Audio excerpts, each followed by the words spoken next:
Hello, and welcome to the inaugural LA Leadership Week. My name is Mo Rock, CEO of the Los Angeles Tribune, and I am thrilled to have you join us for what promises to be a historical occasion. At the Tribune, we've always admired the glamour of LA Fashion Week, which celebrates our external aesthetics. Inspired by this, we envisioned a week dedicated to the beauty within, our character and values. Hence, Leadership Week was born. Our mission is ambitious: to ignite a global celebration of human character, much like the excitement surrounding fashion. We have brought together the top thought leaders from around the world to help spark this movement. Today, you're not just attendees.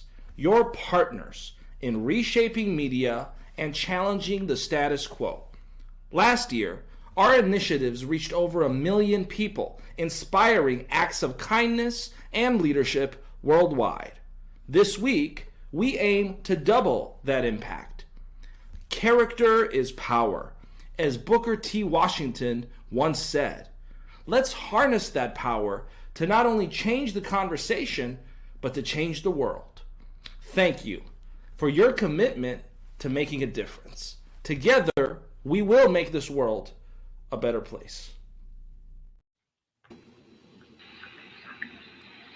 Yay! Day Awesome. 4 of LA Leadership Week, and I am passing on the baton to the hosts of today's broadcast, Joe Ingram and Dr. Bill Janishak. Joe, take it away. Hi, everybody. Welcome. We are so thrilled that everybody has come in to say, let's kick off Leadership Week Day 4. What I'd like to say in the beginning right here, if we could, I want to go around everybody on the screen and tell us what you've got so far. Okay? Because the rest of today, Bill and I are running for the morning, and we're going to make it exciting, and everybody's welcome to attend with us. But I want to know, what did you capture so far that is that aha moment? Is that, wow, this is going to make a difference? So I would like to say, Ava, you want to throw out your first capture of the week? Because there's so many. There are absolutely so many. The one thing that really is on my mind this morning is last night's conversation with Mario Arizan, the protege of Dr. John Maxwell, where momentum, it's about momentum. Like, momentum is what we need, and that's exactly what we're creating. He made a illustration about how a train wouldn't even be able to move with a pebble, on its course coming from stop. But, with momentum, it could break through a wall. And so we are creating momentum during LA Leadership Week. And I'm very, very excited for what you're bringing in, Dr. Bill Janishak. Leadership in healthcare. I love that. Thank you. Fantastic. Jump over, Rex. Share it. Because you've been dropping knowledge this whole week with everybody that's on, right? But I want you, other than the knowledge you've dropped, Rex, let's go with, what did you take away from others? Well, what's so beautiful about all of this is that there's thousands and thousands and thousands of people tuning in live and who will watch the replay. And there's thousands of comments over the last 4 days of how people are taking things from each and every speaker and starting to apply it to themselves. So I think the most wonderful thing that I've noticed from all of the offerings is we're in it together. Focus, stay tuned, and as Ava just, reiterated, with momentum, you can pretty much do anything. What you're capable of, you become more capable of doing by continuing to do that. So, what's really cool is you and Dr. Bill are going to host an incredible morning. But we've been talking leadership, but I think also what's going on is this is a day of joy and healing and health and mental health and all sorts of incredible things for the person's own journey. So it's all good, and you guys are fabulous. Thank you. Fantastic, Michael. What do you?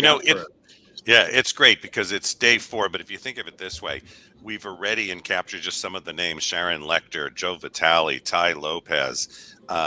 We've had Jay Abram. We had, of course, Joseph McClendon yesterday, which just kick us forward every single time.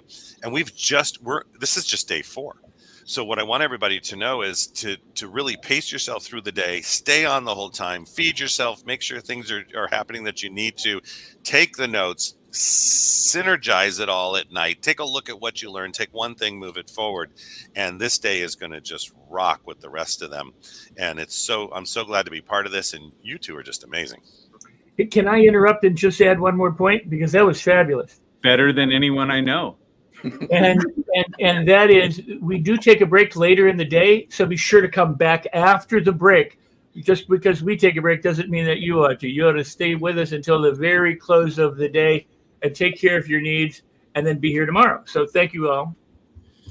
And what we're excited also tonight is we're going to have Brian Tracy. So, okay, I guess someone's giving us a disclaimer to make sure that the views and opinions expressed in this presentation are those of author and do not represent the perspectives of any organization, including the things that go on the comment section that sometimes we flash on the screen unknowingly.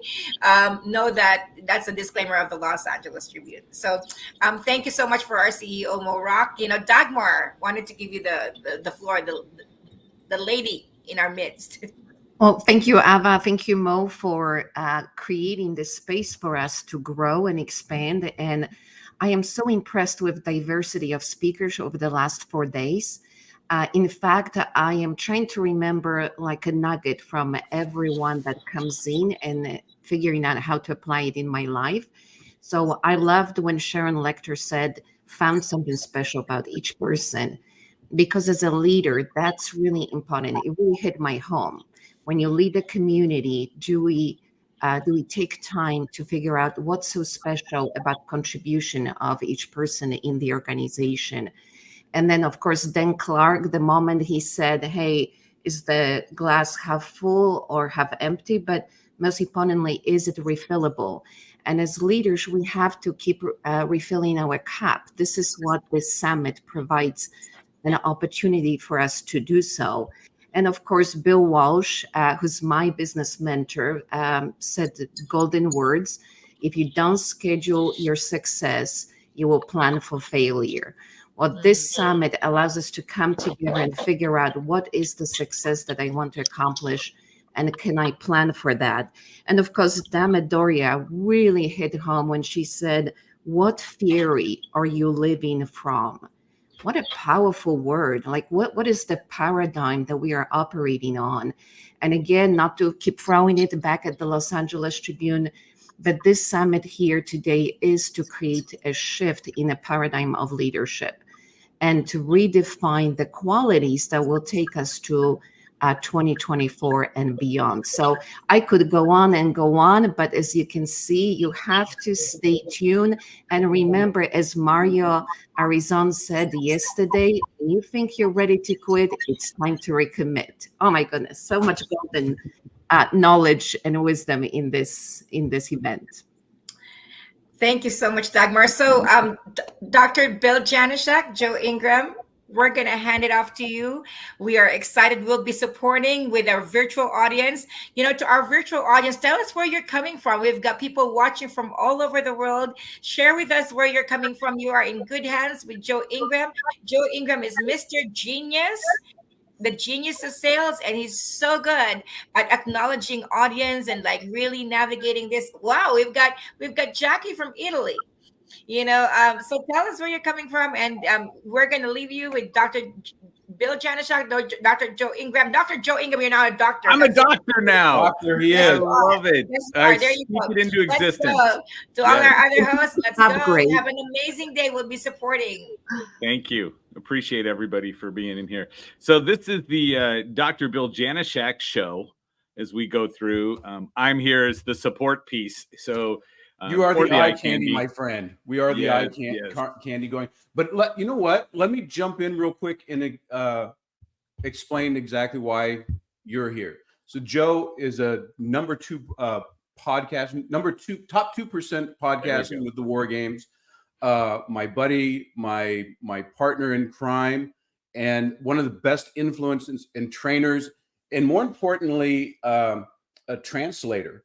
So he can take the complex things and make them simple for us to understand. And that's exactly why I wanted to partner on with him as my co-host on here, because he just makes things simpler. This whole thing is about you watching right now. I'm blown away, and Joe, you can attest to this, about the energy that's going on in the background. We had a crazy lineup of speakers that just 5-7 years ago, it would have cost tens of thousands of dollars to stand in the same room to get the stuff that the LA Tribune's bringing for free. And it can be almost like drinking through a fire hose. But I brought you, we've come together to make it simple and make it really awesome. The other cool thing is we're never allowed to sit next to each other in any events that we have throughout the industry in personal development, entrepreneurship. So we've gamed the system. So I can promise you this is going to be raw, real, unfiltered, and fun. And with that being said, I want to talk about real quick about what we're doing here. I didn't get a chance with everybody else on talking about what's been dropping bombs here. And the first thing, I was on day one, I was listening to Les Brown, and he said, we are where we are because people have stayed silent. And when we're talking also about momentum that was dropped, this is momentum. We saw it on the back end in just our speakers when we're trying to get this together. And everybody is so excited to stop being silent. And the things that we've gone through the last couple of years, the innovations that we've made, we no longer have to stay the same. And we've seen this in the mindset and entrepreneurial space that everybody else has brought into this whole event. So right now we're focusing on healthcare. And when Mo came to me and asked me hey, can you head this thing? And I go, yeah, I know some pretty cool people and I can reach out and do that. And that's what we're bringing together today is the innovations that we have going on. And we are no longer staying silent. And I want you guys to lean in, listen, take notes, ask questions, jump on this. More importantly, share. The darkest, deepest corners of hell is made for those who knew but did not tell. So today we're going to tell that. And let's get going, Joe. Who do we got number one? Let's start off with the context, right? Bill's put it together for us, but we believe in the power of mastering your mind and body. And that's what's going to help you with that unparalleled success. And the people we're bringing on are the leaders that embrace that as well. Okay, so I want to bring on Dr. Howe, who's a spine surgeon, assistant professor of orthopedic surgery at UCI. Okay, guys, this is going to be impressive as we go through. Graduated summa cum laude from USC. He's more degrees than a thermometer. Okay, completed residency of UC San Fran, completed Harvard's combined spine fellowship at Massachusetts General. Dr. Howe, I'm going to bring you up on stage. Seriously, the list is this long of all the things you've accomplished, and you're like 18. That's very impressive. He's 22. Okay. We love the 22s. So this is how a woo. It's like, how are you, right? That's okay. Right. How a who woo. It's a lot. Like how without the RD.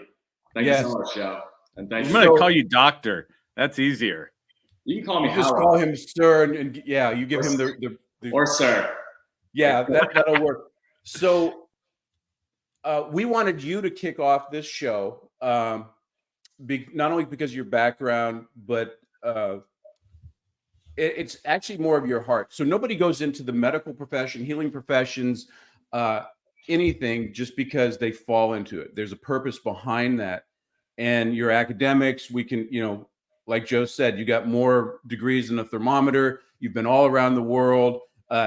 You're Bostonian. I've asked you how you pronounce Bucky Dent, and anybody that knows that, they can put that into the comments. But you've been all around the world, and after having personal conversations with you and being very impressed with you, because traditionally in the old days that chiropractors and medical professionals were supposed to be natural enemies, and in this day and age, it's no longer true. We can work together. There's same philosophy, but it's your heart. And what really got me, you have great accolades. You're a great person. Everyone loves you. There's no doubt that you were the premier surgeon, at least in Orange County, and doing well. But you had kind of an epiphany. I mean, you've always been into global health, reaching out, and you have some great things to say that, but you've written the book, Unlocking the Leader Within, for the medical students, and how to get flow, and working on the 6 inches between the ears. Can you tell us a little bit about that and just your journey? Yeah, well, thanks, Bill. And thank you, Joe, and also the LA Tribune for inviting me to this. This is a terrific event. And first and foremost, it's because this event talks about important leadership skills that are known in the business community, but are not as well known in the healthcare profession.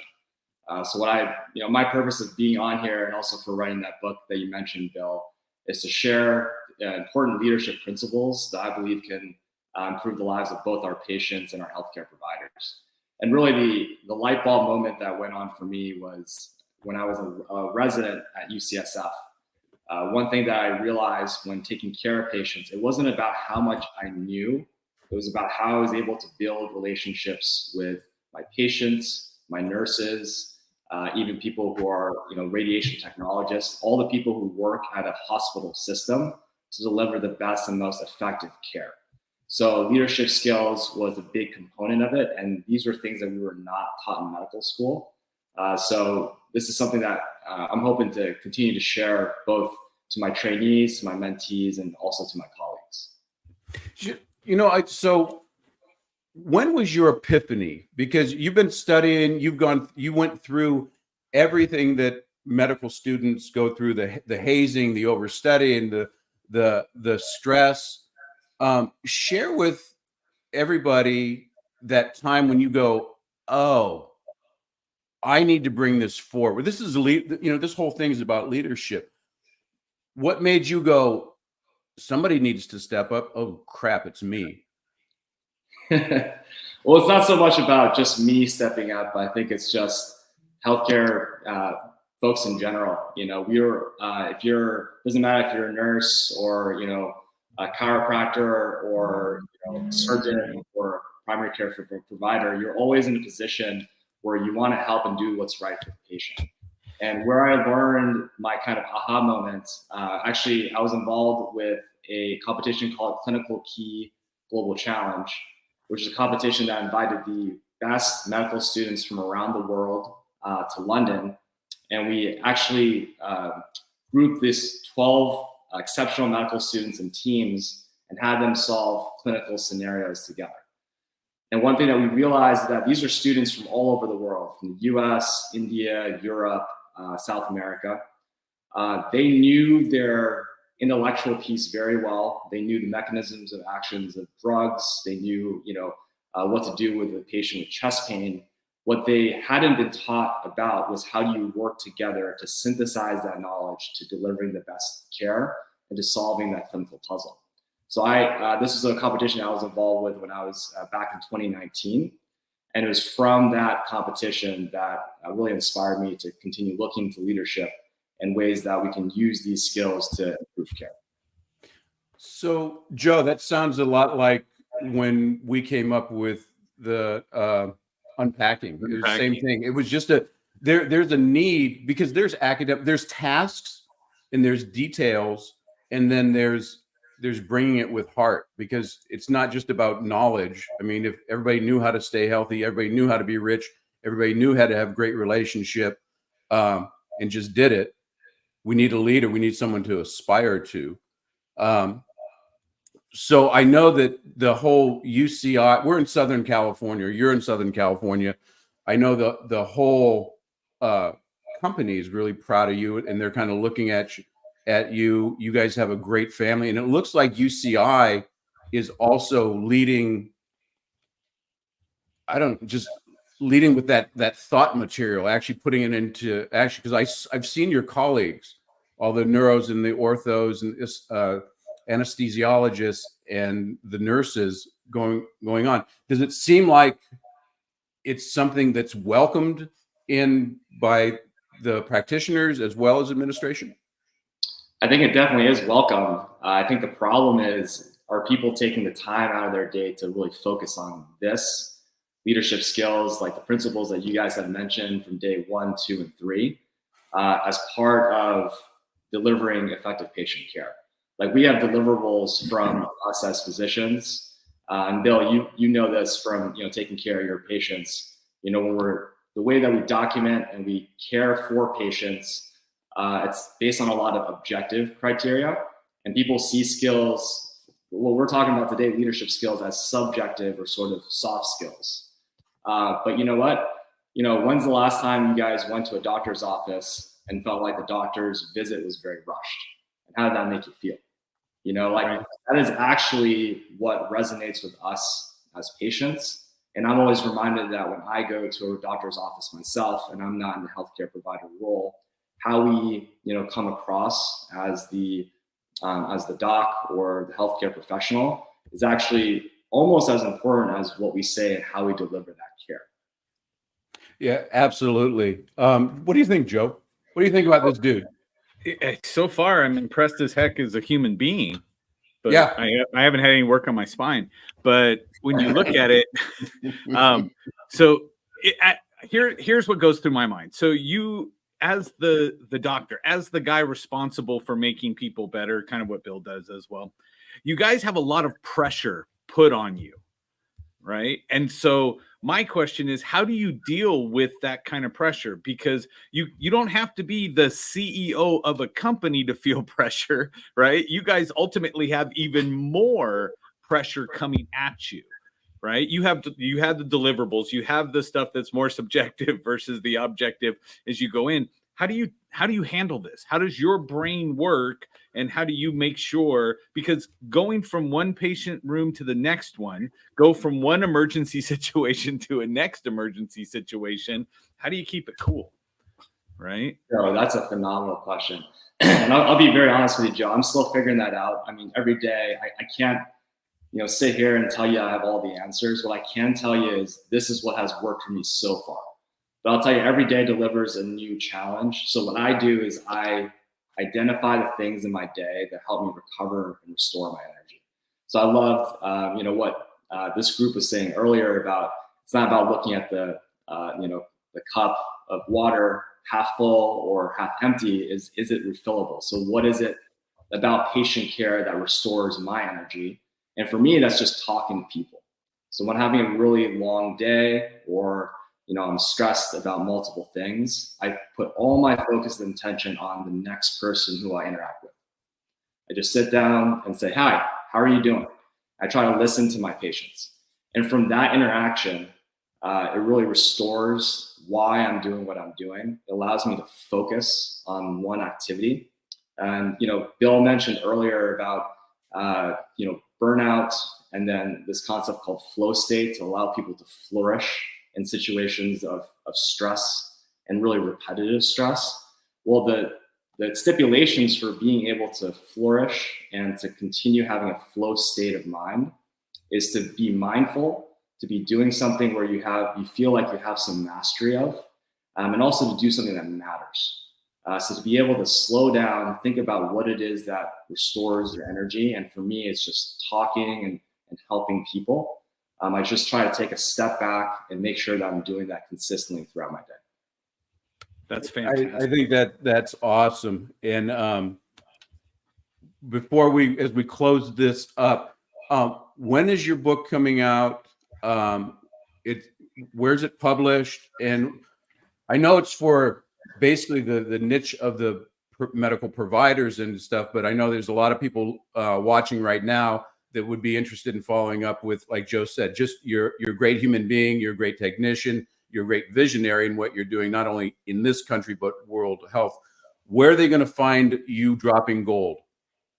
Thanks, Paul. That's That's a very generous description, but the book is published by Elsevier, which is a big medical publishing company. We're going to publish this as an ebook in August, and then hopefully have a print version in December. But very excited for it to come out. It's called Unlocking the Leader Within. All right. Well, that's awesome. I'm so happy and I'm proud that you came on. I know that you're making UCI, the whole administration, everybody as you representing them in a large format like this. So I want to just kind of give you the accolades of doing that. And I want to invite you back. You got the if you want to come back on the panel, pop on. I know that there's going to be people that are going to want to have some follow-up questions with you and just look at your lovely face. Is this the right title? Yeah. Okay, fantastic. Yeah. Thanks, Mike. Mike's like, let's just make sure everybody knows what to go look for. That's fantastic. So, yeah. All right, man. Thanks a lot. I appreciate you coming on. And Joe? Thank you. We'll take care on that one. So one of the things I want to focus on, what actually the doctor had put out for you, is he's focusing on people. It's a people-centric leadership that he is setting the example for everybody that gets around him. And I think that's what's so important. Okay. Now I want to go and say, we have another person coming up. We're just bringing everything that comes up. We're bringing the gold. We're dropping bombs. Right. We're dropping a bomb, dropping nuggets here and there. So looking at it, the next guy coming up is Glen Deppi. He's a traditional naturopath specializing in anti-aging. When you see him, he is 80. And when you see him now, you'll be like, it is working, right? He helps you with chronic fatigue, gut health, right? And understand, health is part of you being that leader, okay? Are you leading yourself with health-wise? So he's trained in the use of non-invasive tools, which is fantastic, right? Previously worked with Dr. Joseph Mercola and the team at the Center for Natural Health, currently owns his own Deppi Wellness, right? Within the Office of Impact Health and Wellness. So Glen Deppi, he is a celebrity, which is explaining the glasses. Why he has the sunglasses on. Yes. I want to add a little bit more to that, is that this is leadership in healthcare. So no one else has worked with and developed Mercola like Glen Deppi, but there's a lot of naturopaths on. Glen's a leader in the fact of that. So his mainstay is he's a master of hormones, especially female hormones, and his menopause program has changed the game for everybody because did wonders for me. Yeah, I mean, look what he's done for you, Joe. Right, just rocking through that. But he's out there constantly. I mean, he's never in the office. He's always on a plane. He's training doctors and facilities in his way of what he didn't discover physiology, but that he's grabbed that in such a way that he's making impacts in hormonal health like nobody else has done. And I wanted to bring him on here because he's speaking all the time on that. So welcome, Glen. You're looking mighty cool. Well, thank you, gentlemen. I was, the shades. Gentlemen. There's not, gentlemen. That's a term used loosely with the two of you. But nice. the reason why these are on right now is because to have the energy of the two of you at the same time and look at you, I was concerned that my eyes would there'd be something going on. So I'm going to do a little test. Let's see if I could see. Yes. Oh, there they are. Does it help if I turn to the side? It's the Joe and Dr. Bill show. Yeah. So no, it's great to be here, gentlemen, and just to be a part of. Not only the LA Leadership Week, but I feel like really honored to be a part of the segment that the two of you are running, because this is such a big thing in our world. Because if you don't have your health, you really don't have anything. I don't care how much money you have or how much of things in life that you've accumulated. If you feel terrible on a regular basis, I mean, it really doesn't do you much good to have all the other great things. And for me, as Bill had mentioned, a big focus on what's going on specifically with women in menopause, because there's a crying need for help on this level. So thank you for allowing me to be here. I'm really honored. No, well, I wanted you on here because I firsthand has seen the results. I mean, I've known you for years, and I won't admit it in public, but right, you're pretty good. I've just met him right now.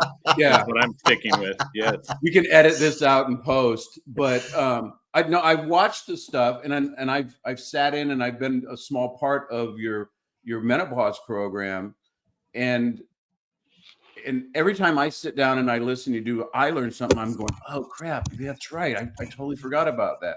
It's not my mainstay. Whenever I see somebody with the hormonal issues going, I ship them off to you. Mm-hmm. But I want you to tell everyone the biggest misconception, like just with menopause. That people are having.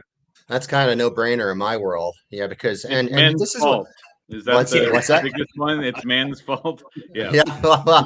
Well, there is a part of that, believe it or not. But here's the biggest thing is that how everything and the two of you know this more than most people is that we have beliefs, right? And then beliefs then become a part of the subconscious mind, and the subconscious mind delivers you to your belief system, right? And there's beliefs about menopause that just literally are lies. Like women have been lied about to in regard to menopause for literally decades. And the big thing with this is that you think of it, you talk about a woman with menopause and they're like, oh, right away there's a negative connotation to it, a negative energy. And they talk about the 20, 30 pounds of weight they've gained. They talk about the mood swings. They talk about the sleeplessness. They talk about, being attacked by the hot flashes often throughout the day. They talk about, this fatigue. They can't even kind of hang out and play with their grandchildren anymore. And they talk about the lack of desire for intimacy. And like just the list goes on of all the things that women have been told about. And here's like, I'm a lover of statistics as well. There's about 2 million women in our culture enter menopause every single year. And about 75 to 85% of them deal with significant, and actually let me even change the word deal, suffer with significant symptoms on a significant basis. It's like, you go from, hey, I'm having a cycle to, oh my God, overnight I've gained 20 pounds. I can't fit in any of my clothes in my closet anymore. And I can't sleep well. And I'm like totally fatigued. And, I'm in the middle of a business meeting and I get attacked by the hot flash and I'm embarrassed because I'm sweating profusely from every pore in my body. Like all these things are going on. But here's the whole thing. It's literally 75 to 85% of the women. Well, here's the big question. What happens to the other 15 to 25% of women that don't have menopause symptoms? Like, were they blessed? Do they have good karma? Do they have the genetics? But really the big thing is that the 15 to 25% of women, maybe either they've worked with me to prevent it all happening, or they've just kind of have stumbled upon what they needed to do to balance their body and their hormonal system prior to this. So therefore they could go through menopause because here's the whole thing. This is a fact. This is truth about menopause, is that there are only two true symptoms of menopause. Number one, you stop having a monthly cycle. And number two, you can't conceive anymore. Get that in there. Now, I don't know about, I can't say every woman, but, I've been working with women. I've been in private practice since 2021. Or 2001, and I've been looking at hormones. So that's been 23 years, and I've been looking at hormones for literally 19 years. And the last count, I've looked at 7,637 hormone test kits in my career, and obviously most of these are women. And here's the big thing: most women, if you tell them, hey, you hit 50 to 55, you're going to stop having a cycle and you can't conceive anymore, they'll throw a party, right? That's a good thing. But all the other symptoms that they've been lied to that they should experience are symptoms of something else underlying that cause that you can actually fix to either prevent or to escape those symptoms. And hold on, Glenn. I want to interrupt you real quick because I want to talk to everybody listening. So some of everybody knows somebody that's going through menopause or perimenopause or premenopause. I want you to tag them right now and jump them on this because when Glen's talking, he's giving something that you're not hearing, because most of the time when they go to their primary care practitioner, they're saying, well, that's normal. This is normal. This is normal. Glen is about to go a little bit deeper on why that's not true, what else is going on. And I want you to share that now, because this is the kind of stuff that Leadership Week is going to bring you, is going to be the stuff that you don't hear. So that's my disclaimer. Go ahead. This is leadership in the medical field, right? And again, as the disclaimer said, this is the host's opinion, blah, blah, blah. But Glen is really dropping knowledge that typically you're going to be paying a lot of money for. But if we can lead healthcare into the way of acknowledging what is really happening and moving forward and teaching it for that deeper level, as you said before, with, it's the emotional and it's the unconscious and it's the things that are in there, that are inside you that go on. So there's the medical side, and then there's the mental side that's there. So please, Glen, continue. Yeah, and I'll even say, like Joe, you just said, you're going to get information here that usually people pay a lot of money for. But let me go one step further. Most women pay I'll keep the other word out. Most women pay a ton of money for information that still doesn't serve them. Most women are paying still a ton of money for the lies, for the you should expect this, or the only way you can escape this is you have to take estrogen and progesterone. Like, you think of when you look at women from traditional cultures, right? Women in traditional cultures, there was no belief of negative symptoms of menopause. And in traditional cultures, women, as they entered that phase of menopausal years, they were like honored and almost worshipped in they were looked at as the wise ones in their culture. And it's true. Yet now the traditional culture idea has been lost in our society for decades. And now it's even, I remember one time watching an interview with, it was Oprah and a couple other prominent women in Hollywood, and they were talking about the negative stigma of menopause. They were even talking about how like women are often, they've been referred to as like old dusty things. I was like, that's frightening. Like that shouldn't be the case. And I want every woman to really recognize that your body is designed to go through this with relative ease. And again, celebrate the thought that, hey, I'm going to go through menopause and I just give up my monthly cycle and I can't conceive. Go out and have a cocktail tonight and celebrate that and have a good time, because that's what you should be achieving. And that's the thing that I can't get to a mountaintop high enough to scream this out, so women can really shift that belief.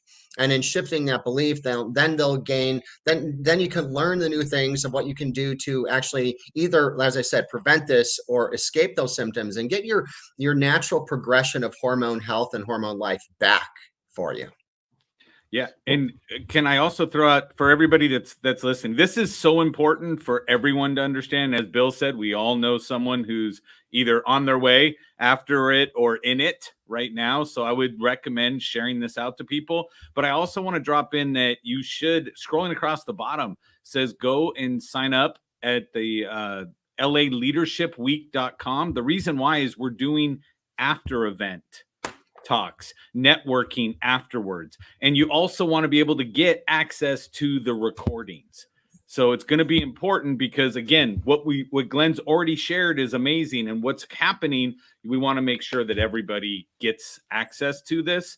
And so I would recommend you register. All we can do is hit the tip of the iceberg on there and bring into everybody that this stuff is out here. The information is out here, and nobody else, I mean, very few people had heard that. What do you mean? I don't have to just live with it? And Glen, you said something that's key, and this is the whole thing. Even when I'm treating the patients, is I don't want to treat the back pain, the brain dysfunction, the stomach, whatever we're treating, because to me it's about that patient that's crying in the shower, that doesn't want to face another day, that has those hot flashes, that's not even comfortable in their own skin. And when they go to the person, I'm getting worked up now. because they go to the person that who's supposed to be the expert, that's supposed to help them, that gives them a handful of chemicals or something else that's going to go over there to manipulate physiology that we're inborn with the ability to do so. We've just got to recognize it and take care of the triggers, your foundations of health. Yes, and it's the key, and there's a trap in this too, and the trap is like the current model for helping women with menopause. You see, because most women, you go to your healthcare professional, you spend a lot of money, and you get a quick blood test. You have a 5-minute consultation, and they basically tell you, oh, well, you need to take these. And the most common recommendation is you need to use these creams of estrogen and progesterone. Yeah, because you're low on that. Like your body doesn't have the ability to maintain that postmenopausally. You think of it this way. Whether you believe in God, the universe, Mother Nature, Buddha, whatever, it doesn't matter to me. But whatever you believe in, do you really think whatever your potential creator is, that your body as a woman was designed to fall apart at 50 years old? Like, that's the most absurd thing out there. And the trap with the pregnenolone and estrogen is there can be some symptom relief with that. But here's the trap. If you get symptom relief, then you don't usually focus on changing anything else. Well, the symptom relief doesn't fix the underlying problem.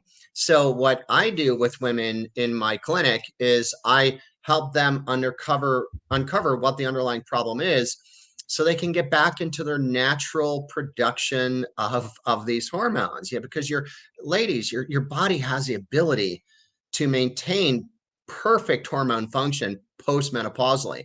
And obviously you don't need the same levels of progesterone and estrogen, because you're not having a monthly cycle and you're no longer going to be able to conceive children. Yeah. And it's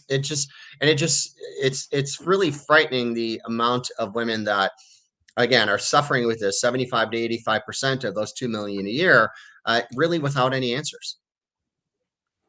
No, and that's exactly why we wanted you to come on and share that information that's going on. I appreciate everything that you've done, the way that you've innovated. So what people don't know about you is that you're also going out and you're just teaching people how to communicate on a regular basis. How do you, as the theme of leadership that we're coming on,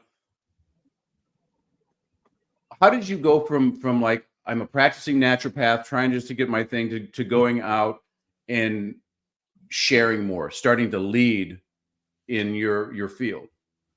Well, it honestly, gentlemen, it really grew organically.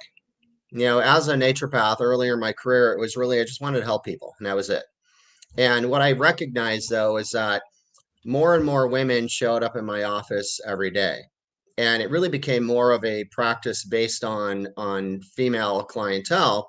And most of the women who were coming in, they were coming in with other issues other than just menopause. Yet most of the women who were coming in were somewhere between 45 and 55. So it kind of organically grew into the need to address menopause. And what was so interesting with this is I found that by me helping them with their other underlying health conditions, the menopause symptoms that they weren't even necessarily initially coming in for me or in to see me for, were going away.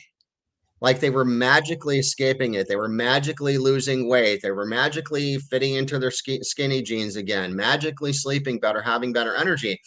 And then from the leadership perspective, and I think every woman is going to actually love that I'm going to say this. And with the two of you here, so Dr. Bill and Joe, I'm going to say something that most women will probably never hear from any man ever.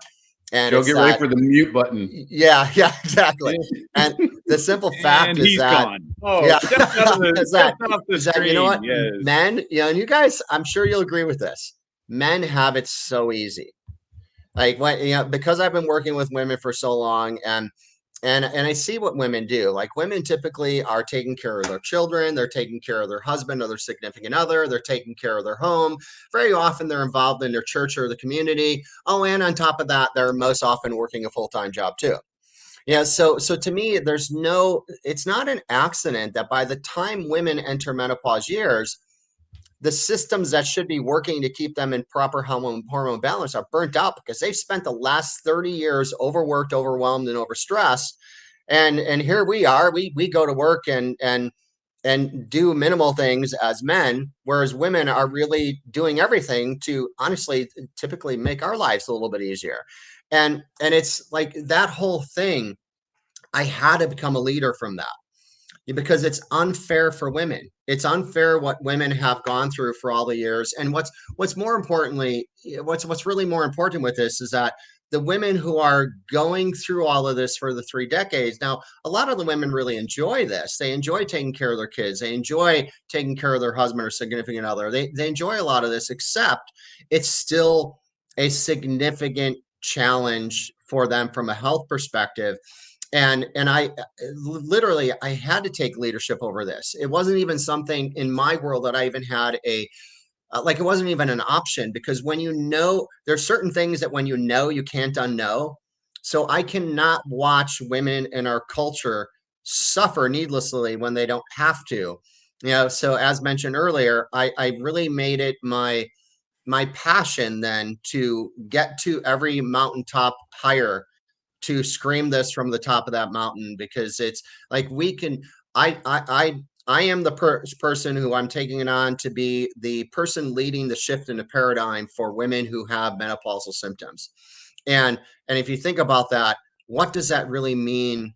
Not just for women with menopause symptoms, what does this mean for our culture when women can actually show up in a much different way, because they have all the physical and functional attributes to really live their best life? And I can't even put words into how important this is to really get out there. And I had to be the leader in it, because you know what? There's nobody else out there talking about this.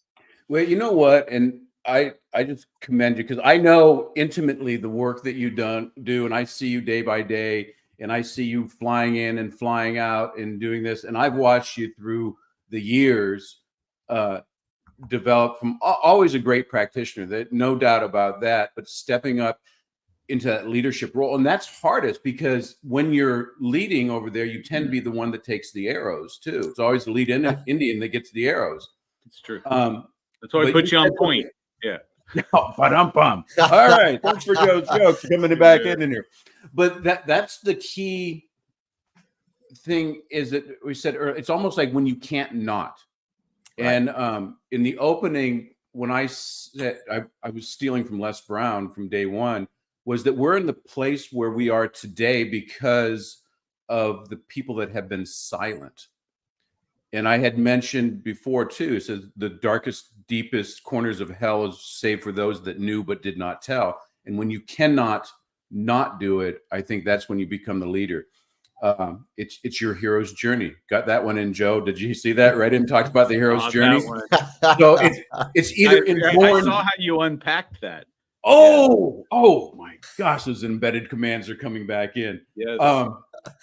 But with everybody's hero's journey, it's either inborn, that you're from birth, you come out with a burning desire to do something, or something that's thrust upon you.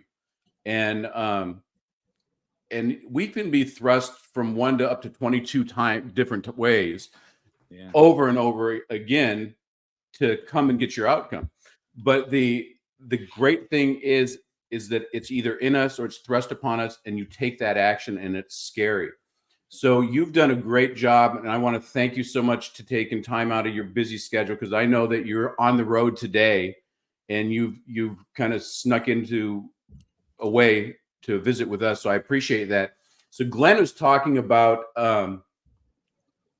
what we're doing with people that aren't feeling well, and how we can get better. Because in my brain, this whole thing is, our society today is, we're the sickest we've ever been. More diabetes, more obesity, no overweight, fatty liver, leaky gut, the menopause stuff going, anxiety.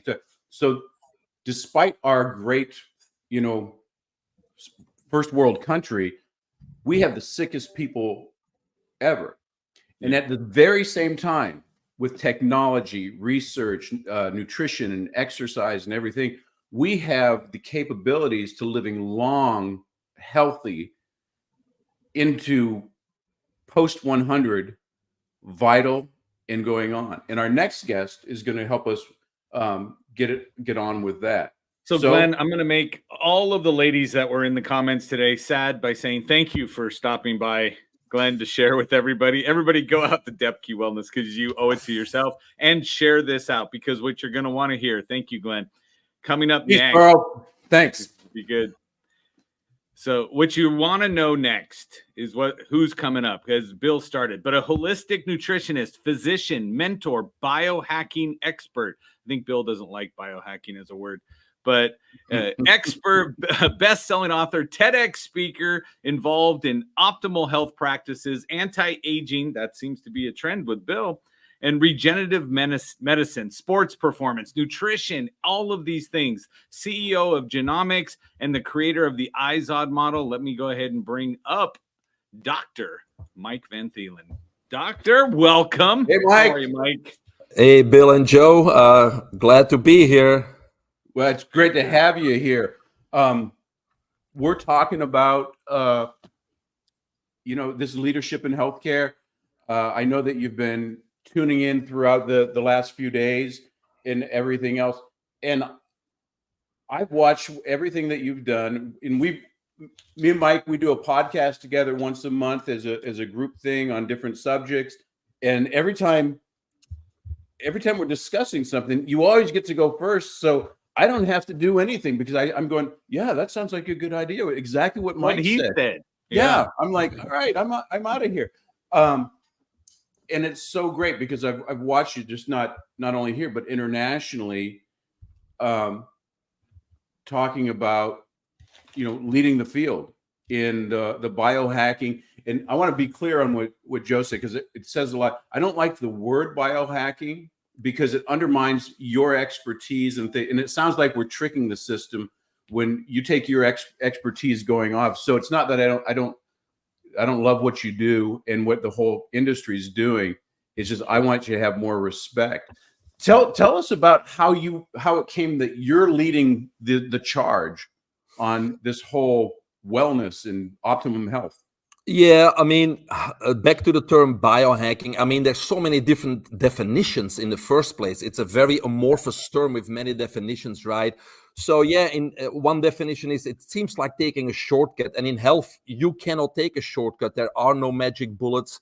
It's just not there. We have to have foundations in place. So from that perspective, I agree.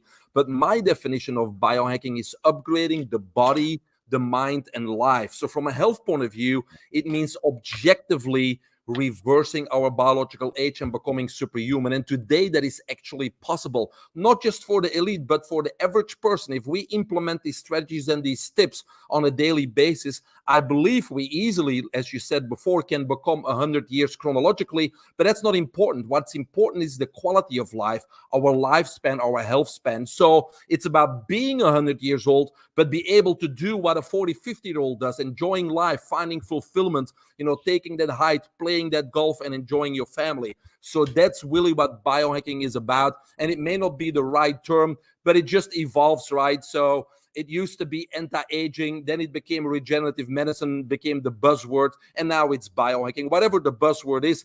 But what we are is we are on the edge of what's happening in wellness and in health.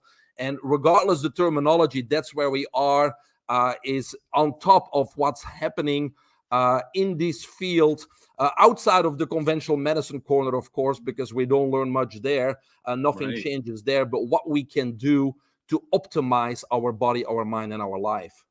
So I got a great question for you, because your background, you're an Olympic swimmer, right? Not Olympic swimmer, but I have many national U.S. titles, and I have a world record too, yes. Yeah, okay. I swam in a pool, so that's connection between. So you guys are very similar. Like is what I'm hearing. You took a shower too, didn't you, Joe? Yeah, exactly. See what I'm saying? Yeah. There's a connection. So what was the journey for you was it you were an athlete and then you're exercising, trying to eat right and get better, and you just learned more and you ran down the rabbit hole and bam, we have Dr. Mike Van Thelen? Or was there a moment in your life that somebody said something? How did it start with you? There were certainly a few aha moments too, but it obviously started with being very competitive. When I was 6, 7, 8, 9 years old, being in school in Belgium, I was the fastest runner in the class. I won a soccer team, basketball team, but I lost swimming to one of my better friends because he was part of the local swim team. And I don't really recall a lot of things of my age, but my mom reminds me that the next day my solution was to join the local swim team myself. And that's how I found my passion for swimming. So I always was very competitive, traveled with the Olympic swimmers in preparation for the Olympic Games in 1996 in Atlanta. And so it's all about finding that edge, finding that extra that other athletes don't have, whether it's supplements or nutrition or mental aspects. And so I've always obviously been there. But then when I came to the United States and I was in healthcare, I really got frustrated after a while because I did the license in acupuncture, doctor of oriental medicine. I did all these quote unquote alternatives, which obviously are the original therapies, because they are indeed less invasive than conventional medicine, meaning drugs, injections, and surgeries. But to be honest, I didn't get the long-lasting results I was looking for either. So I got frustrated after about 1,000 patients. Said, look, there needs to be more. And so that's when I decided to go get my PhD in holistic nutrition. But I also decided to look at Mother Nature to find the truths about health. And I started looking at animals in the wild. And so many times I kind of joke about it today, but if you get an opinion from a doctor, instead of getting a second opinion from another doctor, I say, why don't you ask yourself what do animals in the wild do? And so basically by combining those two things, the PhD in nutrition and looking at animals in the wild, I really got very confident in treating anybody, whether it's cancer patients, autoimmune diseases, or lupus, or anything in between, or helping top athletes getting to that next level. I got very confident in helping anybody do so. So I think that was kind of a aha moment where I had to go really back to basics. And so now it's actually very easy for me to help anybody. I don't really care what their diagnosis is. It's about treating the body as a whole, laying foundational layers, and just, getting rid of diseases that way instead of masking some symptoms. Yeah, that's odd. And it's very interesting because I do the same thing with my patients when we're talking about biomechanics. I'll show them pictures of a cheetah running, how the extension is doing, how they stand up, how it's very interesting that humans are the only animals that give less than they can and do it so consistently that it interrupts their life. And then they look to do even less on times because it hurts. Animals don't get to watch like the Housewives movies, though. Yeah. Or animals do not get to log in and watch Leadership Week, brought to you by the LA Tribune. Always there's a big difference. There's one difference between animals in the wild and us, right? It's awareness. And awareness means we have the freedom to choose our response. And that's what put us in this ill condition, because we can choose our response. Now, animals, they don't have that awareness. They don't have the freedom to choose their response. They have an instinct. And that's why they always act according to the laws of Mother Nature in their best interest and in the best interest of their species, right? That's why they don't know diseases. Animals in the wild, they either are eaten by another animal or they die a natural death. There is no cancer, there is no diabetes, there is no autoimmune diseases. It just doesn't exist because they're doing what's right. And that's why when you look at them, you find the answers. What do they drink? When do they eat? What do they eat? Are they grounding? Are they wearing clothes? Are they doing this? Are they doing that? The answer's always there. The mothers give birth, they eat their placenta. Why are they eating the placenta? Well, it has stem cells to regenerate and rebuild, all the damage that was done from giving birth. And we can go on and on and on, but Mother Nature has the answers to health for sure. Yeah, and that's amazing. I think the viewers and the listeners right now, whatever platform they're on, I think a large amount of them are going, yeah.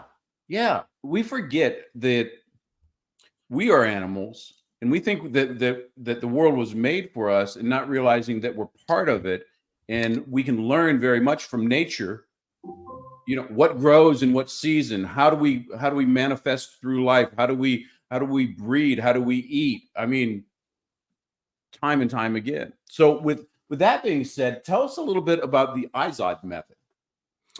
Well, the IZOD method, it's basically, it's my latest book. It's about unleashing your superpower. IZOD means in the zone, on demand. It's being in flow state. It's about being productive. It's about getting things done. It's about being a leader, right? And so the IZOD method, it's part of my Limitless Lab. The Limitless Lab is something that I use to really get professionals, executives, C-suite leaders to get to that next level. Because basically what it does, or what I do currently, is I empower those type of people, those leaders and those executives, to overcome their self-imposed limitations so they can basically confidently redefine their success and get to that next level and live their full potential. And so I designed a formula that's proven to work very well. It's a P5 formula, so 5 Ps. Now, the first 2 Ps is basically setting the foundation. I won't spend too much time on there. Number 1 is purpose. You know, if we're doing something in life that doesn't ignite passion and fire, we're never going to get to the highest level. We really need to find something that when we wake up in the morning, we wake up and we think, oh, I can't wait to get this done. I can't wait to do this, that, instead of I have to do this, I have to do this. So really, part of the foundation is purpose, is passion and fire. Because when we have that, obstacles simply become stepping stones and opportunities that bring us closer to our goals and dreams. So that's number 1, P number 1. Number 2 is plan. Once we know our purpose, we really need a plan. You know, in business, we always know we need a plan, but for our personal life, we need it too. What are our goals and dreams? And define those goals and dreams, and then break those big goals and dreams down into very small incremental steps that we can attain and that we can find fulfillment in on a daily basis, right? So that's a plan. That's the foundation, purpose and plan. Then there becomes the self-optimization, which is number 3 is present moment, which is living in the zone, knowing how to get in flow states, because that's where we produce, that's where we don't get distracted, that's where we win, that's where we crush our sales goals, that's where we kill a presentation on stage, and the list goes on. So being in the zone isn't just for athletes, right? We need to understand that everyone can master the skill of turning that on and off here and be in that present moment. So that's what we teach in step number 3, the present moment. And then P number 4 is the power of upgrading the power of upgrading the power of the body and the mind. That's biohacking, right? That's doing whatever we can to reverse our biological age with these strategies and technologies, but also upgrading the mind. And that's usually where I start with executives, professional athletes, etc. Because the mind is what limits us. The mind is the blueprint to our failure or success, right? The mind is the blueprint to our future. And that's where we are self-limiting ourselves. Even successful people that don't think they can get to the next level, because we are held back by the past, by our quote-unquote failures, which you all know are not failures, those are lessons. So I really work with my clients on the mind first. And when I say upgrading the mind, what I really mean is that we really need to get in control of all the faculties of the subconscious mind, because our ego is in the way, right? Our ego operates in the conscious mind, but the conscious mind only has a very small portion of the information that enters, because the information that is stored in the conscious mind is only the information we pay attention to, like listening to this, podcast, or reading a book, or watching a movie. But all the other thousands and thousands of information that comes to us is stored in the unconscious mind. So we need to start realizing that in the unconscious mind, that's where our potential lies. That's where we could connect with the universe and all its resources. So our ego operates in the conscious mind. And our ego is there to protect us from distress.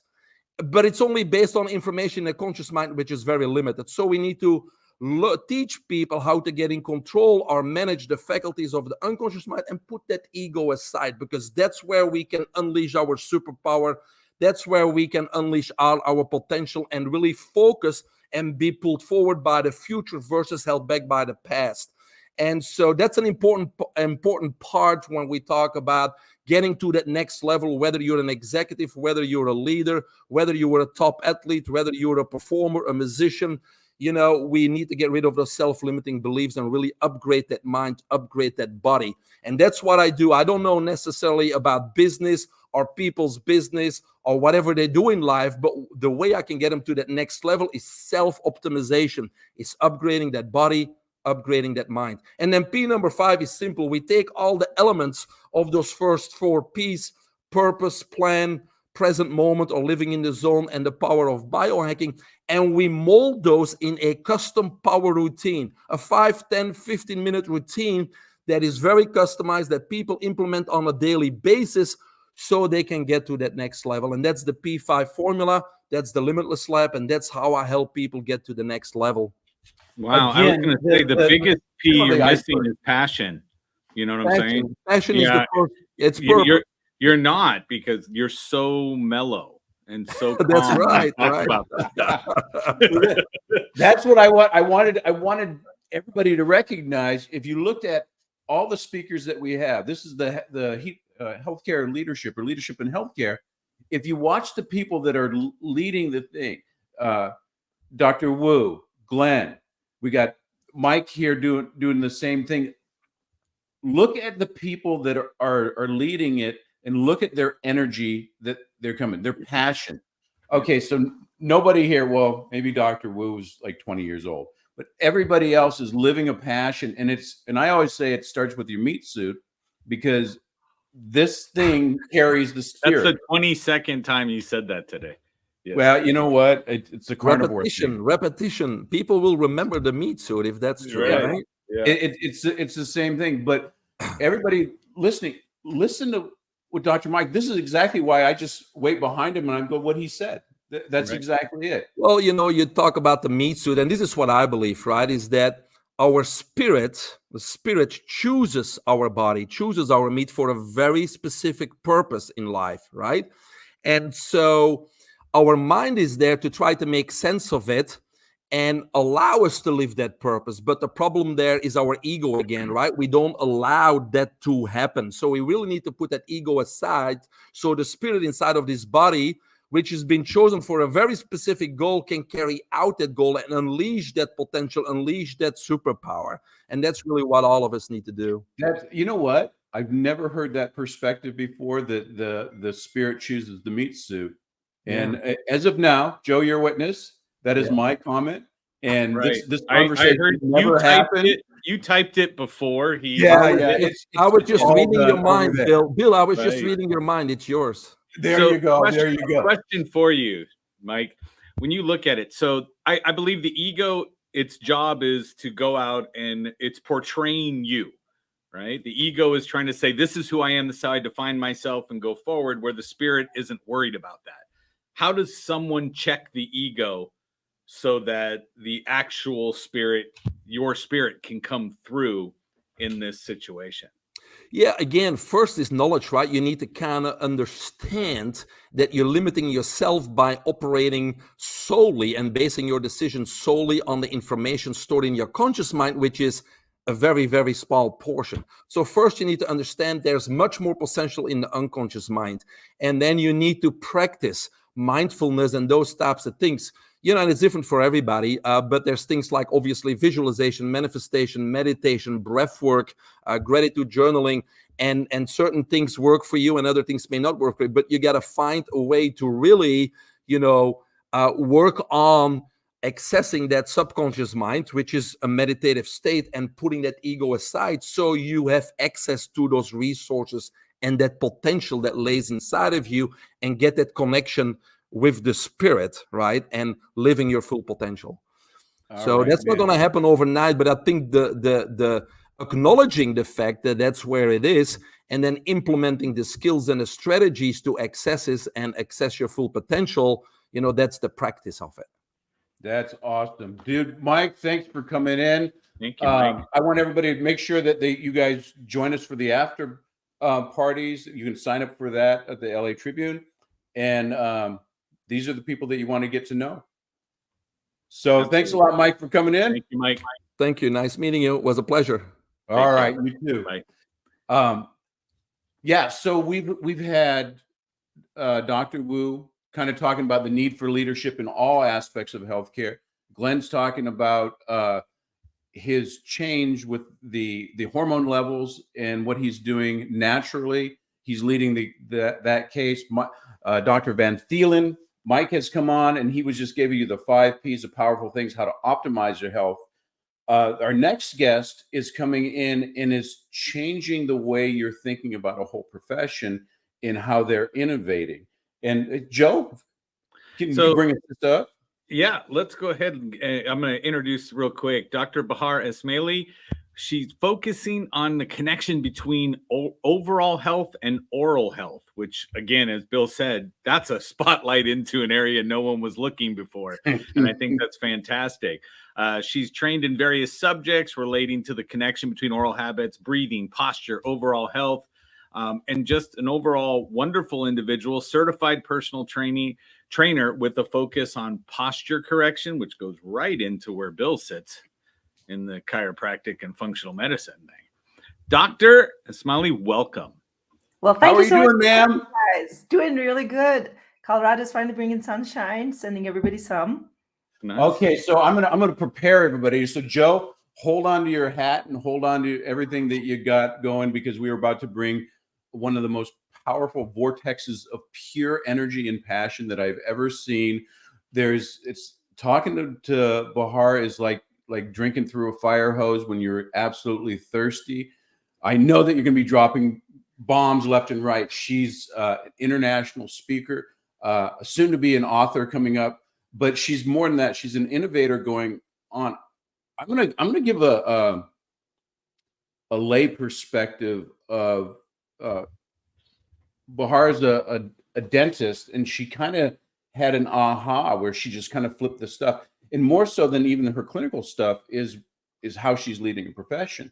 She's innovating dental and airway and breathing and TMJ, facial, how the neurological system, how the clinically holistic view of dental work. And people will always ask me, say, "Oh, you're working with dentists, and how are you doing? What's that have to do? This is one end and this is the other." But I want you to explain your story about where you were living a good life, and then bam, the wheels came off, your cape came out, you had superpowers, and there's been no stopping you ever since. It's the call to lead, right? Exactly. Yeah. Call to lead. Yeah. And I can't help but to think how frequencies and energies just had brought us together. A year ago today, I was doing a similar presentation for Rupa Podcast, and that's where I met Bill. And here I am a year later trying to just speak to a larger audience and propagating my message. You're right. We're called to spread light and be the vessel and pass it on. I didn't choose the journey like most of us. The journey chose us. So we're blessed to just be here carrying that message through. And I was just listening to the last speaker and talking about how our soul find the mission. And this is truly my mission in all senses, biblical, my soul mission. This is what I do. So just to bring you guys up to speed, I'm a dentist, been a dentist for 15 years, but 10 years practicing dentistry. And I've been a personal trainer, as you mentioned, for just as long as I've been a dentist, and started to see the connection of the posture and everything I'm trying to correct is connected to the way the teeth come together. You wouldn't know that unless you would be in both of those two professions. And lo and the short of it is 10 years into practice, right before pandemic, I saw my interest shifting in dentistry, and my interest became most vastly connected to how's the tailbone connected to the mouth, because seems to be a mirror. Mouth is the mirror of the pelvis and the ankles. And finding the connection between all of those two led me on to leaving clinical dentistry, gladly so, in 2000, and selling my practice during pandemic. And here I am 4 years later, having treated hundreds and hundreds of patients in a multidisciplinary manner, like Bill was saying, with a team of amazing chiropractor, physical therapists, myofascial therapists, neurologists, functional medicine, nutrition, and then learning the orthopedics of dentistry and decoding. I have my handy dandy skull here, you know it. I found out very quickly that we have been told a big lie in dental school. As much as they told me I'm in charge of the lower jaw, I am not. And that moment was baffling to me that I'm put in charge of something that I cannot control. So here I am. So back up a tad on exactly what you said for the people looked at, is that dentistry actually goes beyond the mouth and the head and everything else. Who presented that to you? What happened? How did you go like, oh my God, it's not only connected, but it's important? Information is abundant. Unfortunately, the wisdom is not. And collecting that wisdom that we're supposed to be praying for every day, that's what's going to bring it together. And in all honesty, It only if you're seeking it, it will seek you. So the information came together and put itself and presented itself once your brain, that subconscious brain, that your higher self is looking for it. And then people come in, and after that, your brain already knows. Your eyes now can see it. And really, our eyes are not in our eyes, it's in our brain. And the more you educate yourself, the more you can see and putting that picture together. The moment for me came together when I started seeing the breathing dysfunction and how much of that was presented with the way that the mouth comes together. Because what makes us human? 3 things that makes us human. We have an ability to walk on 2 feet, supporting our head on a base with 2 feet, not 4. The ability to speak. So we have to have a pharynx that drops. Our cervical spine supports our, speaking of our thoughts, echoing of our thoughts, and also eating and everything else. And having a brain that can think. So the middle part of our skull right here assumes a sharp degree bent to accommodate a big brain that develops to makes us human to think. Those 3 things that makes us human is also what's killing us. Because for us to develop into a bipedal animal and learn to speak and all those things, there's a sharp degree angle behind our nose to accommodate our airway. So what happens is all of those senses that come together to bring this together need to form in a consequence of environmental stimulations that unfortunately modern living is depleted from. For example, we were supposed to be chewing and masticating on hard food for hours to grow our face and facial muscles that are basically supporting the front portion, the musculature that supports our airway. That's not happening. Kids are breastfeeding. They're not breastfeeding, they're bottle feeding, they have pacifiers in their mouth, softer foods. All that muscle is just not gaining the time. Everything that's changing over here is because of the way that we're living. So what you eat, how we breathe, and everything is actually changing the configuration of the face and the airway. The face is really just the storefront, and right here, this is the part of our airway that develops with us as we grow. And the growth of this part, which is supporting our majority of our airway, how the air enters into our body, is actually developed by our tongue. But unfortunately, for the tongue to assume its proper position, many other steps in the dominant need to have been in effect to happen. But that's all missing from the life of children. And I'm going to bet to say from the minute of conception, not just at birth and post-birth. But the fact is they don't have the ability to develop those senses, to grow the system that requires chewing properly, swallowing properly, propagating through the space properly, sensation of ground under our feet. The next thing is we put them in jumpers, in those baby jumpers, loading their spine from the wrong end. Before, they call the skull is like the airplane. There's so many senses that are developed, they're geared into our system as a biological investment for us to be upright. They need stimulation from the environment. You're a chiropractor. For our neck to mold into our atlas and a head are turning, knowing our left, knowing our right. Senses of the eyes come together, cerebellum forming, going from brainstem, which is our primitive animal reflective brain, to midbrain, left and right, crawling, standing up, walking, propagating, so that the airplane can support itself in 35,000 feet, right? Standing up.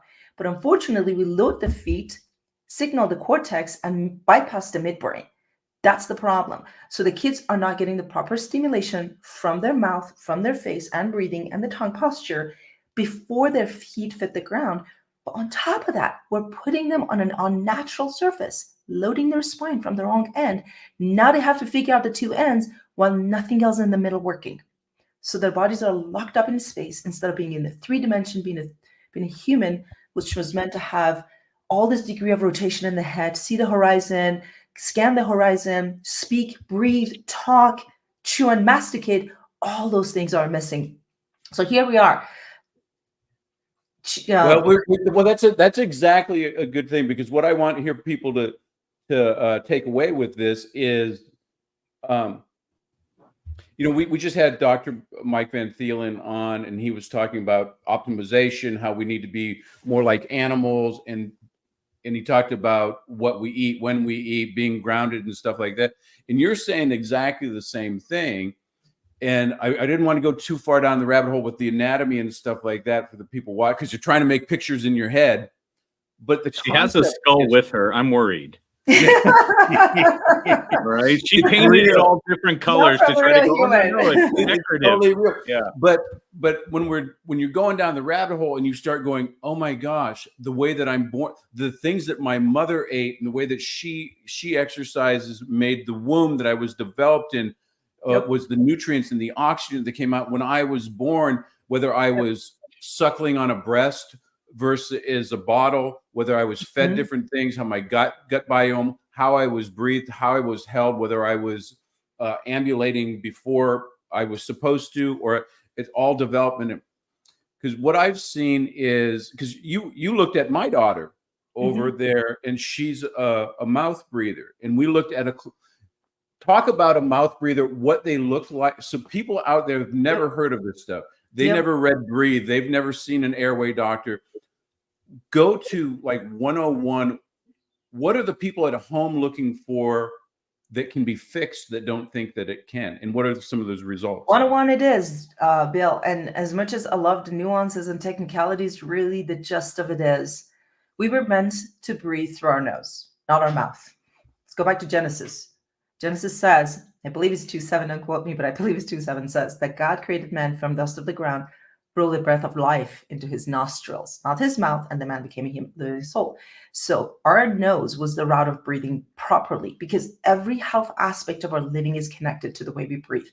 And anything that impede the air coming from the nose to the lung properly and return is going to somehow negatively impact your health, from the growth of the face, from growth of the jaws, and the tongue posture, which directly affects neck, diaphragm, pelvis, chewing function, which, by the way, if the tongue is not able to move the food, yes, causes dysbiosis, does not, allow the body to go through the proper digestion.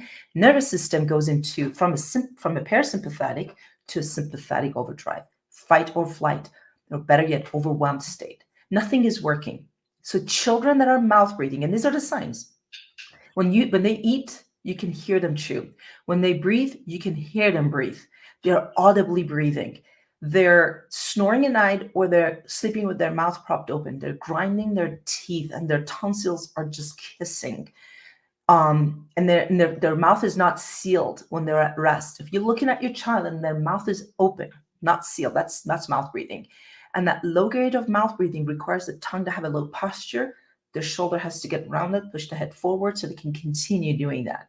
The longer they stay in that state, the less pressure of the tongue to the most important real estate of the face, which is right here during growth and development, to push them in the proper direction of the growth, the more they're going to suffer from a small mouth syndrome, which causes all host of issues down the spine. If mouth does not accommodate the 32 teeth, just like the 33 vertebrae we have 32 teeth in our mouth, every single one important, in the proper alignment with the body, we're going to have a problem with this child growing. They're going to have a deep bite. They're going to have crowded teeth. They're going to have underdevelopment of face and continuously having problem breathing and compensating with their body, with their pelvis, with their posture to continue using the wrong route of breathing, which is mouth, and their neck instead of using their nose and belly and diaphragm. Okay, so hold on there, because I want the listeners to go back over and think about what you just said, because we see that all the time. And what happens is you have the problem here, and then you get symptoms in various things. So it could be grinding, it could be ADHD, it could be problems breathing, it could be asthma, and you run around to different things to fix the problem. And we go to a symptom-based practitioners that are trying to get rid of that problem without going back down, like both Mike and Glenn had said, back to the root cause of what's going on.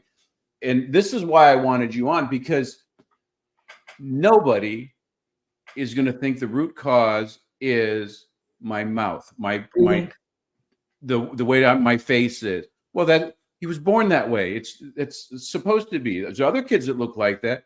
They're never even put it together, and they're not even getting the referrals out from the proper healthcare practitioners, because they don't even know the rabbit hole that you're leading the charge on. Yep. So, the fact is, unless we have checked the breathing and sleep, because if you can't breathe properly during the day, It's just going to carry the same thing at night. And when you can't breathe at night, that's the biggest threat to the brain, affects the sleep stages of sleep, which in a growing child with a growing brain, it's the most important. When they're not getting the proper deep sleep, the proper REM sleep, quality sleep, they're going to suffer from the consequence of that. Growth hormone gets halted, digestion gets halted, ADHD symptoms, a whole host of other, neurological problems they're going to develop because they're not sleeping and they're not properly breathing. So they continue on craving sugar because their body is not autonomically, it's off. Dysbiosis, hormonal issue, asthma. Asthma is a huge problem and is being linked to mouth breathing. We know if you're not using your nose, you cannot properly use your lung real estate. And if you're not using your lung properly, the parts of your lung that are not getting inflated because they're just hunched over with their posture and using neck, this is going to cause a lot of pain and tension, by the way, too. A lot of headaches have been related to it. Autism and Alzheimer has been related to sleep breathing, especially at night, which manifests itself as OSA and snoring. It didn't start at mid-age of 50 years old. It was all along there. It's when that shoe drops, now we have a full-blown manifested disease, right? Well, yeah, I think exactly what you're doing. That's why I wanted you on. I want people out here to know the things that nobody's talking about. Yep. I want to say that it's cutting edge, but it's not cutting edge. It's innovation. It's discovering. It's bringing to light the things that have been in the darkness over there. Because we know biology. We know what the brain and the skull is supposed to look like. Cavemen didn't have long, narrow faces. They didn't have sleep apnea. They didn't. I have patients right now that are 28, 30, and 32 years old with CPAP machines, and they think that's their problem. Yeah. You can't even breathe. And the fact of the matter is, orthodox medicine has brought and broken down a complex system into parts and pieces. Trained doctors with special initials created ICD codes that only treat certain part of the body with certain initials to simplify this, right? Quite the opposite. When you are treating a whole system as separate entities, you're making it more difficult to get down to the root of the problem. As a dentist, this is why I left clinical dentistry. Nothing in the mouth is separate from the rest of the body. From the way the teeth come together, the microbiome, how we chew, all of the disease we treat in the mouth comes from somewhere else in the body. You know how frustrating it is to be a dentist, taking all that effect and not knowing where they come from? We have to over-engineer dentistry to put straight teeth on a body that's crooked and doesn't support it, that puts so much more force on the teeth to break them. Now, if I were to write a complete book, I picked a title, which I think is taken already, but that was my title, is If Your Mouth Could Talk, it would tell every single story of your health falling apart. It somehow will show up in your mouth because mouth. Well, I want you to think about that, because right now you put that out and people are waiting for that book. People are waiting for the information, the passion. I've seen you cry, scream, and everything else because you want so much for the public. I appreciate, I'm energized, I'm awed by not your clinical knowledge is amazing. Your passion for what you're doing, but your leadership skills and everything that you're trying to do is outstanding. And I want to thank you for coming on sharing a little bit about that, because I had to keep my mouth closed the whole time just because she's judging my teeth. You got a little scared, didn't you? No, I have a challenge for everyone. The right way. Yes. Now, if you don't know if you're compensating or not, try to put your tongue at the roof of your mouth and get your head to the proper position. See if you can breathe in that position. You figure out very quickly you can without doing the slouch posture. The problem is a lot more than just, keeping our mouth closed, because right now and you're aware of it. When you're not aware and you're in sleep, it catches up with you. So thank you so much, Bill. There's nothing I want more than helping align human skulls and get them to breathe nasally. If we could just do that, so many chronic conditions wouldn't exist for us to treat, and we're going to have a different population of patients or kids growing up. Thank you for the opportunity to come in here. I will write the book. Somebody suggested another title I haven't. We've got multiple comments saying we need this book. Yes, I will write that for you guys. People want your message. We're going to kick you off this broadcast. We want you to go hit your typewriter or your computer and get on that. And we're expecting that. Yeah. So everybody make sure you get signed up for the after party, because people are going to want to connect with Bahar and the rest of the guests going, because we're making changes. You need to go register for the after hours networking. This is where you'll be able to get so much from everybody. That's awesome. Shared so much. Because there's so much hope. There's so many amazing holistic treatments for treating this devastating plague. We don't have to succumb to it. We could do something about it. Thank you so much. Appreciate you, Bahar. Well, that's great. I'm going to add one more thing to this that I was just kind of reminded that just as a disclaimer over that, everything that we're talking is for educational purposes and for entertainment purposes. The LA Tribune and their affiliates. It's not their opinion; it's that of the host. It's not the opinion of the company, of the host, and we're not here to give medical advice at all. So. Next up on our medical advice, we'd want to get back over there. And fantastic. I just want to say kudos, Bill, because every single person that you've put together for this leadership in medicine and healthcare is leading the way. And every topic that they've talked about is nothing that anyone else is talking about. And that's exactly why I wanted to bring this on, because there's, in every industry, there's general knowledge, and that usually gets bastardized into folklore. But then there's rabbit holes, in sales and influence, what you do. Okay, there's auditory, there's visual, there's kinesthetic, there's environment, there's all these little things that you get in healthcare. I know function. When I came across Bahar, and then she starts talking about the palate and the anatomy, and I'm going, oh yeah, that's right, because I never go above the nose, and then I start looking around, and I'm like, this stuff is amazing. And then to watch her literally, well, one is she's just a mile a minute because there's so much knowledge that has to come out of her, but watching her get angry, and because she's so passionate about that. So yeah, I'm stoked on this whole lineup. I knew that they would totally deliver. We started with Dr. Wu. We talked about Glenn. We got in Dr. Mike Van Thelen. We had Bahar about things that were changing. The next guest is how are we how's everybody optimizing, and what's the new cutting ways to do that? So you want to bring the next homeboy up? I want to bring Kevin on, because Kevin's the pioneer in structural integration and regenerative medicine. And he's going to share how infinity therapy is transforming the treatment of chronic conditions like Parkinson's, MS, fibromyalgia. And he is leading with, as far as he's teaching medical professionals worldwide the right way to do things with the Infinity Matrix technology. Kevin, come on up. How are you? Hey, Kevin, how you doing? Hello, welcome, leader. Happy Saturday from Florida. How are you guys all doing today?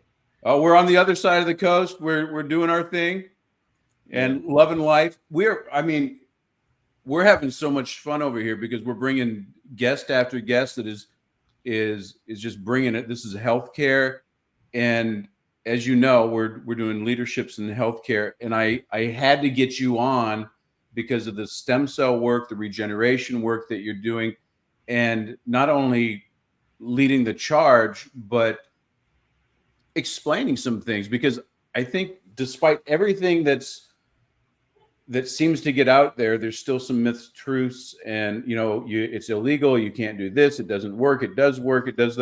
I've seen actually miracles in my office that you've helped with. I've used your stuff myself, and it keeps me feeling 22 again. It keeps everything else going on. So, which is the goal. Yeah, which is always the goal. 100%. 22 or less. Yeah. Yeah. I just pinch myself every day that, one, we get to practice what, we call God's medicine, right? It really has nothing to do with, me as a provider or a clinician having an on day, right? Which is kind of what maybe used to happen in our practice.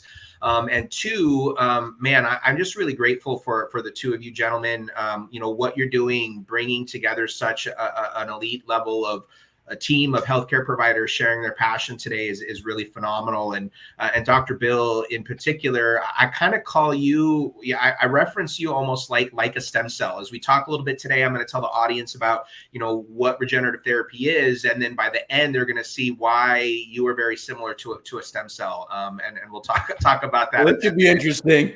Wow, I don't know how you're going to do this, but Kevin, so far, like the comments are going, I don't want to put any pressure on you, right? But they were bringing gold.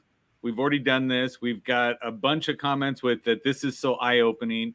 I've learned I was a bad parent for using bottles. I learned that I was breathing wrong.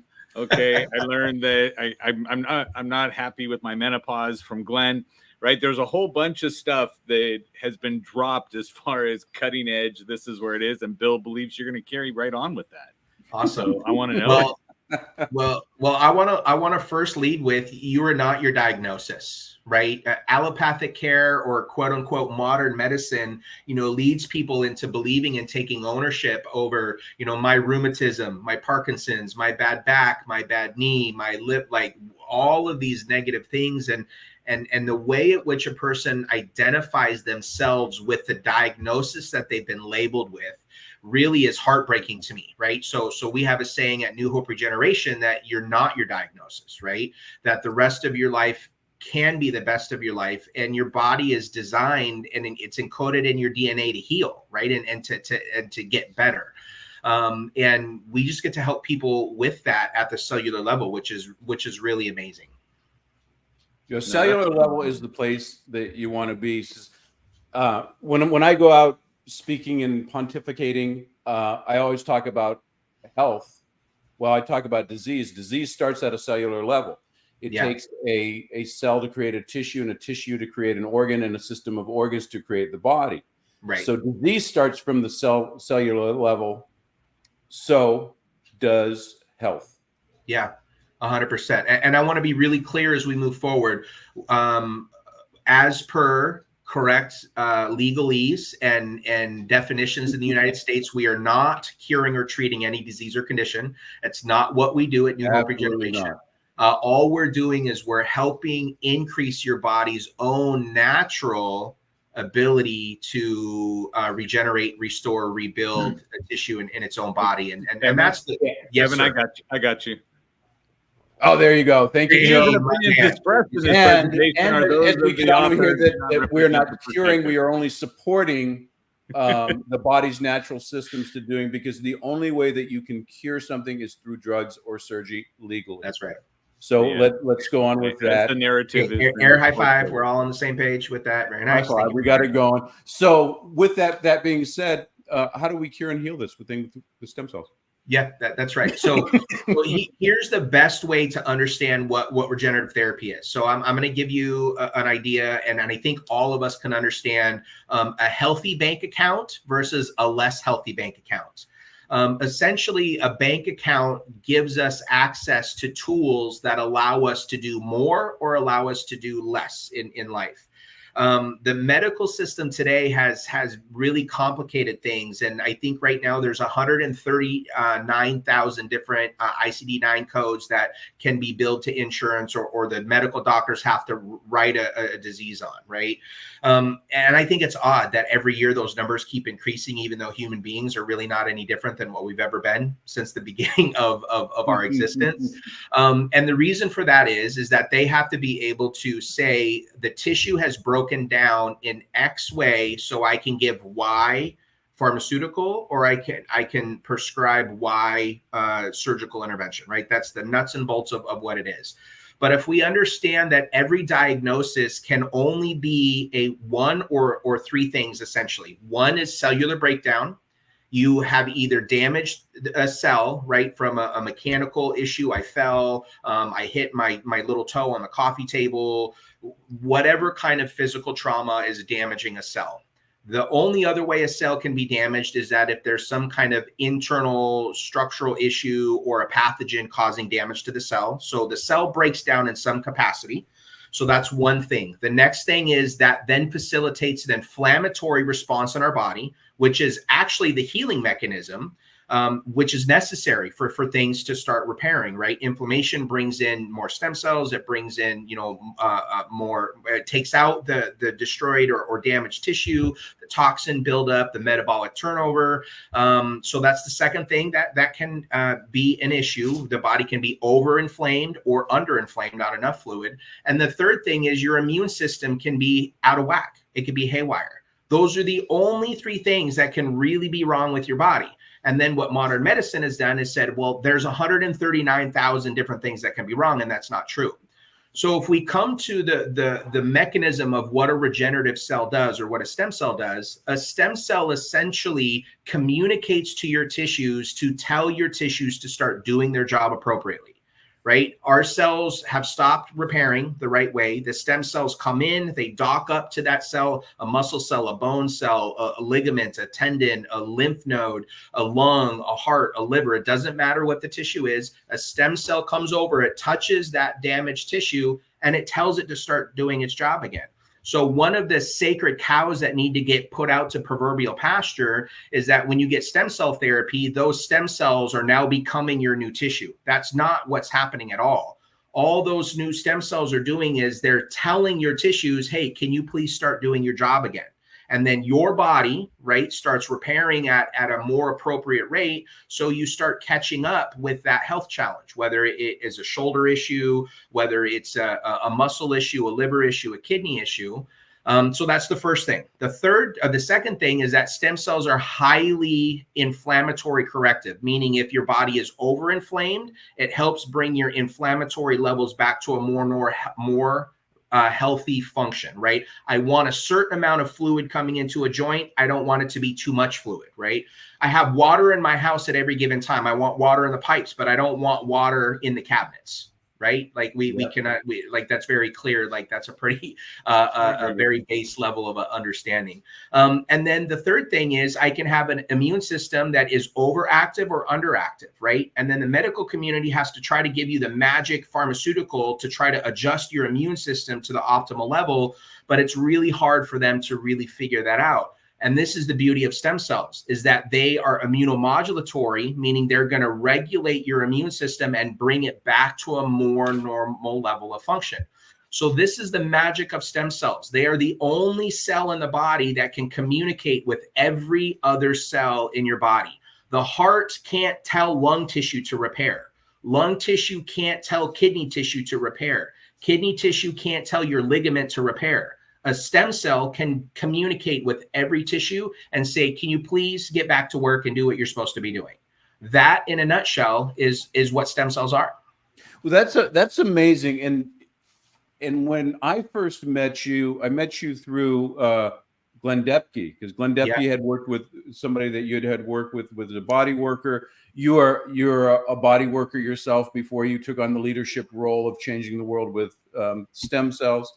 And they were looking to come another office in California, and I'm thinking, who is this guy, and where are these stem cells coming from, and this is adrenochrome coming on, or what's?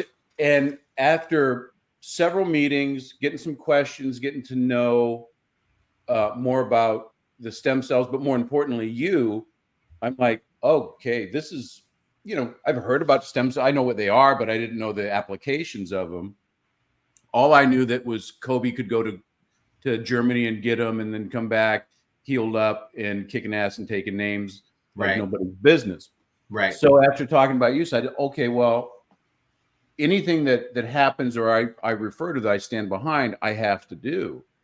And I did them. And I don't have a lot of symptoms. I have like old guy workout injuries and this and that. And I remember talking to you, I said, this paperwork, I said, I don't have anything. And Kevin said, well, do you have any pain? I said, well, sometimes I got this old baseball knee that goes off. Well, do you want us to poke you in the knee? I said, well, does it make any difference? And I remember you said, pretty much not. The stem cells are going to go where they're needed because they're part of the body. But sometimes people like to be treated where the area where it helps with the cognitive stuff. Right. It helps their mind. Yes. Yeah. So I got poked here, and this is where the stem cells are going. And then you don't want them to get the lost. explanation. What?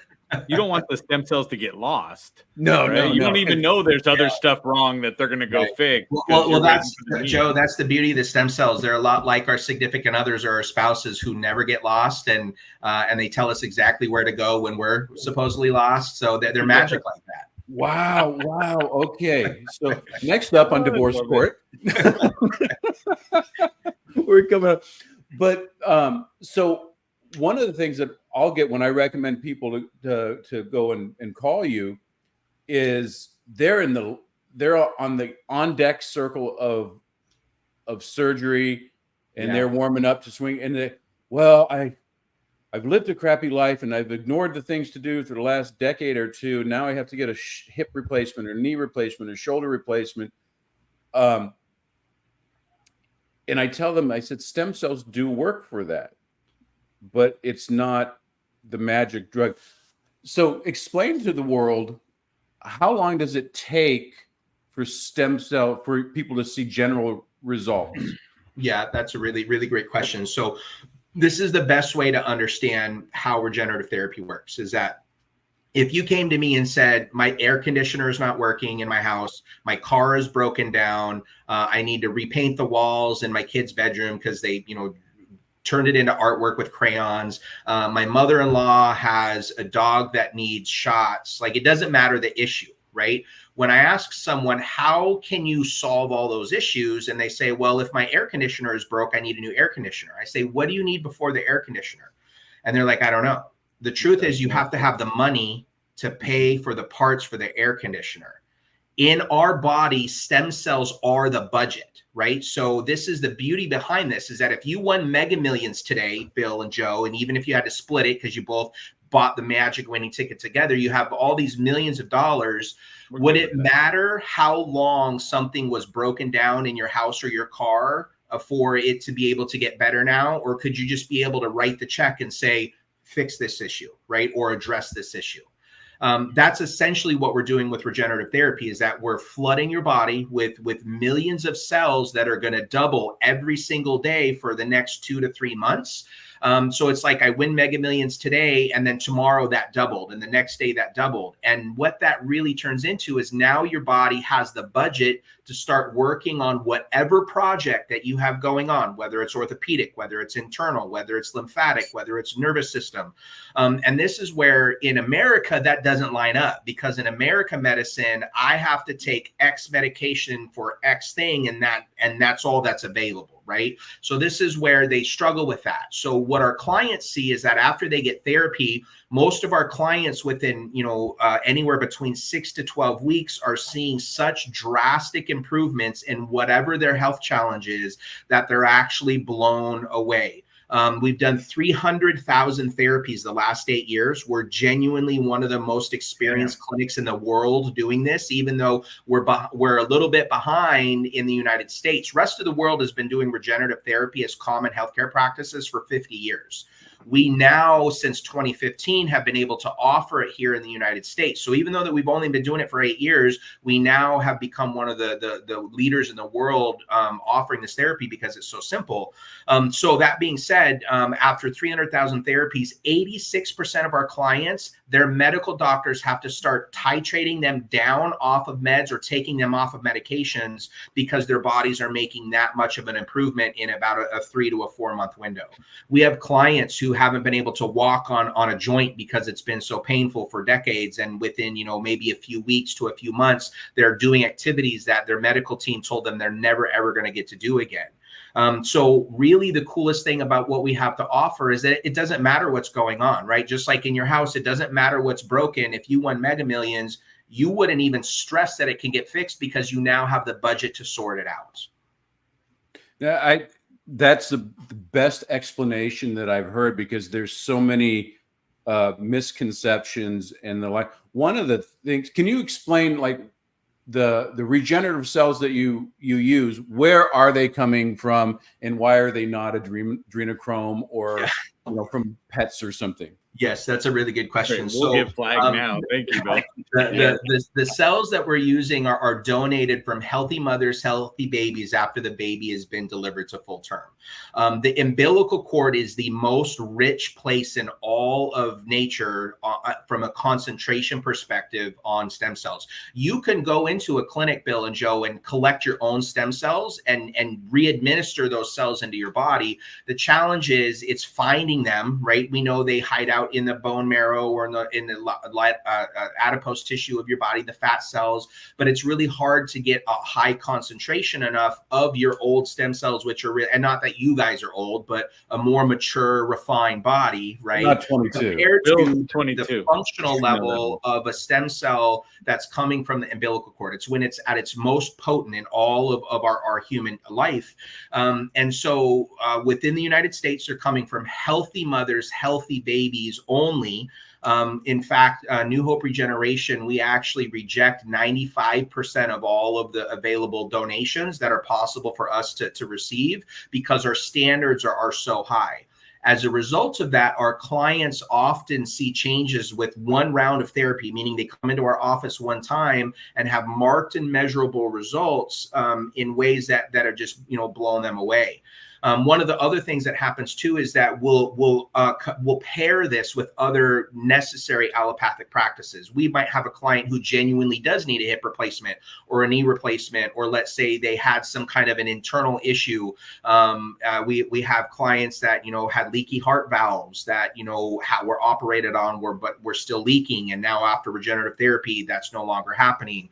Our orthopedic friends say they see a triple or quadruple increase in healing time when they get regenerative therapy, like a few weeks to a month before their orthopedic surgery. And they're seeing our clients who've had knee replacements now at 3 months as if they're 9 months out. So it's not that stem cells are the magic bullet. It's not like Wolverine from the movies where you can get shot, spits the bullet out, and it heals in 3 seconds. So it does take time, but most of our clients are meeting and exceeding their health goals. You're done? Yeah, no, thank you. I'm out. If it's not Wolverine, what's the point? Yeah, I don't want to be Deadpool and just keep the bullets. Yeah, right. Yeah. So long story short, after 300,000 therapies, 80 to 85% of our clients within 3 months are meeting and exceeding their health goals. And the vast majority of those clients, 80% after 8 years, haven't felt like they've needed to come back for a second tank of gas. Their bodies are still doing so fantastic. So let me dive in a little, because I want to give a real life example. Is I've sent a lot of patients to you, make sure, because I know what's going on. I can see it, and I love my patients. I love holistic health, and I want the very best for the patients. And he's never mentioned you to me, Kevin. I'm just going to throw that out there. I said the people that I like. Exactly. I kind of wanted the show to be all about me, but we had to have a co-host. So I'm like, how can we off Joe early? If we restrict him to stem cells now. But I had one of the patients who comes in crying. She has a lung disease that's genetic, and she has 3 of her 4 siblings have passed away from this. She had a mother and a father, or a mother that had passed away, and a grandmother that passed away of this thing. She was 72 years old and was having some problems, got the diagnosis, and the same one everyone else got. And then she was the one who came to me and she goes, I want to fight this. What do you have? I said, we've got to get your nutrition. We've got to get your nervous system going. You got to do stem cells. I sent her over to you. And it actually took about 8 months, but she was doing other things. She was changing the diet, and she was doing other things. And she came back, and I sent you the recording. She didn't want to be videoed, but we have the audio recording of her breaking down, crying, because she went back and there's no evidence of it. She's breathing better than she was when she was 22. Yeah. That she wasn't telling her siblings about it until she was getting the results because she wanted to get false hope. Right. Her little sister, that was the only one not diagnosed, was diagnosed, went and got the stem cells. We're waiting on her great results. But miracles do happen when you put everything together and you stop thinking of the body in bits and pieces. And like, get the stem cells, do the nutrition, go to Glenn, get your hormones in balance, look at your nervous system to start living like there's a meaning for you to be here on this earth, and putting these things all together. And don't identify as your diagnosis, and don't let somebody else give you a path, because there's always something phenomenal. Just that alone, because I've had that part where I had a client who went and got a diagnosis, said you'll be gone in 6 months, from a completely healthy perspective, and almost to the day 6 months had already dropped all the weight, went downhill, and passed away. And I was like, man, you bought into the white coat theory. Right. Yeah. And, you know, one of the things that, you know, it's really important for us, and again, why I'm so grateful for you know, leaders within our community like Bill, and I'm going to tie in how he's like a stem cell, is that, you know, the stem cells are part, right? It's not, the people come into us, they think it's going to be the magic bullet, and, you know, they don't get their nutrition on track. They're not getting any kind of movements in, they're not doing any kind of spiritual or emotional management. And so how I like to explain this is that if I want to grow a garden, I need a core 3 things, right? I need the seeds, but I need good soil and fertilizer and water. And that's one category. And then I need the sunshine. Right. And so if I don't have the sunshine, but I have the best fertilizer and the best seeds in the world, nothing's going to grow. If I have the best sunshine and the best fertilizer and water in the world, nothing's going to grow. So it's that trifecta, right, of things that facilitate the best change. And so for us, our goal is, how can we get your body cellularly working the way that it was 5 or 10 years ago? Because we'll ask clients like, well, were these issues, you know, 5 or 10 years ago? And they're like, well, no, not really. Right. And that's just stem cell bank account. When I'm 20, I can eat Hot Pockets, Pop-Tarts, and Cheetos, and drink stuff I'm not supposed to drink, and go to 2-day practices and work and be functional. But at 30, that changes pretty dramatically, and every decade after. And so if we can optimize your cellular health by empowering your body with the cells that tell your body how to function, if we can get great nutrition, if we can get great movement in, nothing can't get better, which is the opposite of what, you know, Joe, you just said, the white coat theory. I think, is that what you said? Or the white coat? He makes stuff up all the time. All the time. They say you believe the person wearing the white coat as that's gospel. Right. Yeah. And our biggest challenge is that this works so well so often. People are just like, well, how could my doctor not know about this? And it's not that they don't. Our medical minded people, right, our MDs that are younger than 40 are so excited for their clients that are doing this.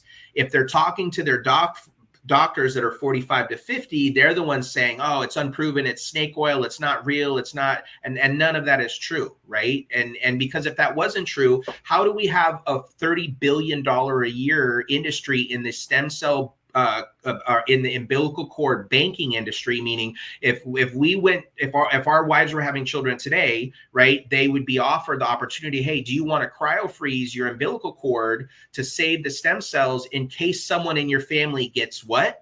Sick, right? Well, how do we have an industry that's worth $30 billion a year, and by 2040 they're predicting the stem cell umbilical cord industry to be a $50 billion a year industry, and then you have medical professionals turning around and saying, oh, it's not real, and it's you know, snake oil, and it's all these things.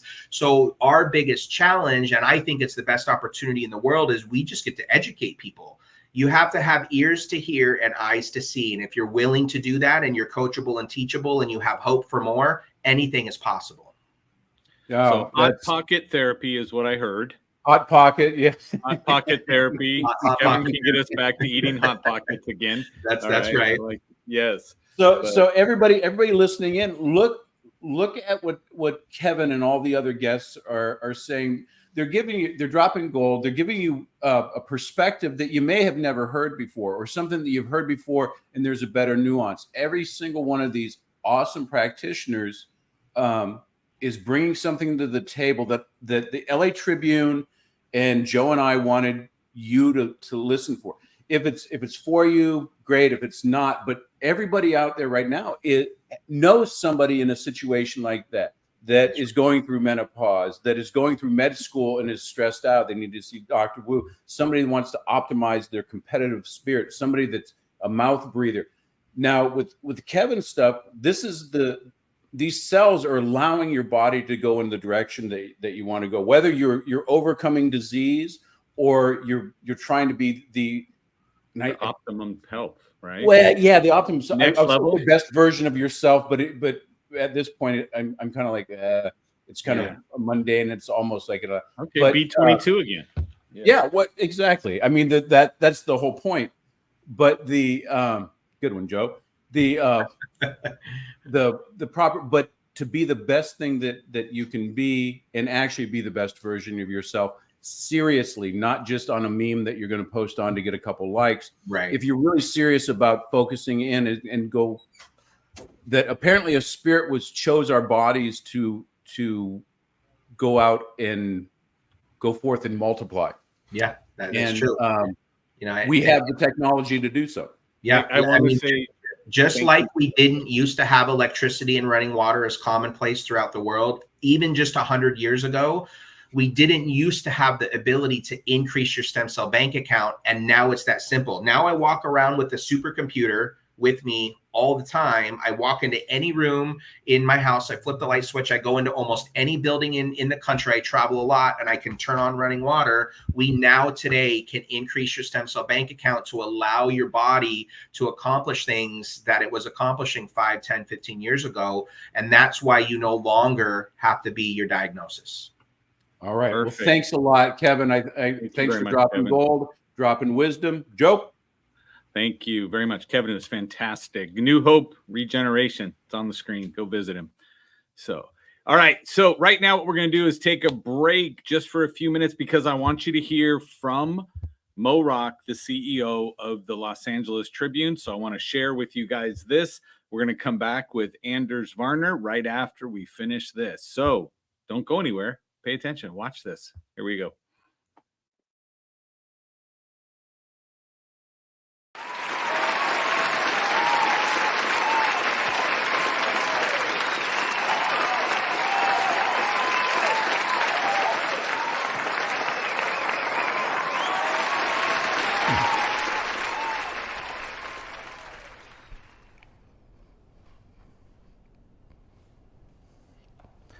Imagine waking up in the morning, grabbing your morning coffee, and opening up your daily newspaper to nothing but headlines that inspire and uplift you.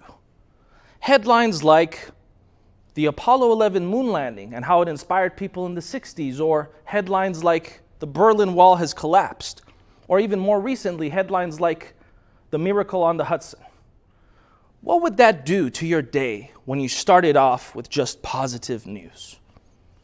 My name is Mo Rock. I'm the CEO of a national newspaper brand, and today, together, we are reimagining journalism. You see, studies reveal that there is a stark contrast between positive news and negative news. In fact, for every piece of news that is solutions-based, that can uplift and inspire you, there are at least 17 that don't. That's 17 to 1. So today, we are actually faced with an epidemic of negative news. We've all heard the phrase, if it bleeds, it leads.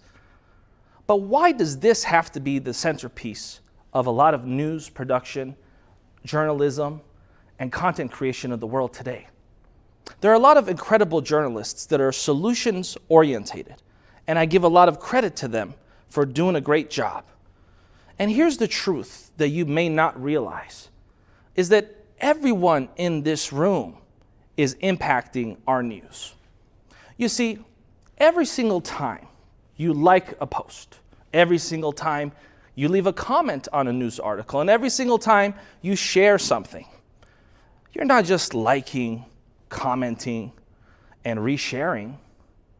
You're actually casting a vote. You're not only casting a vote for the kind of news you want to consume, but believe it or not, you're casting a vote for the kind of world you want to live in. You see, I believe that news has the power to not just inform you, but it has the power to mold you. Our world views are largely shaped based on the news and content that we consume. And so I want to encourage folks to remember that the next time that they like, comment, and share. Our organization has one question that it always has to ask before we share anything, print anything, or publish anything. Our editorial team asks this one very simple question. Does the following piece of news empower our audience, or does it disempower our audience? What would the world look like if every content creator, every journalist, every time someone posted a news article, they asked that question? Does the following piece of content empower our audience or disempower our audience? And I want to encourage everyone to participate in this process and help us bridge that gap between 17 negative news articles for every one positive. And let's come together and ultimately make this world a better place. Thank you.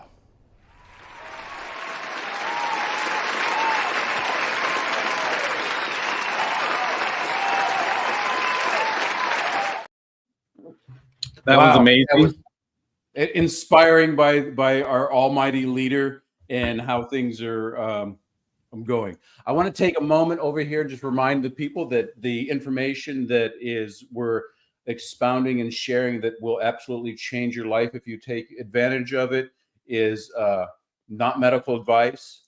It is for entertainment and informational purposes only.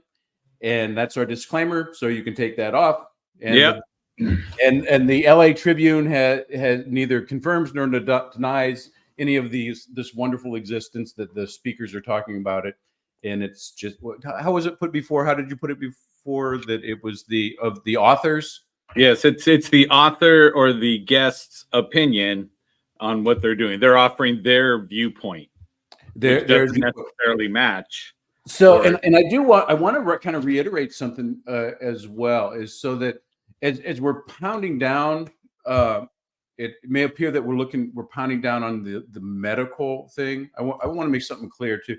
Dr. Wu was one of our first one, who's a wonderful human being as well. We're talking more about traditional industrial medicine of what we've been told. We're not talking about the individual doctors in any ways, because like I said, nobody goes in there to be less than the best version of themselves, and everybody has a skill to help people. What we're looking at more when we say that is the meaning of a paradigm. It's the level of thinking that we've been taught generationally of how to believe about our health. And that's exactly why we're here today. We're bringing on such guests and such eye candy co-hosts and hosts that you're coming on, is that we're changing those paradigms. And when we're screaming from the mountaintop, we're leading from the front of the view. And I want everybody watching, listening, to share this out, because we're just giving a message.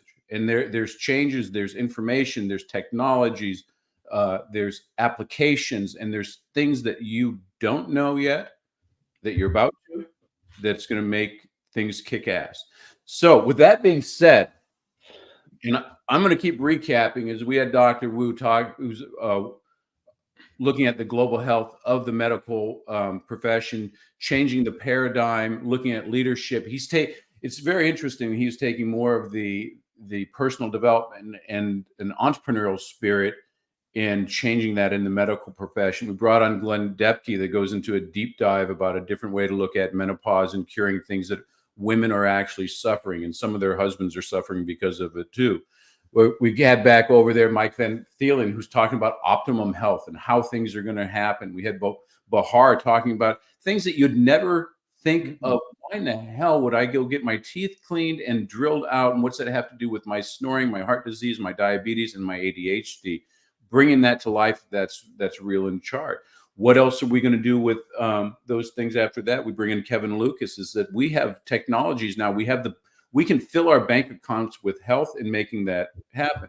So we've taken the paradigm from you're sick and we can change that to we can make you well and get you optimum functioning. Our next guest is, so what do you do with that health? What's the changes in performance? Not only as an athlete, but as an urban athlete and as a mom, a father, an entrepreneur, a visionary, anybody watching that. And Joe, can you bring on our next superhero? Absolutely. Another leader in the industry, host of Barbell Shrugged podcast with over 40 million downloads. Right? 4-time CrossFit regional competitor and member of John Cena's, which is here with us. You just can't see him, right? 1 Ton Club. He's trained and coached high-level athletes from the NFL, WWE, CrossFit. He's passionate about empowering individuals to live pain-free through mindful movement. Anders, welcome. I made it. You did. You're making it really good. After Dr. Bill says all that, I don't need to say anything else. So we're good to go. Have a great Saturday, team. He does take it all that way. Yeah. Yes. It's great. I wanted to bring you on because of the changes that in performance. And it's not just about, new nutrition and new treatment plans and something. And with Barbell Shrugged, and if you're not like in the space, if you're not into that, Anders is super famous and you've been making an impact on that. And it started out with CrossFit back in the OG days, right? Yeah. Way OG days. Yeah. So, we were just drinking the Kool-Aid. So, but that quickly turned into functional fitness.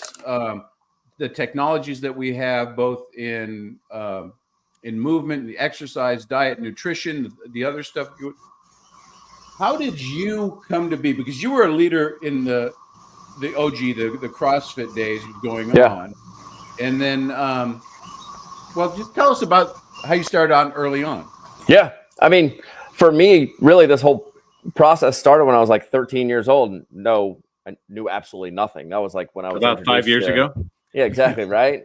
So if I'm doing the math correctly and the numbers start to get kind of big when you're getting up there. You just had a birthday too. So the memory's going. 41. I forget everything now.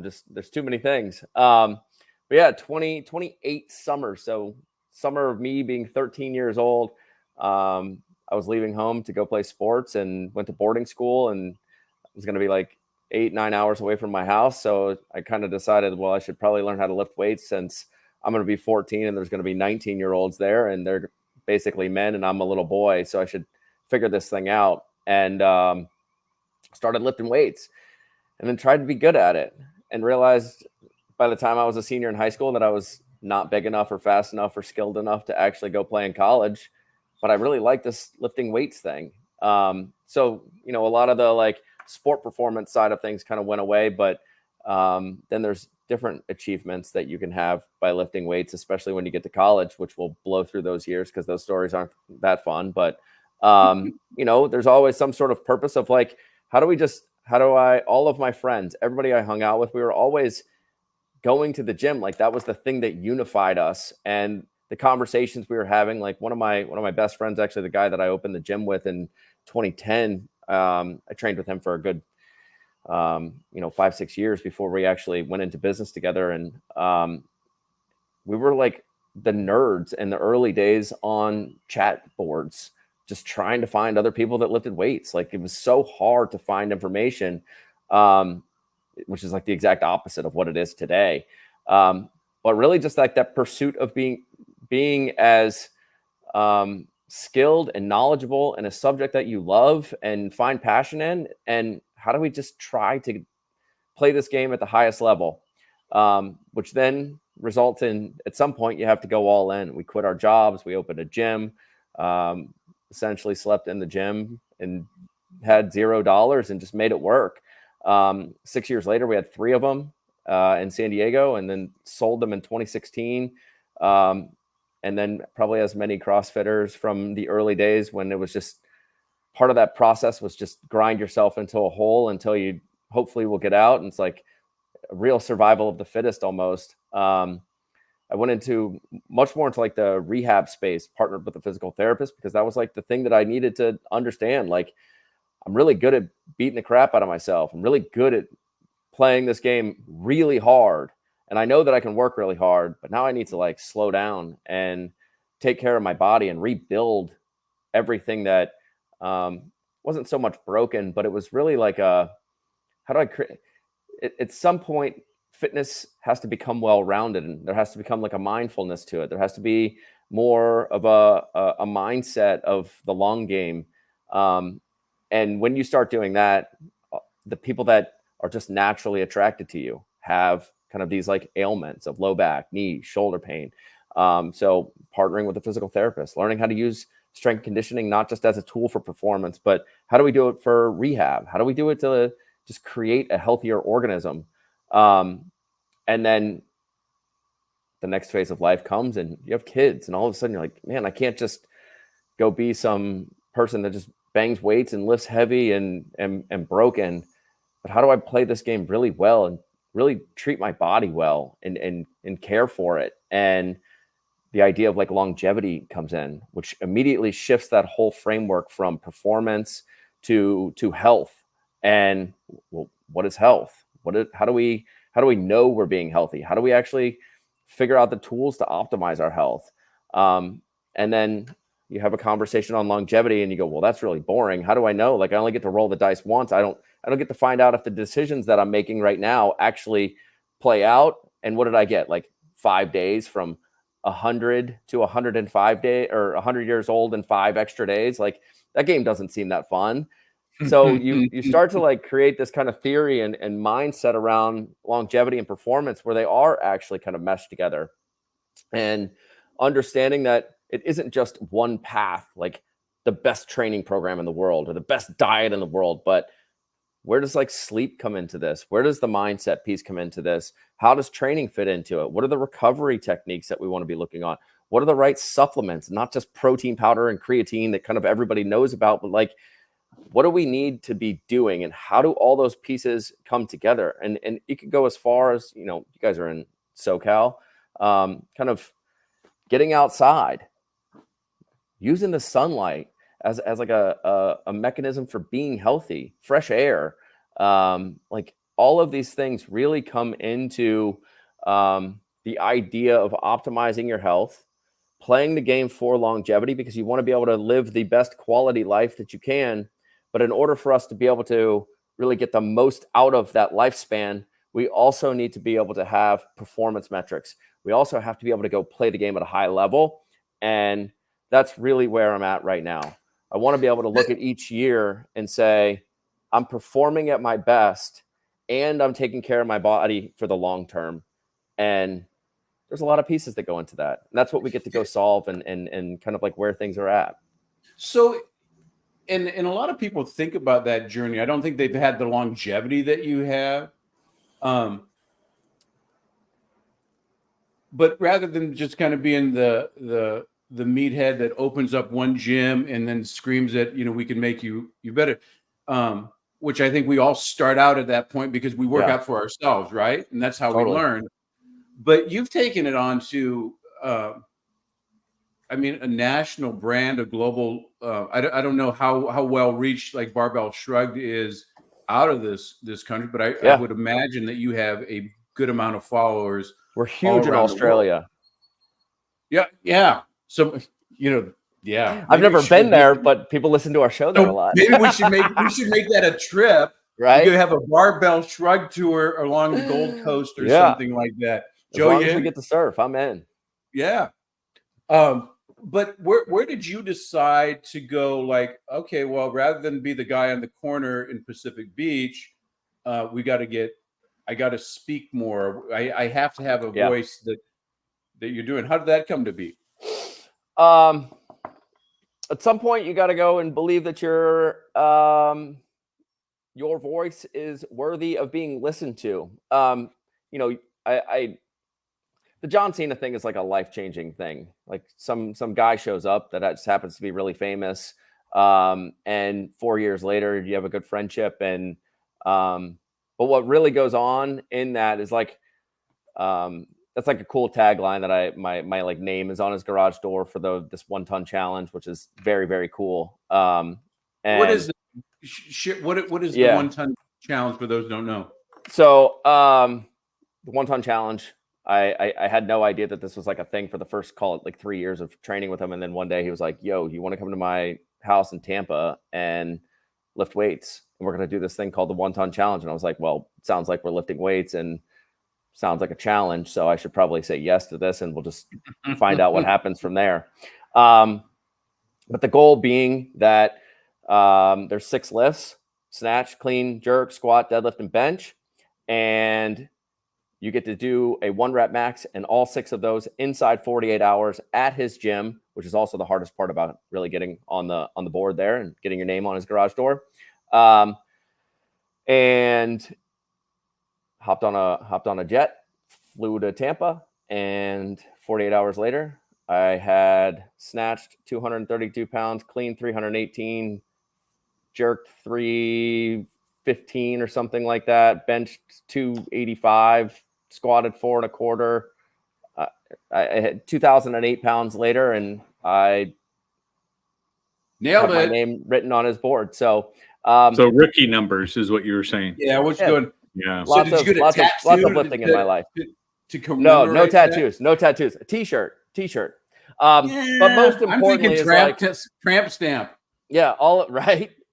But most importantly, and all that stuff is like I got to that's like the highlight in life, where you start lifting weights when you're 13 and you have no idea where the barbell is going to take you, and then all of a sudden one day, like, this stuff just happens because you attract the people, like, you're working hard, like people can just like see that you're willing to die for the things that you believe in, and the gyms that you build and the people that you help. Like, it all comes down to purpose and passion and just being in it. If you're just casually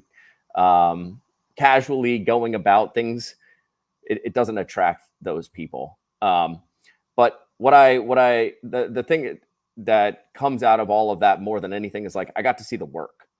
A lot of people will see the movies. A lot of people will see WWE. A lot of people will see the commercials. I got to see the work every single day for 4 years. I got to see I'm waking up at 3 a.m. and I'm going to fly to New York and I'm going to do the morning show. And then I'm going to fly to the Midwest and I'm going to do a WWE event. And then I'm going to fly back to San Diego and I'm still going to be at the gym at 10 o'clock tomorrow morning, ready to train and do it all over again.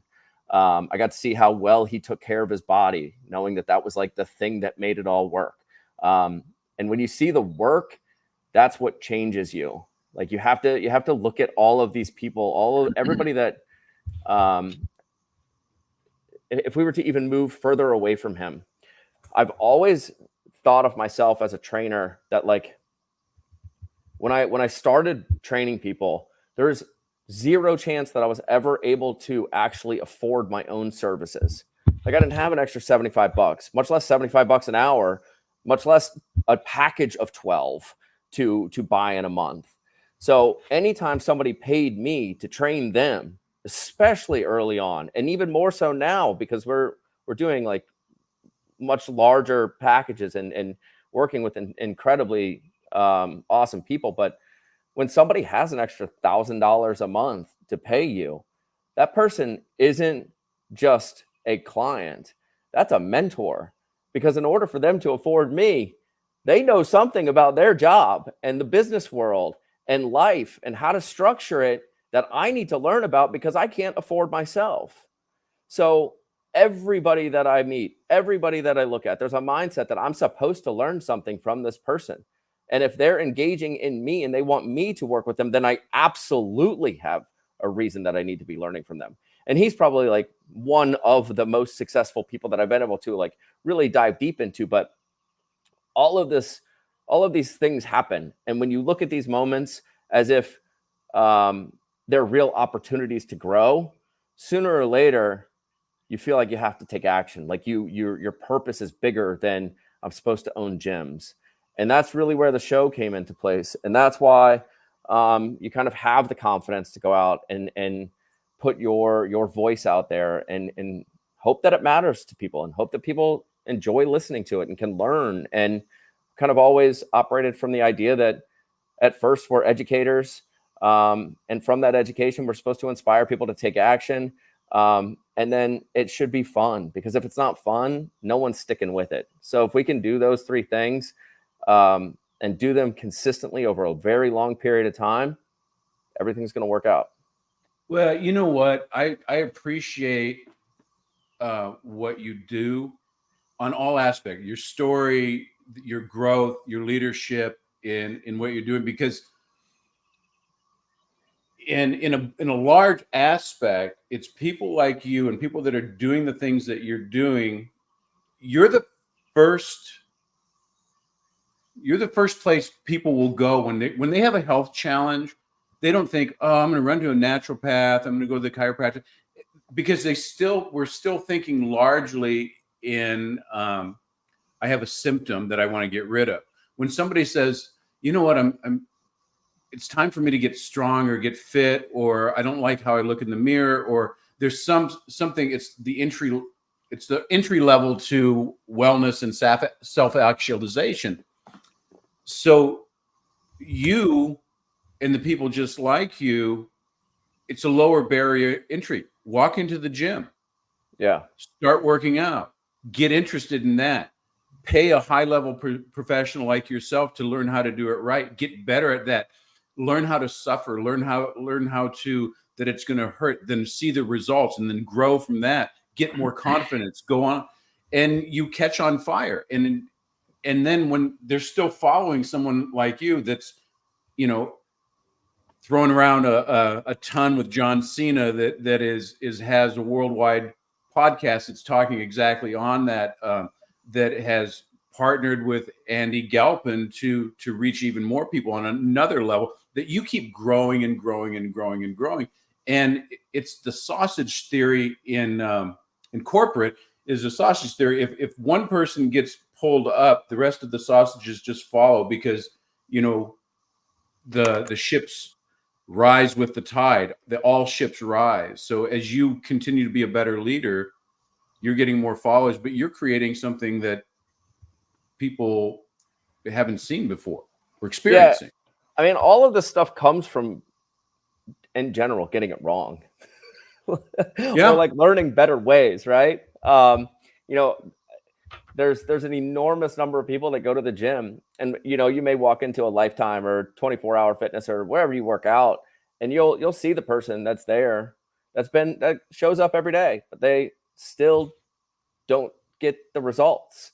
And I think that one of the things that I've learned the most in 14 years of professionally training people is you don't know exactly what that answer is until you kind of like step back and collect as much information about that person as possible. I'd be lying if I didn't say, like, as soon as I opened a CrossFit specific gym because I wanted to go play the sport of CrossFit, when somebody came in and said, I want to lose weight, I go, CrossFit's the answer. Like I have cancer, CrossFit's the answer. And it's like, it's not even remotely right. And then you got to go learn about nutrition, and you go, well, okay, that's fantastic.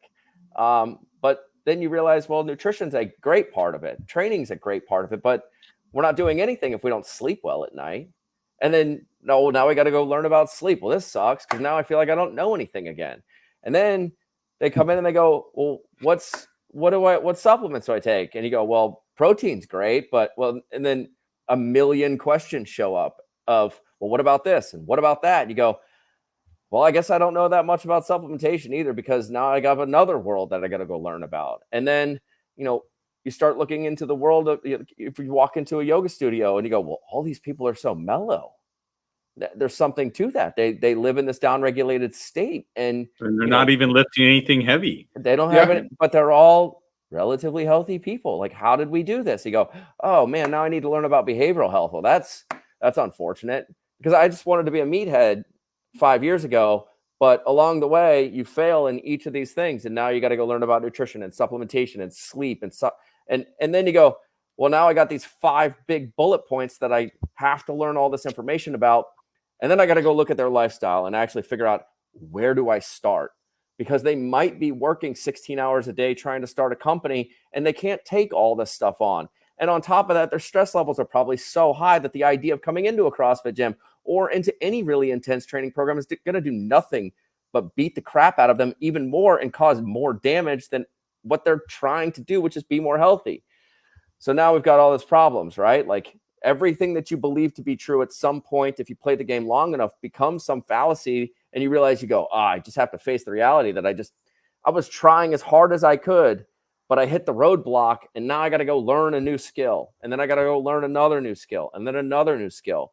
And that really is kind of like where so much of this has taken us. And it's not just, you don't just like start at, I'm going to go build some phenomenally complex and in-depth intake process. It's going to take you 3 weeks to a month before we can even start working on this stuff. But this is where you get when you're trying to actually design something that you believe to be world-class, right? Like, I need to know what your lifestyle looks like. I need to know the food you're eating, the water you're drinking, the sleep you're getting, how much you weigh on a daily basis. What do those fluctuations look like? Where's your hydration at? So many of the lifestyle factors. Then I need to know what your internal health looks like. So you go, okay, well, a lot of people go and get blood work done, but they go and get it at their doctor. And what happens? The last time I got an actual physical from a doctor, and this isn't about doctors being bad, it's just the resources that they have and the times, and that system is built in an unfortunate way, or it's progressed in an unfortunate way. And that the last time I did it, the doctor had me lay down and like stiff leg raise. And she goes, great job. And I was like, that was it? That's all? That's all. I need to name me your doctor because I can go past that one. Yeah. And so you go, well, we need to figure out like what internal health looks like. And you start at blood work, and then you go, well, there's saliva we can learn a lot from. And then there's hair. Well, we can learn a lot, maybe not from me, but then we got to go look at the immune system, which means we need to go look at our stool sample and find out what's going on with gut health and digestive health. And then from there, now there's all these like subjective things that we need to figure out, like people's habits, their preferences, what's the best way to coach them, how do they like to be talked to, all of the like soft skills that go along with coaching. And then we need to know what the output is, which is actually like the performance metrics that go along with this thing. So, what goes in your body, what comes out of it, how it makes you feel, and then what is the actual like the output. And then we have to see what your performance metrics look like, and we can compare that to all of the normative data of understanding where your strengths should be, what are the longevity measures that go along with that. And then once we have all of this data, now we can sit down and really understand, where do we start? Let's look at the internal health side of things, because that's going to come down to a lot of like nutrition, supplementation, understanding where you're deficient in micronutrients, the macros, caloric intake, how well is your metabolism moving. Then we can go from the outside in. So we're balancing really the internal health with the external environment and the decisions you're making on a daily basis. And now we get to look at your training. Now we get to look at sleep, stress and downregulation, and then how all of that fits together with your lifestyle. So now you've got like thinking this is like a 30-minute meeting. Is that right? what you're thinking? All of that somewhere in there, right? You're there. It's like an entire team of humans trying to analyze one person's thing. Yes. How do we make you better? What is the process? And that's fantastic. From there, now we've got all of these programs that could be weighted equally, but that's not that smart because, Joe, you might be a terrible sleeper and Bill just needs to lift more weights and lose some weight. Sorry, Bill. Yeah. I think you totally got it backwards, but I appreciate that. But what we need to do is your program needs to start with, I hope I'm pointing in the right direction for you, but Joe, your program could start with, let's fix your sleep, because if we could fix your sleep, all of a sudden the dominoes start falling so easily. And Bill, he may be a phenomenal sleeper, but he just loves some McDonald's at 2:00 in the afternoon every day or something. We go, man, we've got a lifestyle thing. We've got food issues. Bill. So we've got to structure all of this information and programs that we build into a way we're kind of like unraveling the largest kink in the hose first, and then second, and month by month, stacking all these things so that we're building the lifestyle, we're building the habits, and we're moving the biggest rocks forward. And that way, 4, 5, 6 months down the road, it's fantastically laid out exactly for you with the programs that you need. And then how do we go build a team around you of experts so that when you hit the international flight, or when you hit some phase of extreme stress, or when somebody in your family gets sick, how do we handle those stressors? How do we handle that lifestyle piece? How do we make sure that you're sleeping right on a day-to-day basis, and surrounding that person with a team of experts so that even when we have the perfect program written for you, that when life happens, now we've got somebody there that's going to be able to step in and go, hold up, we've got a death in the family. So now we've got really weird schedules, we've got business to run, and we've got big stress that's shown up. So we need to work on down regulation. We need to work on the sleep. We need to work on all those pieces and be able to audible in the middle of that based on what's going on. Yeah, and that's exactly it. That's why I wanted to bring you on. I appreciate you coming on, because I wanted to show the whole scope of what we're doing. And the first barrier of entry is it's our gyms, it's our massage therapists and stuff like that. And then once you get there, it's not just about back and buys, chest and tries, legs and abs, and a creatine and protein powder. We're getting the true professionals at that level that are having such an impact, because you're seeing the results on a daily basis. And we appreciate all the work that you've come on, the way that you've leaded.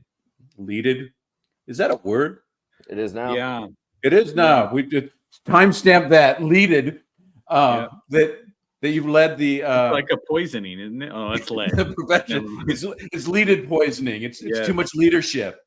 Yeah. I mean, I want more freedom.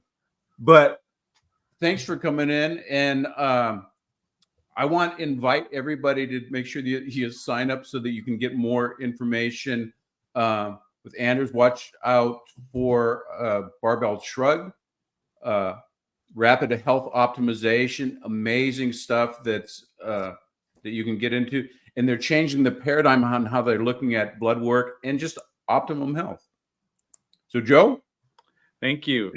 I do appreciate everybody coming in. I'm going to take a quick break right here, but I want to point out that tomorrow, what we have going on here at the LA Tribune is we've got, we're just going to call it like Boxing Day as you look at it. We got Sugar Shane Mosley, Larry Holmes, we got Ray Mercer, James Bone Crusher Smith, Eva Jones Young, we got Samya Amani, Murad Mohammed, and Riddick Bowe, and additionally Khalifa Ali.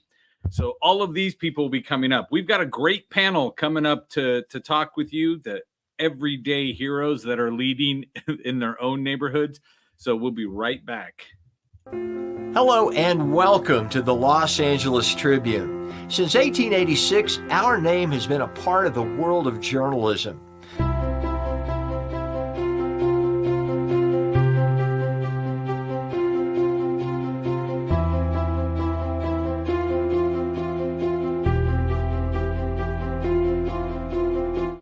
We've earned a reputation for being a publication that practices integrity, authenticity, and responsibility. For general inquiries, contact today. Thank you on behalf of the Los Angeles Tribune team.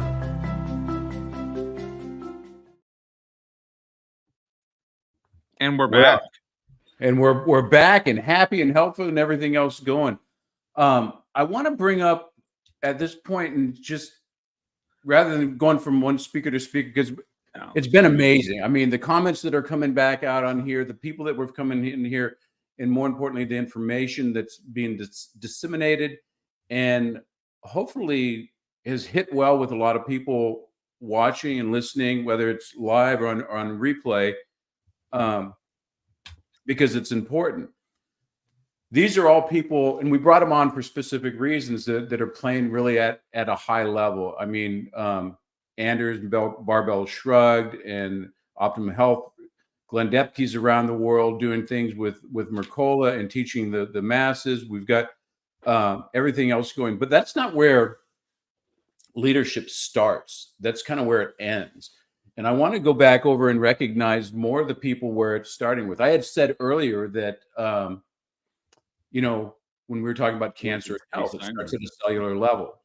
And, you know, people, one person is like a cell. You get a group of people together and it becomes a family or a community. Get communities together, it becomes a culture or a village, and it goes on and on. So the most important place that you can lead is in your own community. So you got anything to add on that about great homies, Joe? That no, again, well, I'll always add. Yeah, you'll always add stuff on, whether we really want. Usually I subtract from everything, but yes. But the fact is, it starts, your journey as a leader starts where you're at. It starts with you, starts with the family, starts with neighborhood, starts with going beyond. Nobody just drops down and goes, I'm leading everybody on this topic and go through. It's a lot of trials, tribulations, and go on. So I want to bring up the panel, and then I want everybody to give us like the 15 to 20 second introduction of themselves, not the 3 minutes, guys, because I can see Coach Greg in there, right? He's going to come up and he's got a bunch. But I want to bring everybody up, and then Bill, if you want to just call them out as we go. I'll just bring there. Simone, Aaron, Tip, Coach Greg's there. James is in the house. We got Cody Fairfield. Yeah, Michelle. I give James credit. Everybody. He's been here early. Yeah, Joe, you're in charge of the pop. Why don't you call on folks around the room to kind of unmute and do their thing? Fantastic. Let's start. Coach Greg. Sir. 15 to 20 seconds. Who are you? Why would we listen to you? Beautiful. I am a multi-business owner, entrepreneur. I have an Empowered Women's Fitness, but today the hometown piece is Empowered Youth Lifestyle, a nonprofit I created to help kids learn the things, the life skills that they don't get taught at school or home anymore.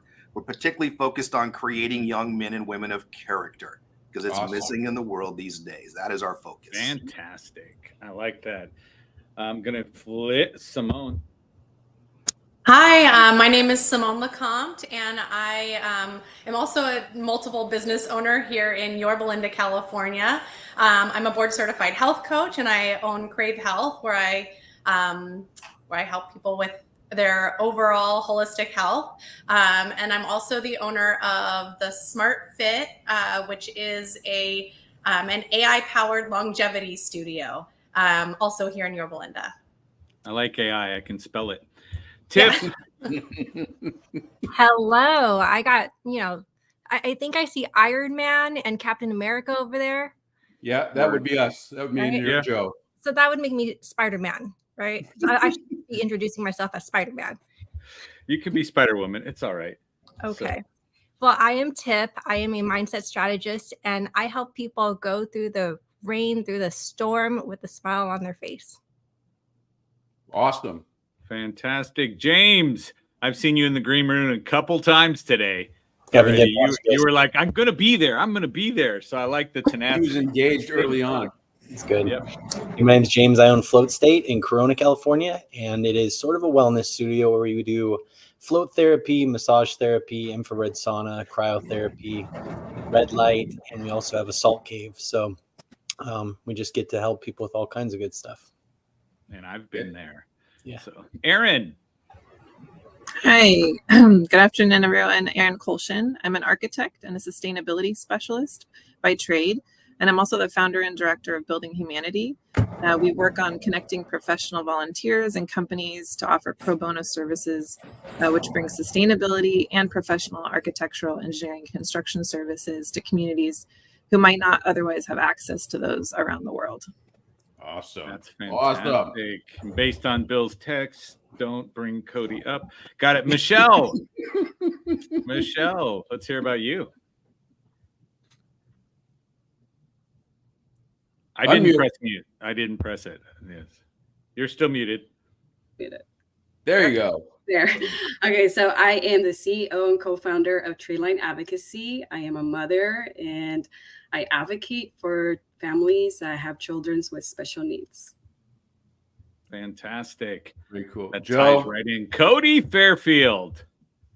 Hi, guys. Again, Cody Fairfield here. I'm a co-owner of CrossFit Anaheim, and we're trying to do something in the industry that's a little different than what most gyms have done, in that we're trying to not only help with the health and fitness on the medicinal and physical side, but we're actually adding in a financial component to make sure that we take off the stress of anybody's finances in any way that we possibly can. My career is in finance, and so we're kind of marrying the two things with my career and my business to make sure that people have a holistic approach to everything they're doing. Wow, it's awesome. He said So free I'm gonna add CrossFit? Is something. that what he said? I think I heard him say free CrossFit. Yeah, he did. It said. was Yeah. for all those Ingram Interactive employees, Right. willing to come back and down and do that thing.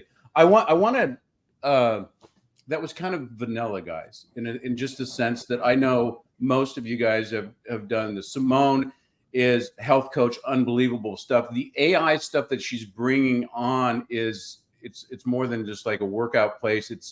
It's allowing people to measure VO2 max and some high level stuff that Varner was just talking about, or Anders was just talking about before, in addition to being a health coach. Erin is, she's building humanity. She's an architect that's going out and doing amazing things.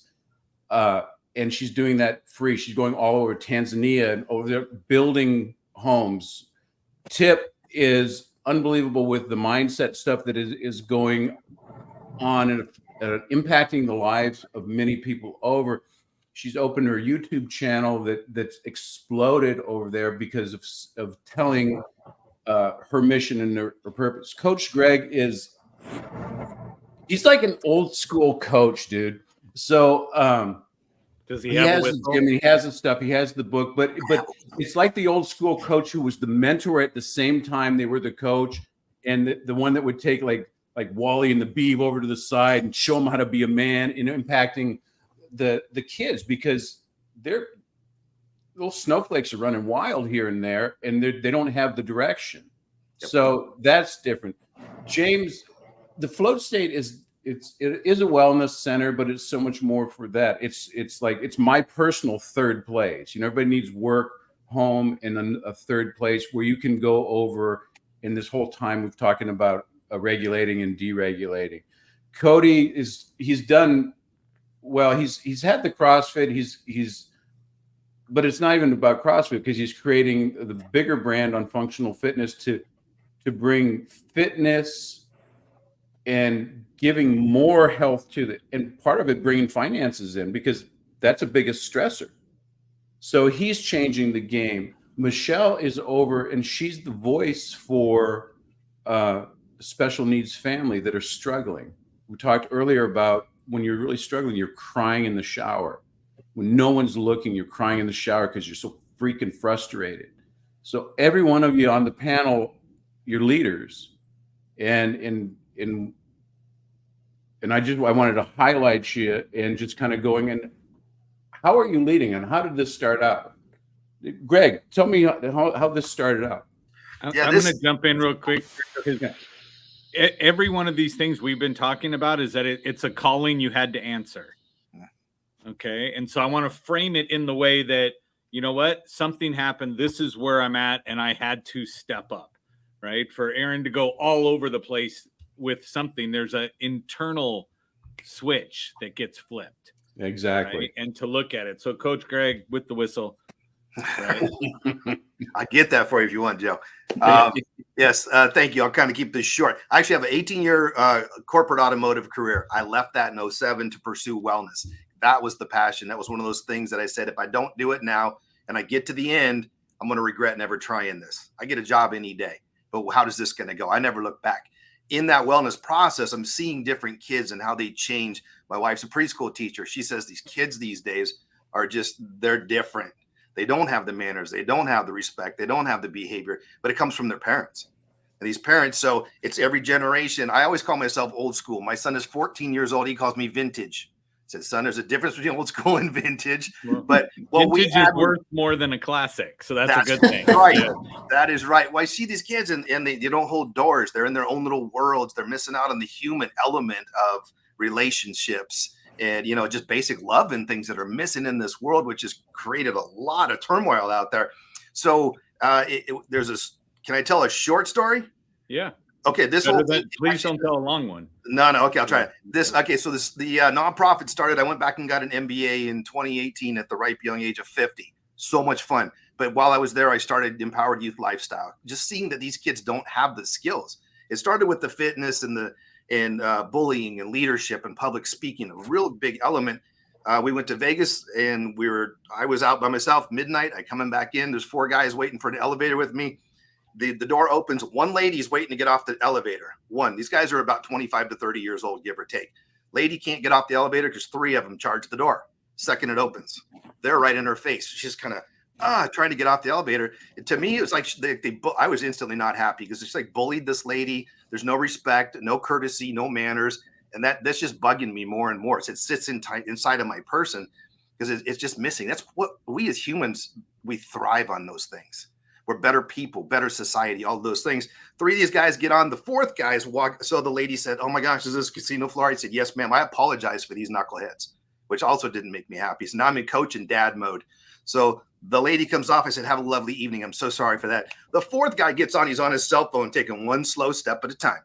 That is a hot button. I said, "Hey, get in or get out. I'm not waiting for you." He's like, "What?" Like, "Get in or get out." So he gets in. There's 4 of them looking back at me now. They're against the back wall. I got in. The doors was closed behind me, and I didn't turn around. I'm like, you, and you. You guys need to learn some courtesy and some manners. When there's a woman getting off the elevator, or anybody for that matter, you hold the door. Where's it going if you're holding it? Nowhere. You let those people go to give them the lecture on how to just wait for the elevator. But I said, "Am I clear?" He said, "Yes, sir. Yes, sir." That's the leadership that you're looking for, exactly in those things. I mean, and I get back. I tell my wife. She says, "Write the book already." I said, "Fine." I just kept talking about it, and she said, "Write the book." So this year I wrote "Creating Young Men and Women of Character." It's on Amazon. But now I've been to all I'm going to the boys and girls clubs, the cities. I've met with a couple of mayors, some school districts to get this program and or the book in every kid's hands. It's written in short little snippets. Like I said, it's character, resilience, mindset, positive mindsets, how to get back up when you've been knocked down, because those things are still going to happen. But like you said, these kids are, what did you call them? Light feathers or something, which is perfect, but they're very soft. They don't know what to do. Yeah. And right? That's more and more people are like that. And that's the good job, Joe. Thank you. Yes, those are my opinions. I'll get that up. Personally mine. Thank you. Yeah, we keep that up. So awesome. Yeah. Thanks, Greg. So that's kind of where we're at with this. So spreading that out to these kids, and it's amazing to watch them transform in a 4-week program. All of us, I have a girl that she just kept talking about hitting. I think should be violence. Yeah, let's put a pin in it. We got some other people to get into it. We can get back over that. I get excited. Yeah, absolutely. So, Simone, how we doing on that? Tell us about your little journey over there. What are you doing to lead? Okay. So I would say that if you talk to anybody that's known me at any point in my life, they would probably say something like, "Simone, oh yeah, she's really into health and wellness," like kind of known as like the hippie mom when the kids were little, just because I think it's so important, and I always have just believed it's important. And that eventually led to a career as a health coach, which, who knew that was going to be a career, even 20 years ago. But and through health coaching, I realized that when people get older, if they haven't already been working out, if they haven't been experiencing, going to a big box gym, it's really hard to get them there. And I think that fitness is such an incredibly important part of your overall wellness journey. And as we age, we need it so much. And so I learned about all this fantastic equipment, AI driven, very, very safe. So a lot of times, we tend to see people over 40 doing workouts that are really inappropriate for them, really unsafe. This is all very safe, and it's very unintimidating. And so that's how I ended up with the Smart Fit method. Just basically creating an environment that's comfortable. It's very boutique. So being able to create this environment that's really comfortable for people that maybe don't have the experience, and you have a personal trainer with you too. So I mean, I don't. Yeah, I guess that's the story. I kept it really short. That's awesome. I've seen the gym on doing that, and it seems to be the leaders are always, it's purpose driven. And so, Aaron, tell me about like an architect going abroad, starting building humanity. Why? Okay, so I was a student working in Romania, and I was asked, or maybe rather challenged, by the director of the history museum that was in the village there, on how I could continue to help and support the community that I had fallen in love with. And so I felt like I couldn't not answer that call. So I had started Building Humanity originally to serve that specific community, but over the years and through all of the travels and the people that I've met, you know, more and more people reached out to me for help. And so I continually lead from a place of purpose and compassion to make these things happen. You know, I just believe that, you know, by serving the purpose, fulfilling my mission, and I believe that leadership is an action. It's not a position. And it's one that has taken me a lot of courage, a lot of compassion, a lot of connection with people and communities, and a lot of vulnerability over the years. But it's been a really incredible journey. That's got to be pretty fulfilling too. Yeah. Yes. Thanks. Tip, tell us a little bit about your little journey there. I'm actually going to answer your question with an analogy. That's kind of like a story. Yeah, kind of taking over the show, aren't we, Tip? Yeah. Really? You know, evidently. Wow. Oh, I've got 20,000 followers. I'll call it myself. You just do whatever you want to do. Right. Yeah, I'll keep it short. So, Dr. Bill, in your last segment, you said all ships rise with the tide. And we are like ships. Ships are surrounded by water all the time. But when the water's not in the boat, the ship's okay. It's when the water gets into the boat, when the ship starts sinking, it starts drowning. And we as humans are just like that ship. We are the ship, and our negative thoughts are battling ourselves internally. That's the water that's coming in, and it's sinking us. Sometimes it's slow, sometimes it's fast, but it is sinking us. And that was me. I was being sunk. And because of that, I saw people around me being sunk, and I just didn't know how to help them. And that's what got me into mindset. I had to learn these skills, not just for myself, but for the people around me, because when I help someone, that person becomes the most inspiring person to me. That person who's overcoming their fears, their beliefs, their battles that are going on inside themselves, those are the people that are most inspiring. And those are the people that inspired me to do what I'm doing now. Wow. Wow, that was awesome. That was worth taking over the show. Whatever. That's all right. Can Michelle talk without an analogy though? Yeah, let's see. Well, for me, I'm answering my hero's journey. This is my hero's journey. Bam. Good Bam. plug. Keyword. Nice. Yes. And so how did I end up doing this? Well, you know, I have a child with special needs, and it opened me to this whole new world. And little did I know how challenging and difficult would be to receive services. And so that's why I decided to go into the advocacy, because I don't have much, but one thing I do have is knowledge. And what I have with that, I want to share with others. And that makes me the voice of families with special needs. I want to show the way. Yeah, that's awesome. Thanks. I've watched you grow, and it's been amazing. And you're going off and doing the purpose that you've had. So, Cody, can you speak up about something? Yes, I can. Well, first, I want to thank Michelle for being in that space. I have a sister with special needs, and people in that role, they're true angels for their calling. So I appreciate you working in that field.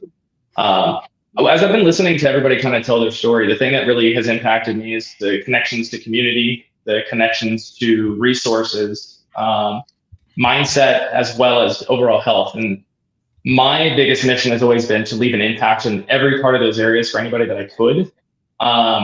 Working in finance and then having the opportunity to own a CrossFit affiliate, I wanted to find a way to kind of offer resources, community impact in every way that I possibly could to the network that I have. And kind of snowballing what that looked like, I kind of came across this idea that I had to kind of change the way the industry was not only perceived, but the way it delivered.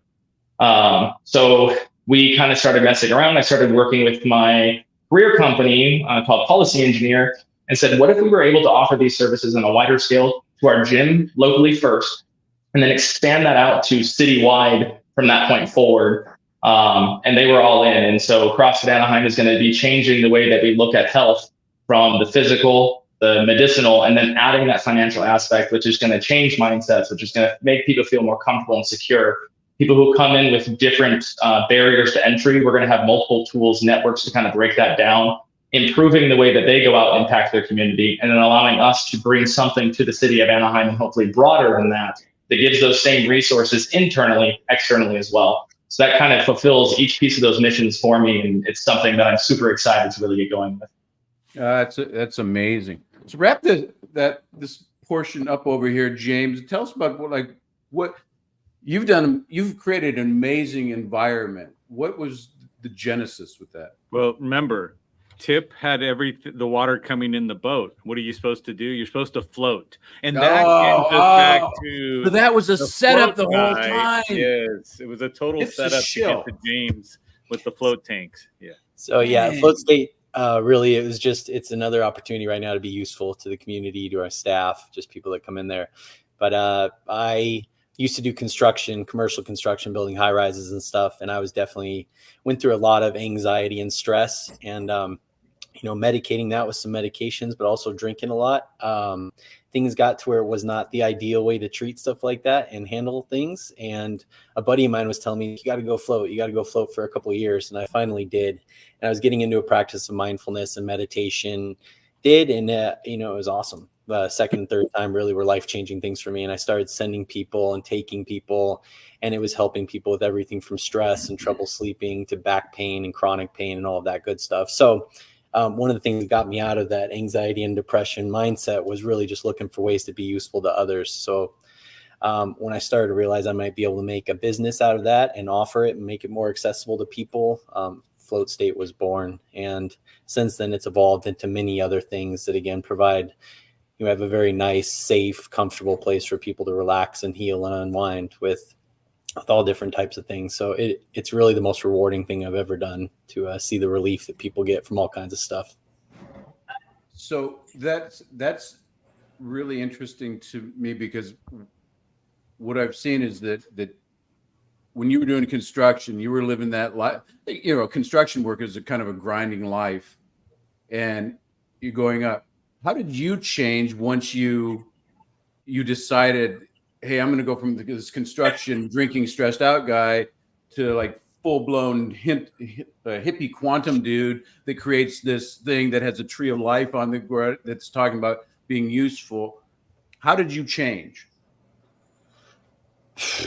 That's tough. That's actually really, really tough. But I definitely needed. You have to answer, James. I mean, this is come on. Like, you took an oath when you came in here. You've got Bill in the hippie corner. You got Simone in the other corner is the hippie. You're down there, so Michelle needs to be a hippie, or we got to move someone else around. This is all four corners. Yeah. Hippie tac-toe. I wake up feeling very grateful and lucky, like I found an opportunity. Like, this is something that I love and I get to be useful with, because I feel like I found is the cheat code to life. Just be useful. Those simple 2 words, just be useful, be useful, be useful. And I wake up in the morning, that resonates. So I don't know really, but it needed to change. So it was like that wake up call, I guess. That's what that was. Wow, that makes sense. Yeah. So as we kind of will wrap around this, like, and Joe, go ahead and just call folks out, but I want to know how you guys have changed, because I want the viewers to see that it's, once you kind of find your purpose, what's happened. I want to show a common theme.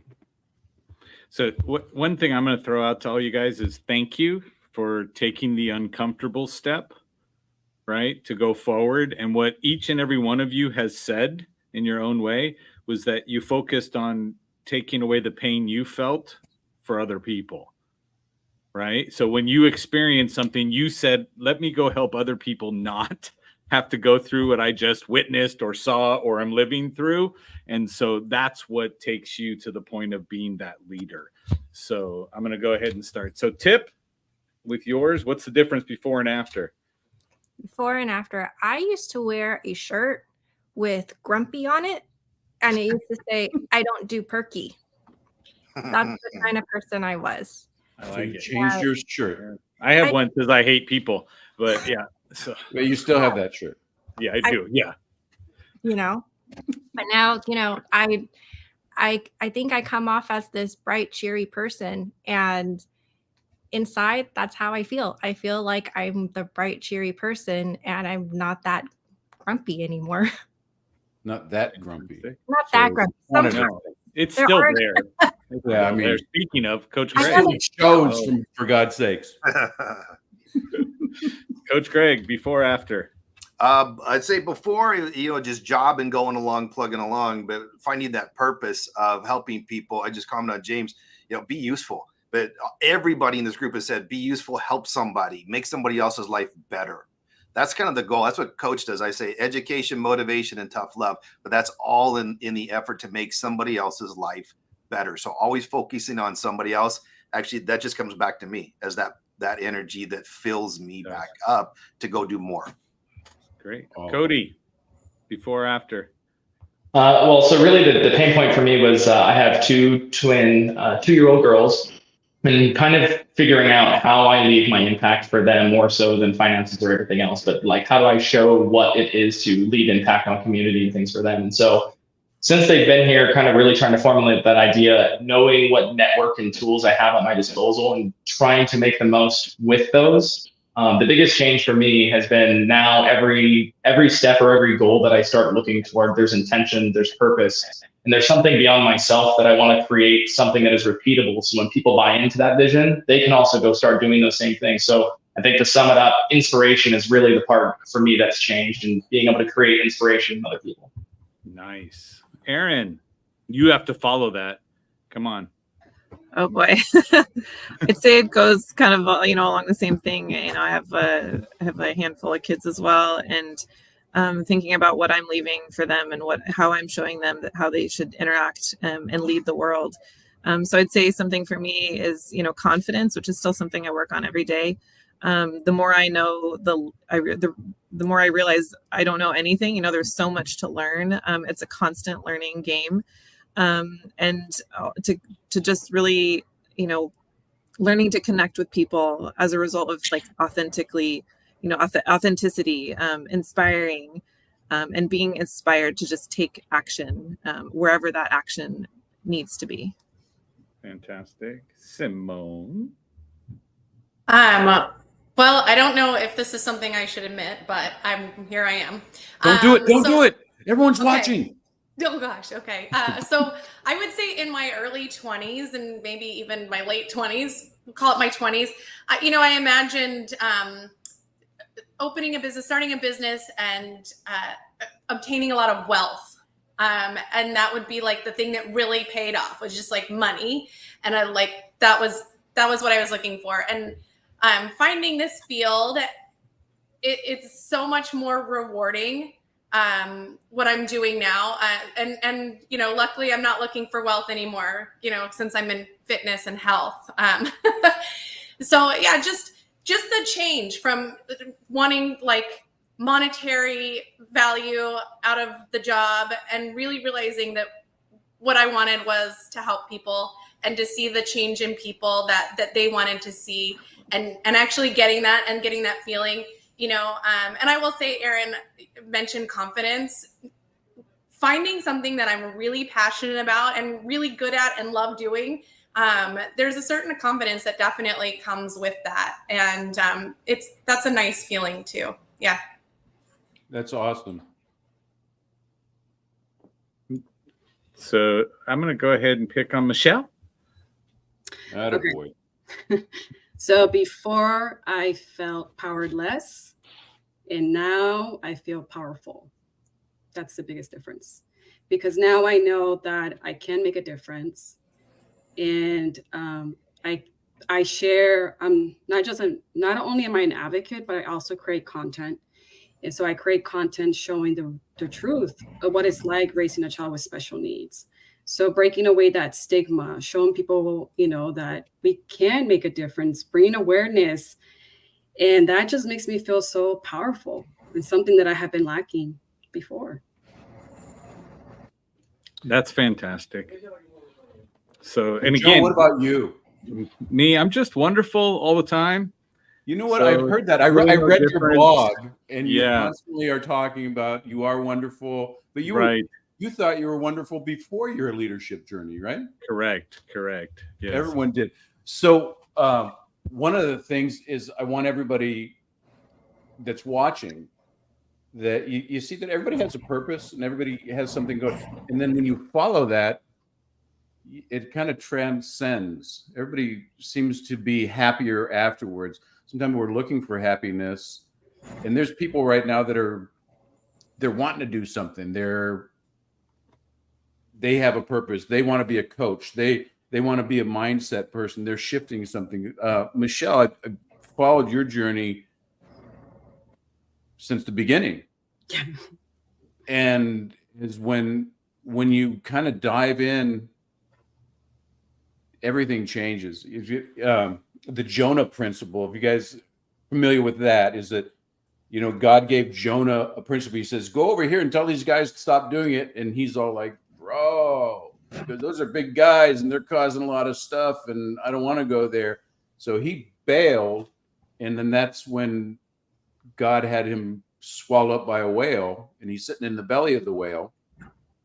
And he says, if you can get me out of this, I'll follow my purpose and I'll do that. So whenever we reject our purpose, and the longer we do, the more that we suffer, because it's generally the thing in us that when you can't not do it. And so like all of you guys, I wanted to bring up, because you're examples of people that took that extra step. When Joe was talking, he says, first, congratulations, because you guys are the leader. You're the first ones that you're seeing, that your neighbors are seeing, your communities are seeing. And it starts with that. Like I said before, you're the cell. We're creating a tissue. The tissue is going to create the organ. The organ is going to create the system. So this is where we start. So I want everybody that you had kind of sign on to kind of watch you when you said, hey, I'm going to be doing this thing. I want you guys to look and see exactly the impact that you're making. And maybe you don't have the LA Times or LA Tribune best-selling author thing or your book just yet, but you're making an impact on something. Maybe it's four guys in an elevator that you had to kick their asses a little just to make them do the right thing. Or maybe it's a special needs family, or maybe it's somebody that needs to get fit and they needed financial. They've got it. Maybe it's somebody that needed to stop drinking and needed something else to get their mindset. Maybe it's the person that wants to work out but couldn't because they didn't have the joint capacity to do so, and now they do. And maybe it's somebody that didn't have a roof over their freaking head until someone came and built it. So I want to thank all you guys for coming on and doing this, and I wanted to recognize you for the greatness that you are as a human and the great things that you're doing, that everyone in your family and your community should be damn proud of what you're doing, and support these people on what they're doing, and the people just like them in your own community, thousands of people that are watching right now, because this is important. This is where it starts. Go, sir. What do you got? Yeah, I was going to say, we're going to wrap up the panel, but I do want to say thank you for taking that scary first step. Because you did that, you now have other people that can see that they can take that scary first step. And that's really what we look for, as who is the one that's going to set the example. And each and every one of you is on here because you represent the example that we want to duplicate that's out in the world today. So I want to thank you all for coming up and spending your day with us on day 4 here at the LA Tribune. And we will be back in just a moment, and we're going to have Dr. Mike Pierce on here with us. So thank you, everyone. Again. Dropping bombs, yeah. We can't keep using that because Brad's going to come after me on that one. So, oh, yeah.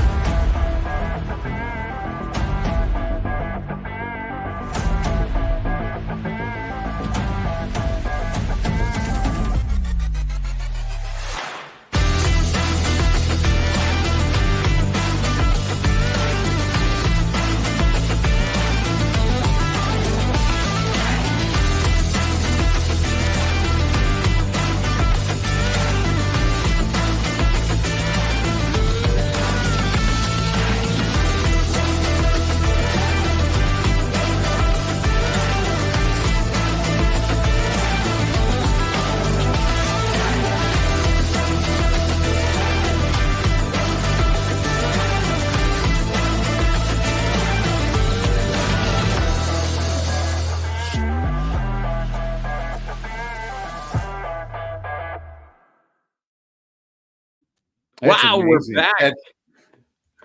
I was watching that sizzle reel, and I'm going, oh my God, I want to go to that event. I'm like, oh well, crap, we're in it. We're in it. Yeah, we're in it to win it. It's unbelievable. And that was our first panel that we had today, and I thought it was great. I'm blown away by the leadership stuff that's going on every day, and to bring those people up. And you're right, Joe, to take that scary first step. And I remember when years ago when me and you were first starting out, and the first kind of, I want to do it, but I don't want to do it. I'm scared and I shouldn't do it.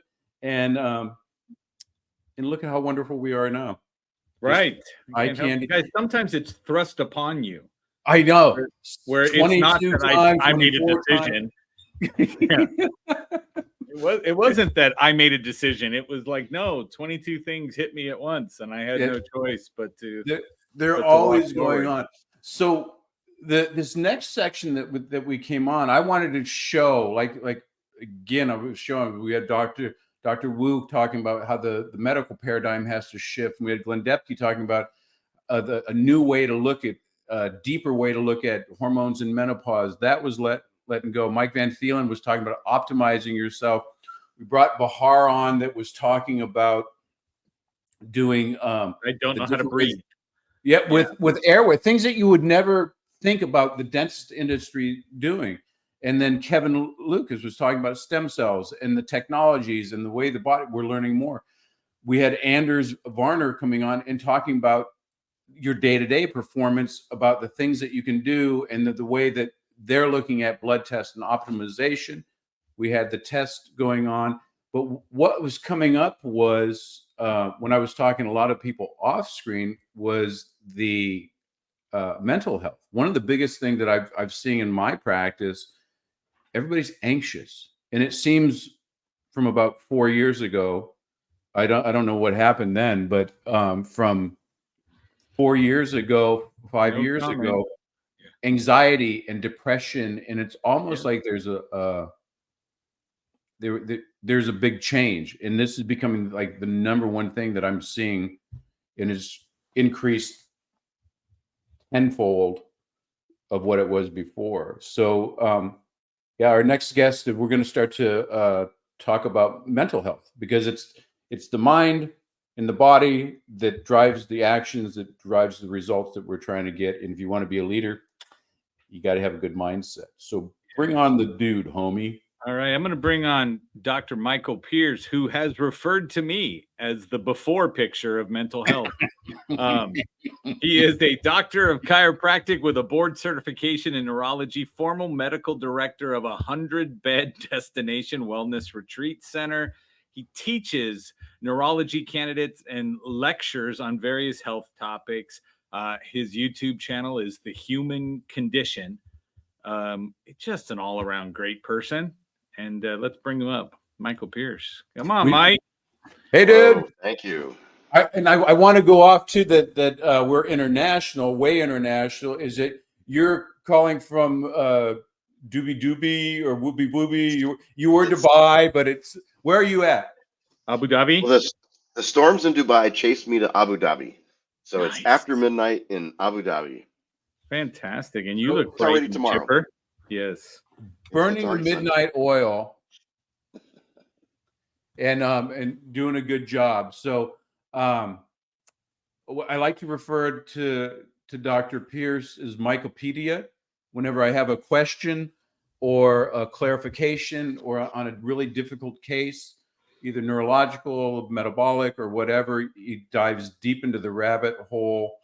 One of the things, and then you started the Human Condition Lab, and where people with difficult challenges can meet with you and you can figure stuff out because of the detail.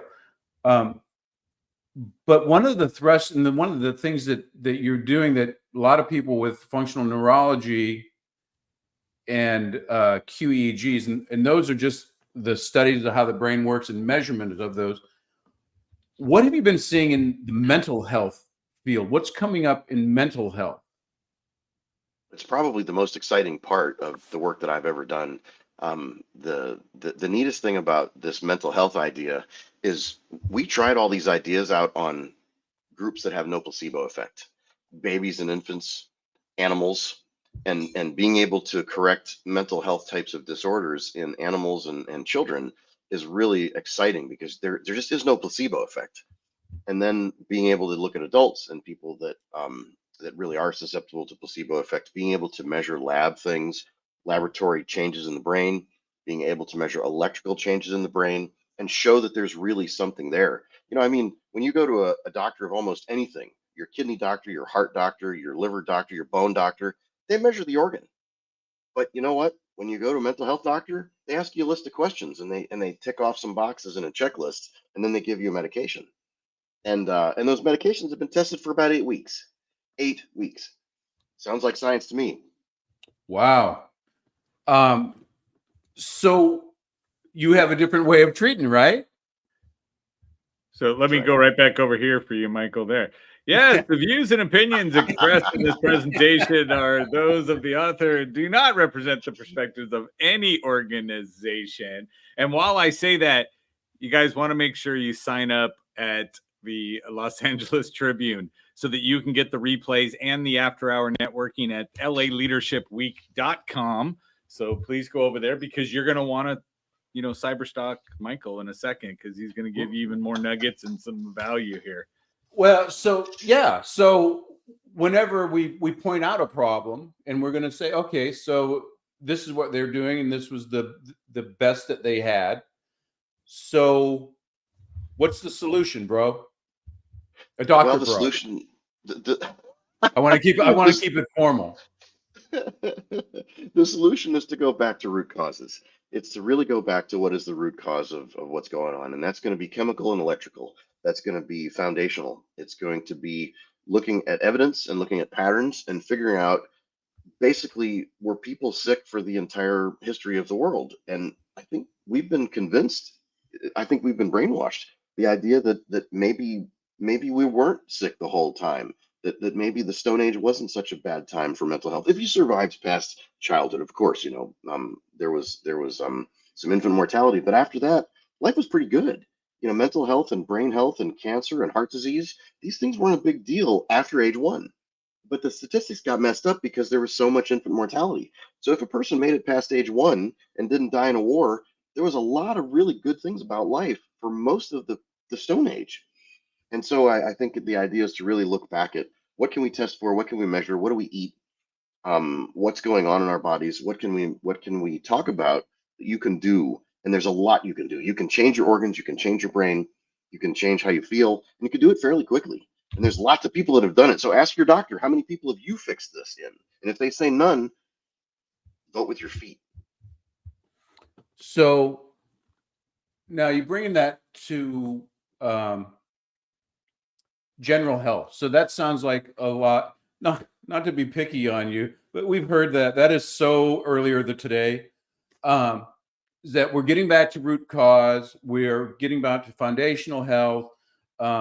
Maybe the paradigm that we were following was not at its best and we're changing, but that's physical health. Those when my back hurts and my neck hurts and my tummy hurts and I have an earache or I have a hangnail or something. We're talking about mental health. How can we go back to what's the root cause of mental health? I have depression, dude. I have bipolar disorder. I have anxiety. I'm afraid to leave the house. I'm I don't know. There's 22 different. None of these are made up. These are literally his list. Oh, that's great. And that's just today. So, so Dr. Science, Mycopedia, hippie doctor, cure me with your wonderful pixie dust and your crystals and your energy. Well, what is going on? The dirty little secret about mental health is it comes from physical health. So if your guts are messed up, your brain's going to be a problem. If your low back hurts, you're going to have trouble with your depression. If you don't sleep, you're going to have trouble with your brain. If you don't eat enough of the right nutrients, you're going to have problems with your brain. And right now, the medical profession says that your mental health has nothing to do with what you eat, nothing to do. Just like your skin health has nothing to do with what you eat. It's all about the medication that the dermatologist gives you. Nothing to do. So, you could just walk away and say, I guess, we live in silos, but it's not true. Your toenail fungus has to do with your brain. Your gut problem has to do with your brain. Your sleep problem has to do with your brain. Your low back pain has to do with your brain. So we have to look at it all as one human and go after everything and link it all together because it's all related. So it is all related. So I know personally because I'm on the inside of everything. That's why I'm hosting this thing. He's in the cool kids club. Yeah, way cool. I get privy information. I know that you're going to international conferences where you're speaking and teaching on technologies to the healthcare or the mental health practitioners that they don't have backgrounds in nutrition and physiology and QEEGs. What are you telling them that's changing their paradigm? Well, I think the first thing to tell them is that special interests and captured agencies have really been building their education, that they've been slowly brainwashed over the years to believe the textbooks and to believe the coursework that they've had, that you can't really fix anything and that people are largely sick and that, what you do is ineffective and you're always going to be working on people and they never get any better and you just cope with things and you really can't restore, repair, rejuvenate, fix, and reverse. The key is reversal. I'm not talking about cure. I'm talking about reversing diabetes, reversing depression, reversing bipolar, reversing schizophrenia, reversing these diseases. And it's bold to say that. But and we're not shaming people. It's very important that at this moment I interject. We're not doing the fat shaming thing or the depression shaming thing. We're not saying, you didn't get better, so it's your fault. Because that does happen. And I'm not here to say that. I'm here to say that maybe the system told you the wrong thing. You used to be so subtle before you decided just to go off to Ooby Dooby and go off and you think that you're out of the United States realm and you were like, oh, well, maybe we could do this and here's some science stuff like that. I mean, you know what, dude, you're getting a little edgy out there. I don't want you to be on your high horse, but I thank you for that. And we want to talk about the LA Tribune does not endorse. These are the author's opinions, and we are here for entertainment purposes and informational purposes only for that. But oh, thanks, Joe. So with that being said, what changes have you seen with so right now we're looking at, let's talk about anxiety and depression, because anxiety and depression are going to drive people's we're talking about the hippie spirit that comes back in. I have a dream, I have a goal, I have a lifestyle that I want to live, but I'm scared and I don't have the neurotransmitters that are giving me that dopaminic urge so that I can reach the serotonin heavens so that I feel wonderful about what I'm doing. What are you seeing change with that? If I can't get out of bed because I don't really want to face the day and I'm crying in the shower, there I am. I'm just all tears in the shower. What are you doing, bro? Dr. Bro? Well, when you tell somebody about this stuff, what I'm trying to do is inspire them and show them what the city on the hill looks like, what the mountain, what the horizon looks like. This is not something that you push somebody out of a nest and they fly. Not in mental health. You don't push them out of the nest and just fly. That's not how it works, because you break Just a lot get of necks over that it. way. Isn't that what you do? Yeah. So you got to be ready. You got to be ready, but that doesn't mean that I should be quiet and sit on my hands and say to you, you got to be very careful, and you should never do anything that goes against what the system says. What I'm telling you is there are ways, and there are people who have done amazing things, and you got to be comfortable, and you got to be ready, and you've got to get kind of warmed up for this. You've got to learn a few things. You got to detox a few things. You got to feel more comfortable. You don't just jump out of a plane without any instruction. You got to take a class. You got to learn a few things. Don't jump into this blindly, but start thinking about the idea that there's a lot you can do. There's a heck of a lot of things you can do, and there's a really amazing things you can do without being a doctor. But you don't start there. You start with the first couple of steps. So the last thing I want is people to just jump out and try something and then get completely destroyed and blame me for it, because that's not what I said. No, and that makes total sense. I want to kind of reiterate is that I worked with Dr. Pierce personally, and he never ever throws out anything from the hip. There's research. He's worked with tens of, not hundreds of thousands of patients, and in many different aspects, supporting high level, not only clinical knowledge, but the research. There's backed it up, along with a very solid philosophy of health. And in personal conversations, we see, just like everybody else, is we're screaming from the mountaintops. I found the truth. I've looked at, and if you watch the theme of today, everything from when we started, it's always the same. I struggled. I suffered. I found this. I tried this. It hurt. I'm better. I'm great. I'm feeling good. I want to go out, and more people have to know about this. And I know that you've gone through that personally. The last 20 or 30 years professionally doing this stuff. So I commend you, and I appreciate you coming out. I think it's kind of cool that you're hiding in a different country, trying to make things happen. Because they're looking for him here. Yeah. I mean, obviously, another man on the list. It was follow me on Rumble, right? You might want to sneeze again real quick, Joe. Just because. Because he's gonna be there because. Hey, welcome, Dr. Michael Pierce. Right. Is it the drinking game? How many times can I get the disclaimer put up? Right. Well, here's something for me, Michael, because we do know each other in real life. But when you look at it, here's what I want you to look. Right now, there's so many thousands of people that went to the LA Leadership Week.com and registered, and they're going to get the playbacks later, and they're going to go in and say, I want to know more about Michael Pierce. If you had one thing you could tell everybody that's registered, the one thing they need to walk away with right now, what do you think that one thing would be? And I will go right ahead and put this up right now. Yeah, go ahead. Right? In the backdrop. Yes, that's going to make it the wallpaper. But yeah, so let's talk about Don't believe what you hear. Don't believe anybody. Your potential to heal is beyond what you can imagine. And you have no idea what these cells can do. You have no idea what your own stem cells can do.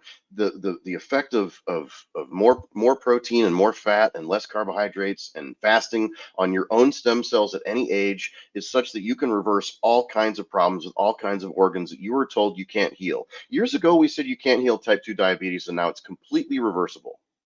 And that's happening for the brain. It's happening for the kidneys. We're seeing people with stage 3, stage 4, stage 5 kidney disease reversing that, completely healing it. We're seeing people on the transplant list for a liver getting off the transplant list with things like alpha lipoic acid and different diets. So it's mind blowing what you can do with your body and your mind. Don't give up. Don't give in. Don't believe anybody. Don't take anything at face value. You are being hoodwinked. Well, I think it grows. Every time I speak and then I talk about you, I said that you're who I want to be when I grow up, is because it's how someone could be like so cool and still be such a big geek at the same time is always beyond me. It is. And reminds me a lot of myself. And yeah, but when I turn you upside down to do a swirly, it's harder. With Mike, I can just do it. We can just dunk them. I mean, and the wedgies are still in. And then a next episode of Anti-Bullying Week with the LA Tribune is Dr. Janishek and Mike Pierce with Joe. Well, tomorrow we do have Boxing Day. With all of the legendary boxers that are coming out. So again, we're having a good time with that. So with that, we're going to go over, have fun in Oz or Booby Booby or Wobby Wobby or that pretend place that you're hiding out, Epstein's Island or whatever, wherever you're at. I want you to keep it going. And we're looking forward. We got some more awesome. You're welcome to stay back in the green room, or you can actually sleep. It's up to you, but we would love to have you around. It's like I never left home. No, you're getting bullied, cyber bullied. So there you have it. Fantastic. So you guys are going to be excited because coming up next, we got Dr. Robert D. McDonald, and I would like you guys to watch this for a second while we get everything together in place for him. Michael, I appreciate you. Thanks so much. Peace, Holmes. Thank you. Hello and welcome to the Los Angeles Tribune. Since 1886, our name has been a part of the world of journalism.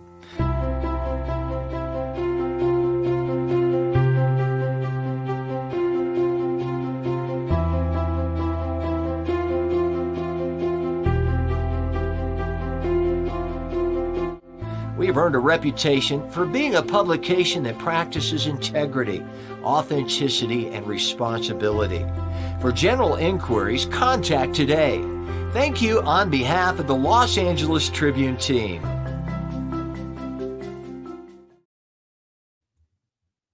All right, let me jump in here. I need this whole screen just to myself right now because I've got to introduce this individual, but I owe it to Dr. Robert D. McDonald to actually say the right things. He is just a phenomenal individual, but he is the author and an internationally acclaimed early developer and trainer of NLP. Now, he is the creator of the destination method, which transcends and includes NLP. And with his wife, Dr. Lizette McDonald, co-founded the Telos Healing Center with offices in the USA and the Netherlands. Dr. Robert wrote Tools of the Spirit, a transpersonal coaching text, and the best-selling NLP book of all time, The New Technology of Achievement. In 1998, he invented the destination method, a profoundly effective and compassionate transpersonal coaching strategy to help heal the wounded heart of the world. So he's got some lofty goals and has accomplished a lot of them. Dr. Robert has worked with over 250,000 people and taught at universities and institutes in 19 countries around the world for over 40 years. He holds a Doctor of Divinity, a Master of Science in Counseling and Mental Health, is a former board member of the Institute of Transpersonal Psychology, and creator of the Mental and Spiritual Wellness Program at the Center for New Medicine. His most recent contribution to emotional, mental, and spiritual health is his transgenerational trauma technique, resolving inherited suffering, which he invented and tested in 2023. I'm bringing Bill back up to the stage. I'm also going to grab our friend and fellow colleague at Los Angeles Tribune, Rex Syke, fanboy, who Dr. Robert, he is so excited that you're here. So Dr. Robert D. McDonald, welcome. Hi. To Hey, Robert. Leadership Week. Hello. Hi. Thanks for taking time out. Nice to Hey, see Rex, you. you're muted. What a wonderful group of people. Just delightful to be laughing. What a wonderful guest that we have over here. Laughing and learning at the same time. May I say a word about Dr. Robert, who I don't think we've been in each other's presence since maybe Santa Cruz conference in the early turn of the century or so. But not only does he do all that, but he's a heck of a nice guy, and that is truly important. What I love about Robert so much is that in the 80s, when the field of NLP was really going at each other and kind of tearing each other apart, Robert and Leslie Cameron and a couple other people really brought heart and presence of mind to the field, and they provided a different form of leadership than some of the stuff that was going on at the time. And that exemplifies the kind of person that he is. He's a heart-centered leader, somebody who's compassionate and caring, and has spent his life devoted not only to developing things, but helping people apply those things so that they can transform. Robert, I love you. All the power, more power. By the way, not only that, there are a lot of Ernest Holmes people who appreciate Dr. Robert as well. Good. Yes. I'm a big Everybody fan. appreciates Dr. Robert. But not as much as you, Bill. Nobody more than me. The greatest chiropractor. I'm so excited because I'm tired of hearing about you, Dr. Robert. Yeah, I'm so tired of hearing about you. And I'm like, I need to meet this man. Bill, stop talking. Yeah, I would tell Joe about him, and Joe's all like, "Will you shut up? This is as bad as the hero's journey. You're making me throw up in my mouth a little, and I can't have this anymore." I said, "Well, you got to see." Every time we have a conversation, it's just off. It's always detailed, it's in depth, and it's thought provoking. And then when you were telling me about your latest endeavors, I said, "Bro," because I'm from Southern California and I can say bro and I can say dude ad nauseum. Yeah. But I say you got to come on because this is exactly what we want to do, because this is a paradigm shifting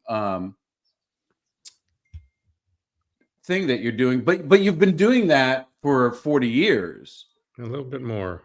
Yeah. No, because you're 37 as we speak. I'm 78. No way. Well, if you were rounding it off, it would be 37. So I hadn't thought of that. You know, I have these buttons here that make me right. So whatever.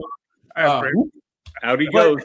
But tell me, or tell everybody listening that what are you doing? Who are you? Oh, who am I? Well, I'm someone who spent the last first time I worked in a situation where I was doing a teaching of communication skills was 1970. So right around the time of Kent State and all the stuff that was going on. That time I was deeply involved in how could we make the world a better place by improving communication. But I thought at that time, that was prior to the inauguration of neurolinguistic programming, which was named in 1976. But it was at a time when I was just deeply committed to helping. Let's improve communication. I happen to have come from a family, alcoholic, quite verbally violent and physically violent, and suicide, lots of deaths in the family. And I wanted to find out how to make things better. I mean, it wasn't some book thing that motivated me. It was the natural thing that happens, pain in the family. And I knew, having done a great deal of studying, because after a while I got undergraduate work in psychology and masters and all that kind of stuff, that there's no coming to consciousness without pain. That happens. And it's like, well, then what do we do with it? And I wanted to improve my life and the lives of others. And so this eventuated, after going through neurolinguistic programming, which is a brilliant, astonishingly powerful set of tools and understandings of how to assist people in changing their lives. After I went through that, I became a trainer. I'm an early developer of NLP. I created a lot of NLP, but I went past NLP. I need it. It's the foundation of the kinds of things I do, which is now the destination method. But the destination method transcends and includes NLP because it involves opening to spiritual levels. That the nature of NLP is to reduce the spiritual or the numinous to the mundane. That's the nature of it, to reduce whatever is being discussed to thoughts or representational systems or submodalities or perceptual positions or metaprograms, to reduce the way that people are, whatever their experience is, to something that we can model, which is brilliant, because then we can model success. Part of this program has to do with leadership in the world of success, like financial success and all that. NLP is like light years ahead of pretty much anybody else or anything else that's helping people to pay attention to, well, what is it that people are doing that actually works? And that's the key to it. It's what's practical, what works. And so I'm interested and have always been interested in what works. So I went as far as I could in NLP. Robert Dilton, who's now currently the fountain of neurolinguistic programming, he and I are very good friends, and we taught NLP worldwide. Well, I went past that because I needed, what I had always needed was a greater understanding or experience, or whatever you want to call it, being able to address by spiritual intuition. And that was not allowed or was not noticeable within the world of NLP. So I said, okay, and I go past that. I went past it and developed the destination method, which deals with the body, the emotions, the mind, and the spirit, and is very clear about all of those, so that we can do what? For the resolution of unnecessary human suffering.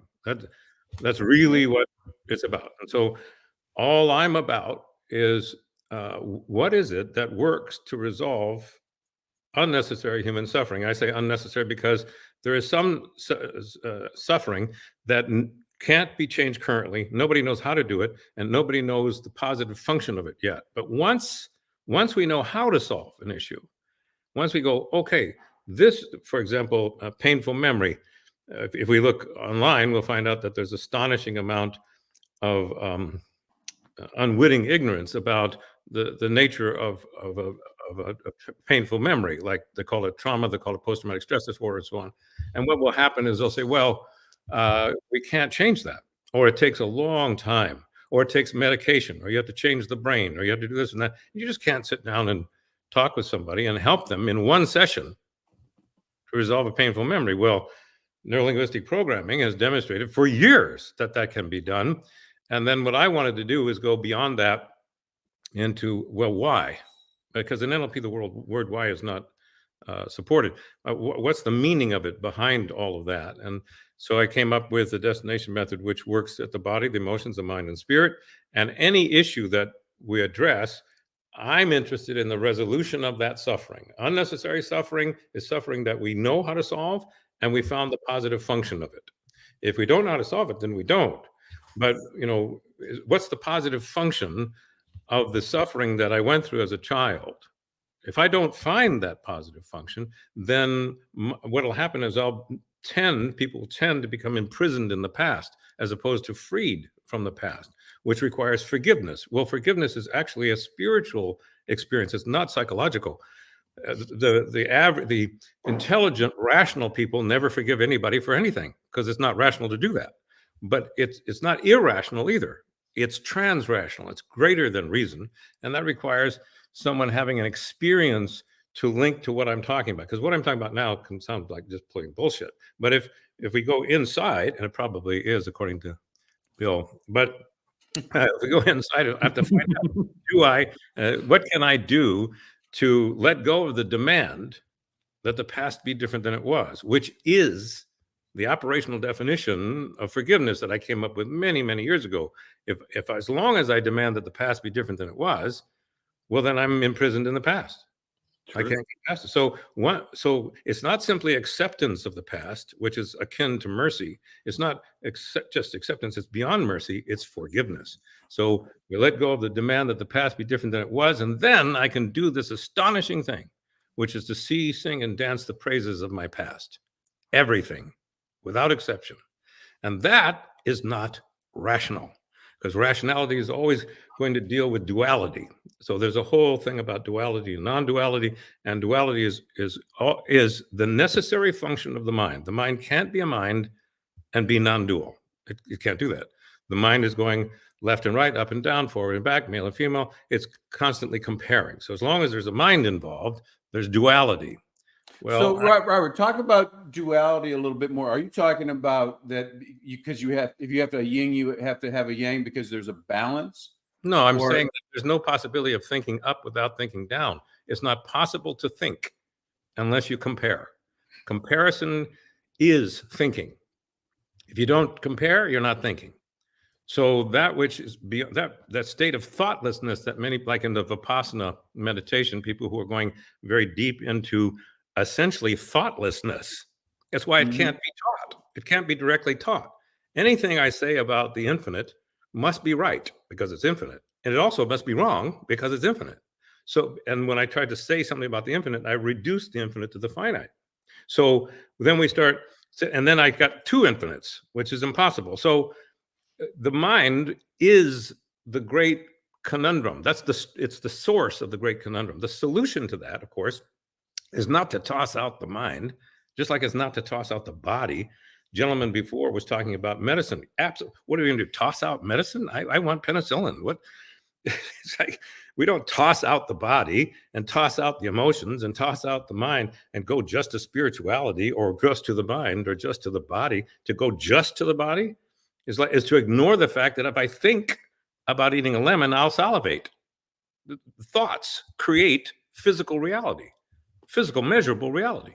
So it's easy to toss that stuff out. What I'm saying is, what are we going to do? What is the point of all the discussion? In my opinion, it's, are we able to resolve suffering or not?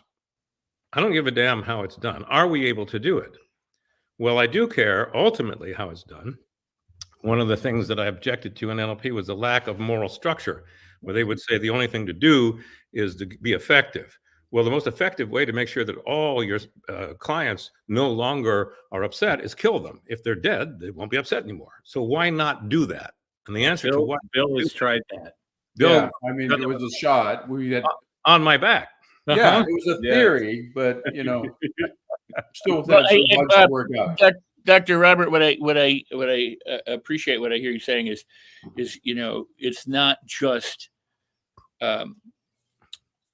the opposites that are included, it's the experience that's important. You know, there's the mind. When you talk about it, you reduce it to a description, but the experience of it is beyond that which can be spoken. Well, if it's experienceable, then of course somebody can say I have it or don't have it, which is necessarily the result of the mind. The mind must have this. We can't have a conversation at all unless we're in the world of duality. It's this or that. Maybe it's right, maybe it's wrong, maybe it's over here, maybe it's over there. When I'm talking about spirituality is probably best addressed by a guy named Nicholas Cusa many, many years ago, 14th or 15th century. He talked about the infinite. Well, the infinite means without limit. It doesn't mean count the numbers and you can't go any farther. It's without limit in any direction. There's no limit. Well, anything that has no limit cannot be effectively talked about without reducing it to limits, just as I'm doing now. So I'm saying, yes, my experience comes from the fact that my mind reduces everything to comparisons. And so if I have anxiety, which Bill, Dr. Bill, you were saying a little while ago, anxiety and depression. Well, those are the number one reported issues in the world of mental health. So right? What I'm hearing you saying is I was right. You was right. Right. You were right before you spoke. Well, may I offer something else to see how you respond to this, Robert?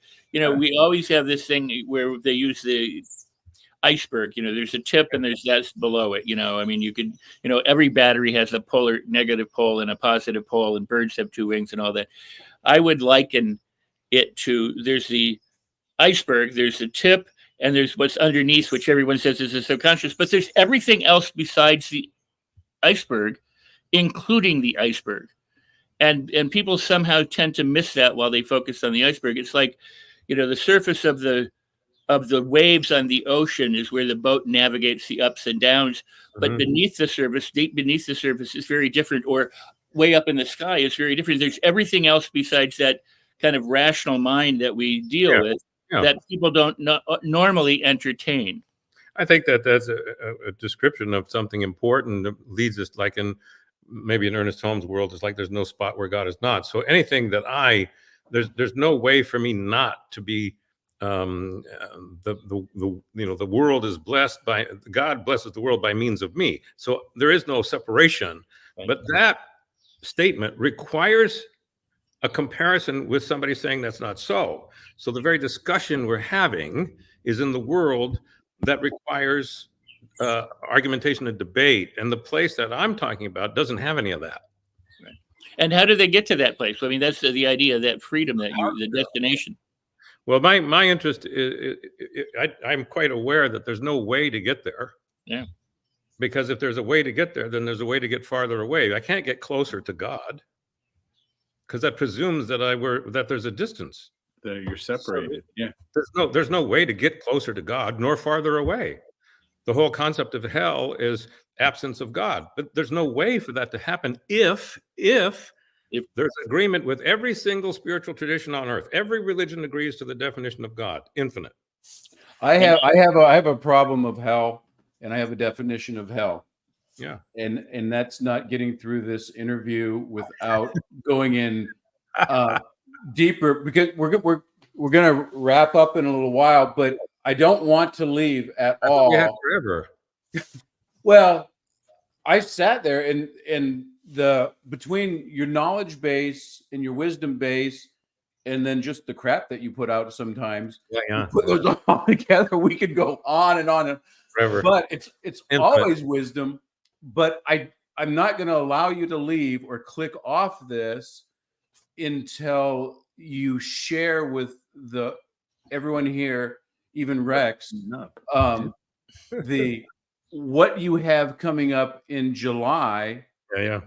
Because when you were at my office and we were talking about it, and I'm like, that's amazing. We've got to get you on that, because this is a big money making scheme that you're going to be coming up with, obviously. But what's going on? What do you have going on in July? I can feel already the upsell coming.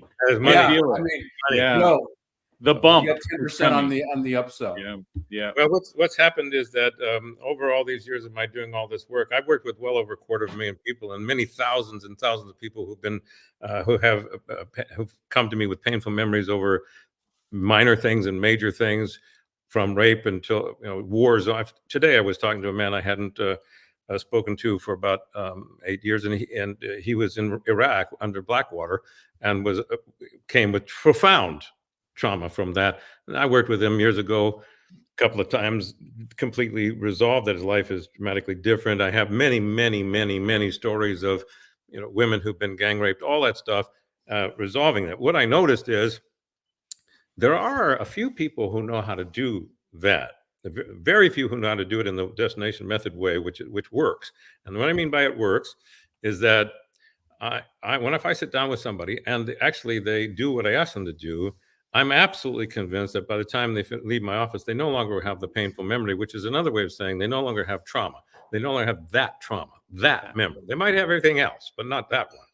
And so what I did is I took the NLP method of dealing with trauma and phobias and organized it in such a way so that it worked all of the time. And so once I did that, I then took it to an organization which had hundreds of people. So I stood on a stage with 400 people several times and took all of them through a method to resolve their painful memory. And they self-reported, and the self-report came back. 96% of the people who did it and gave me the pages back no longer had that painful memory bothering them. They had the memory, but no longer bothered them. Well, that's an astonishing rate of success. Astonishing. It's greater than anything we hear today, medical or otherwise. And so I thought to myself, after doing this kind of thing for so long, I'm nearly 80. I want the world to change one thing, to change the paradigm. There is a mental set in the community of the compassionate, which is counselors, coaches, therapists, psychiatrists, and so on. And that mental set is that we cannot resolve painful memories very easily or quickly, and that what it needs to, and there's a lot of things that are needed, but everybody agrees that it exists. In fact, if we look online, trauma is talked about all the time. And in fact, even misunderstanding the nature. But trauma simply means wound or injury. And when a person has a physical, emotional, mental, or spiritual wound, then they can think about it and feel real bad. Well, I worked with this, as I say, 400 people a few times in person, no doubt about it. I want to change the paradigm of the community of the compassionate. I want people to say, oh, really? That can't be true. But let me see now. Did that actually happen? And so the only way I can think of to do that now is to utilize this astonishing technology that we have for the first time in history, where the entire world can do something all at once. If should that occur, the entire world of people can sit down, and everyone who has a painful memory, and that includes just about everybody on earth, and then they do this particular method, walk away and go, oh my goodness, I feel so much better. It frees me up of this and that. It doesn't buy them a new car. No. It doesn't change, get their dog to stop. Buy them a new dog. No. It do. But one thing only. They go, you know what? When I think about when I was a child and my brother hit me in the face, I've been upset about it ever since. Now I'm not. Now I'm no longer upset about having been raped as a child. Now I'm no longer upset about the war zone, having my legs blown off. Okay. That's what I don't want. I can't do the whole thing. I want one thing. And that is to change the paradigm about the impossibility of resolving a painful memory. And I'm doing it online. It's free to everyone. I'm having people donate because I'm doing it for free. They're saying maybe they'll donate cameras, advertising, a stage for me to stand on. I'll have people that can be seen there, 20 or so people in front of me, so that people who are watching me would be able to understand what I'm asking them to do. People will have to connect with me with an email because I send them out a questionnaire that they have to actually answer the questions so that their mind is set to be able to receive what it is I'm going to do. Once all that's in place, now that's a lot of givens there, but once the givens are there, then what happens is all the person has to do is say, okay, I'm going to do what it is Dr. Roberts asking me to do. I'm going to think of this in the way that he describes it. When they do that, then we say, okay, either this worked or didn't work. If it didn't work, I need to know that. So let's find out and give feedback right away. My purpose in doing that is to change the world. Now, I can't do the whole thing. There's so many other things. If I could teach the world one skill, it would how to listen at a professional level, which is almost unheard of today. Almost unheard of. I have the whole world. If I could teach one skill, it would be that. Well, that's not very popular, but trauma is very popular. And so I invented, for example, this is not going to be in it, but I invented the transgenerational trauma technique. When I started hearing about it, I went, of course, I know that from my own life. And I know that from the lives of so many clients I've had, thousands of clients, is that mother passed it on to mother, to son, father, sons. And it's like, what about resolving that? So I invented that last year, and I tested it out in Louisiana. I'm going to present that in July, but it's a paid course. That's where the money is. That's a paid course. I knew it. I knew it. It was coming up. I knew it. Yeah, but I'm not. Let's get back to that free course. So the free one, July 20th. July 20th is absolutely free. Yes. July 20th. There's something that's going to be that's going to be something. That's exactly what I wanted to get on before we had to go to our panel, and I think that's amazing.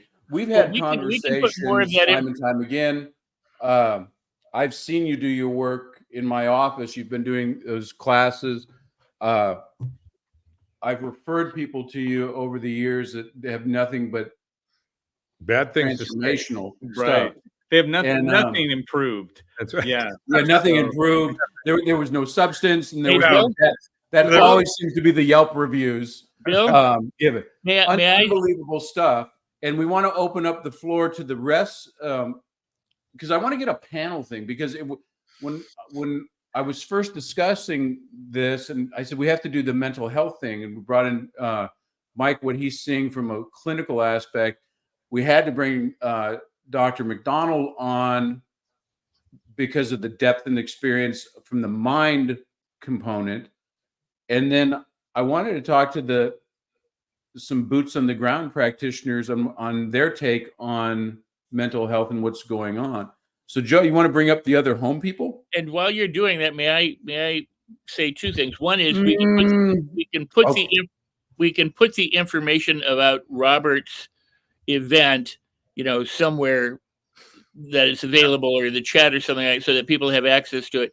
The other thing, Robert, that you speak on, but it hasn't really, I don't know if it's hit most people's brains yet, is that if a trauma or an injury or a wound or something can happen almost instantaneously, why would it not be able to be removed almost instantaneously? That's the sad part about our conditioning and our belief system that says to remove something is harder than to have something happen. So, Rex, and when you you don't have say to live by Robert, that. do you mean Dr. Robert D. McDonald? Is that Yeah, what you mean yeah. when you Let's say have just some Robert? reverence here. Yeah. I'm sorry, is there another Dr. Robert somewhere else? I mean, I'm just saying, you just keep saying Robert, right? And I humbly apologize. I beg the forgiveness. Oh my God! Who let this guy in? We had such a nice thing. Wow. The upcoming program is called The End of Painful Memories. That's what it's called. Yeah. So, Joe. Yeah. You're there, Joe. I see you. Bring all the home slices on. Yeah, I was going to say, who clicked the button? Yeah, I'm like, hey, look, I'm the only person I'm sitting over here. here. My hands are free. Yes. I think Rex had a we do tantrum have in the dad humor. background. That's there. So I do want to bring everybody else up on the panel that's politely sitting in the green room. So let's go ahead. Unlike Michael Wall. Jim Miller is here. He's been quietly sitting down there waiting to come up. Carrie jumped in early. Trez is here. And Ali. Yeah, Carrie was a good thing. Let's see. I move us around. There we go. I'm a well-trained dog. That's the way we like them. Yes. And yes, and Danielle is saying, can we please get the link? And yes, we will drop it in for you to Dr. Robert D. McDonald's event. Allie's in the house. Yes, fantastic. All right, Bill. What is our panel talking about, Bill? You know what? Just the mental health panel. We just went deep down the rabbit hole with an OG from back in the day, rapping over there with Rex and keeping it down. Right. He's actually the R from Run DMC. Most people don't know that. I mean, after this, we're going to have him drop a beat and see what we can do, bring things up to. But I suspect that Dr. Robert D., that DRRD is not an accident. Whoa. You know, the insights keep coming. Because in my practice, we'll see people with headache, neck pain, back pain, brain trauma, gut stuff, listlessness, all that stuff. But still coming up is anxiety, depression. It's mental health. And like I said, I don't know what happened maybe 4 or 5 years ago where people where they were thrust upon, or they could no longer cope, or they hit their allostatic load or whatever. But I wanted to see people in different aspects, how they're seeing mental health and what they're doing with it. So you want to introduce all the home slices over here, Joe? Yes, I'm going to go ahead. So what I'm going to ask you guys to do is give me the 10 or 15 second intro of yourself. If you go past that, I'm just going to remove you from the screen because that's just how I roll. Okay. Yeah. So Michael Wall, tell us who you are. Hello, my name's Michael Wall. A former business owner. I've been in recovery for 10 and a half years. I basically, I was 35 years in the drinking field. So I'm professional drinker. Professional drinker. Actually, the bowling industry got me into the drinking field. So that's pretty much it. So thank you. Now he's leading. Yeah. Right. So now he leads people out of the bowling industry. Yes. So Carrie. Hi. Tell us about you. Sure. I'm a marriage and family therapist. I kind of specialize, since I've started, in the eating disorder space. And it's been really interesting today to hear so many people echoing my background with Dr. Bill is that in one of my mini iterations of my professional self, he met me when I was a massage therapist. So I've been on the physical side and now I'm on the mental side. And it's been really interesting to hear so many people echoing what I see in my patients, that there isn't this disconnect that what happens in the body happens vice versa. So we have the drinking disorder, the eating disorder, and Dr. Robert is fixing your mental disorders. So we're going to go right down there. Trez. Hi, so my name is Trez Ibrahim. I'm a success and spiritual author, speaker, trainer, and coach. And I work with business owners, executives, entrepreneurs around the world. Yes, there's my book, The Modern Woman. Right there. Discover your inner sweet, sexy, badass queen. And makes sense. Bill has it on his desk. And happy to be here. Thank you. Fantastic. Ali, tell us about you. Hi, Ali Covington. I'm an entrepreneur and coach with a background in health and fitness and a master's in counseling psychology. I focus on the interplay of health and fitness and gut health and mental health and how they all intersect and work together. Fantastic. Jim Miller. Jim Miller. I'm with the Los Angeles Tribune. I kind of got swept up into this panel, both allegorically, objectively, however you want to mention it. But I'm here as an observer. I do come from 4 generations of alcoholism. I don't know if that qualifies me for anything. Oh yeah, maybe buying the next round. I'm not sure, but anyway, so. That's fantastic. You're welcome. Yes, we are here having a good time. Rex, we know you because you were on the one just before this. So and Rex is there. But so just real quick, I'm seeing an increase in the anxiety and just how people are handling that. Trez, how you're in a high level executive coach and stuff like that. Are you seeing that coming up in some of the like the limitations of the clients and the people that you're working with? Is that playing a role in stopping people from getting their best version of themselves? Objection, Your Honor, leading the witness. Okay. You know, if someone suffers from anxiety, it's definitely affecting their performance and their mental health. And I would say, you know, someone who suffers from anxiety is regurgitating certain thoughts and feelings and emotions, and it's kind of like being on that hamster wheel. And it will absolutely stop you dead in your tracks or really inhibit your ability to create what you want. And so there are some great methods to break that cycle that continues, and to start to take care of yourself. You know, start to look at, okay, what am I worrying about? What am I regurgitating? What am I experiencing over and over again that's separate from where I'm at in the moment? Because anxiety is thinking about something in the future or the past. You're not in the moment. And so I love what Dr. Robert McDonald was talking about in releasing trauma. And so there is that level of work of releasing the trauma, starting to take that self-care, connect with your higher purpose, connect with something that's bigger than you.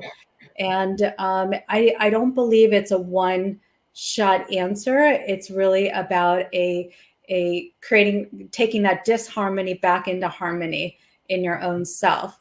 You know, and I write about this in my book, is, you know, discover your inner sweet, sexy, badass queen. Those are 4 different archetypes, 4 different parts of you. And so when those are out of balance, you're not going to experience joy and success and happiness, which is the antithesis, right, of anxiety. So there has to be that self-reflection and that work with what everyone's offering here. Yeah, that's amazing. That I kind of wanted that perspective from a coaching perspective and kind of going back and through. Joe, what else we got? I want to ask Carrie some questions down in the corner. Oh dear. Yes. Okay. So Carrie, you've shifted from physical to mental. What are you seeing as the biggest thing you're having to help people with now? Right? Like Bill said, it's anxiety and everybody's giving the similar excuses. I think it's a label. And I think sometimes it's just easier to label it as what other people have described as opposed to what I'm personally feeling. And so again, if I don't know how to explain what I'm doing, I'm going to say it's this. But what are you seeing as far as the people reaching out to you to say, I need some help here with what it is I'm doing? What are you seeing most of them are walking in with? Well, I think that there has been such a, like, there are certain buzzwords that are kind of popular right now, and it's easy to say anxiety is this, it can be a crippling thing. Every emotional response has a functional range, like, right, like we all experience anxiety on some level. It can be a positive experience if your anxiety is, oh, I need to file my taxes, and then you're able to get up and activate and take care of the taxes, and then the feeling, the anxiety resolves, it moves through, great. But when we start to like sit and spin, like Trez was saying, right, like where we're just outside that functional range and becomes debilitating, that's when people start to sense, well, this feels right, because we're trapped in it. Like our emotion doesn't move through and resolve. All of our emotional, like I saw it physically, like on the table. If I'm massaging someone, I get to their back and there's just a spot that as it physically releases, they start crying. That's that trapped emotion moving through physically. Bill taught you that? Yeah. No, Bill didn't teach me that, but I got to.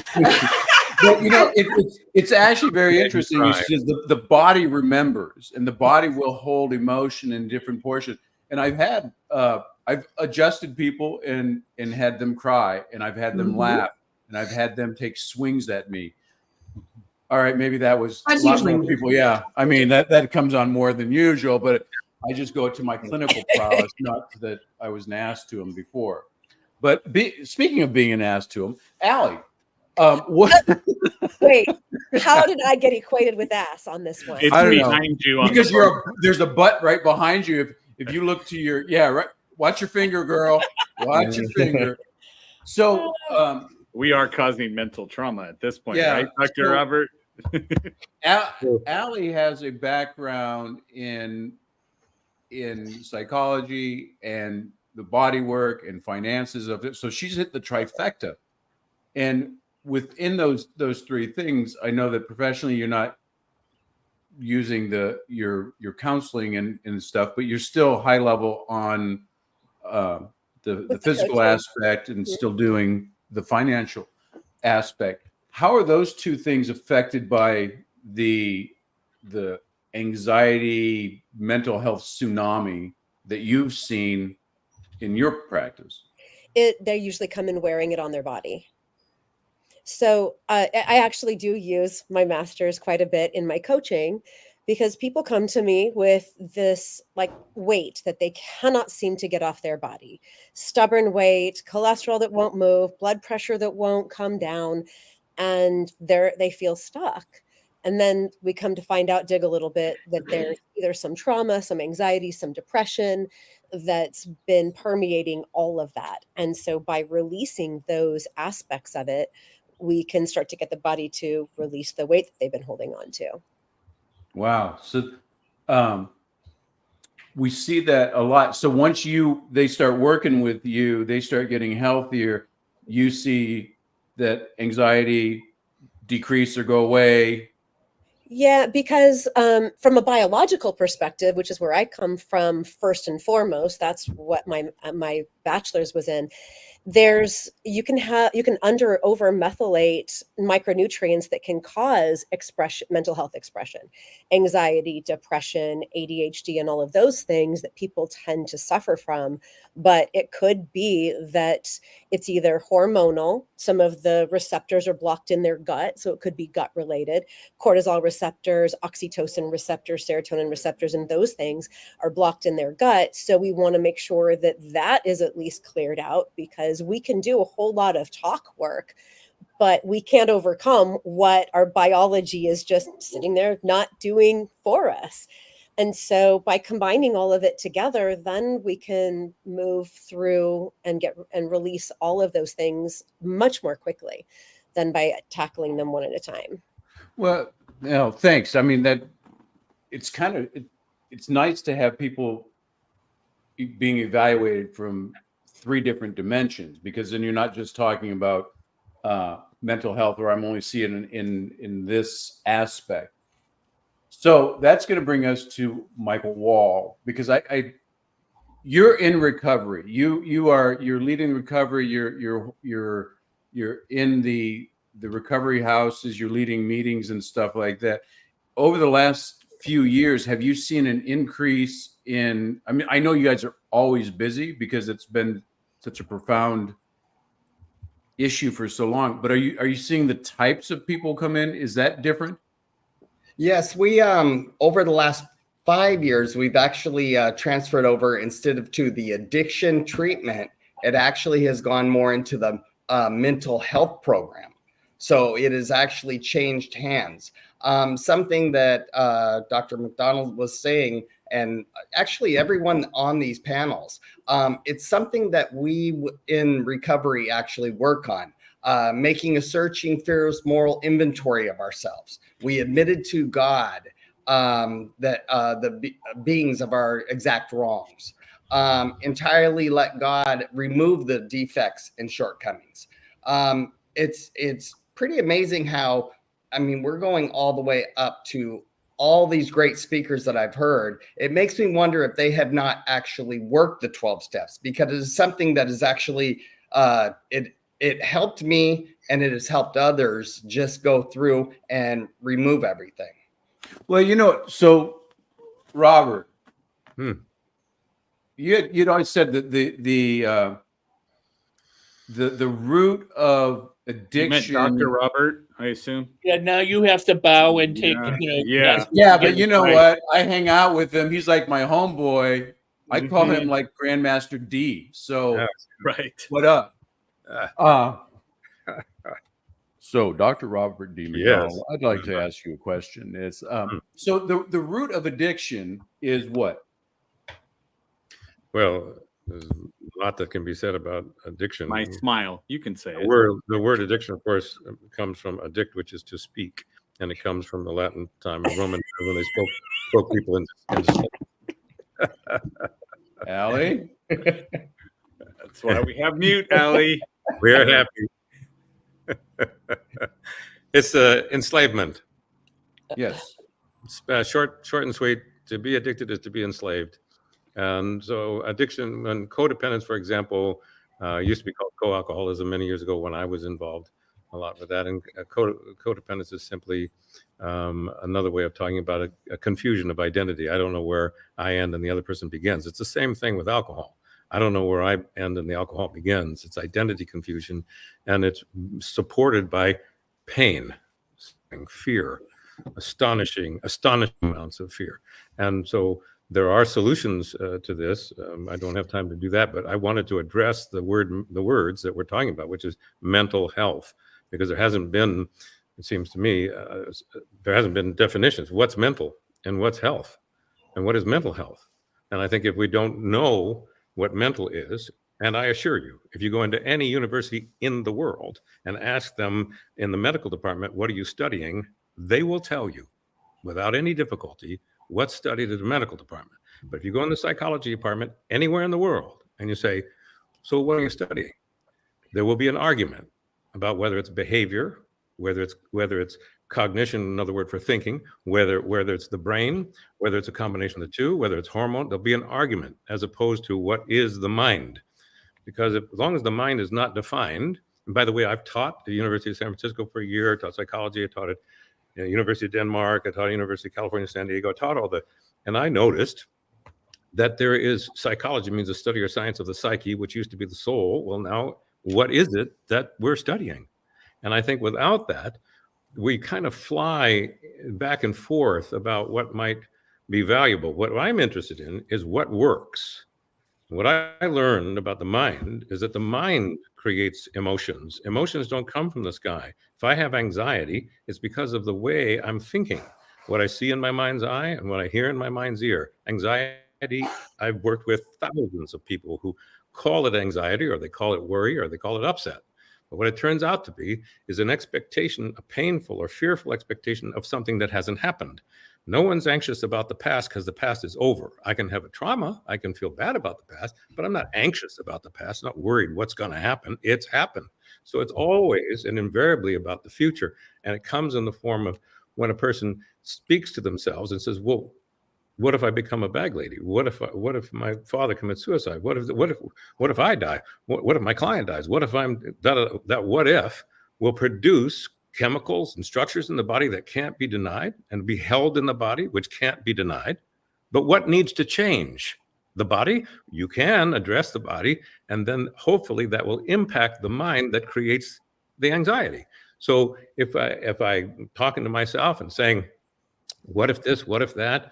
I hear somebody else's voice. Maybe when I was a child, I heard my mother or father's voice telling me I'm shit and I'm no good and it's not going to work and there's no point in standing up there, and I get performance anxiety, can't talk about this or that.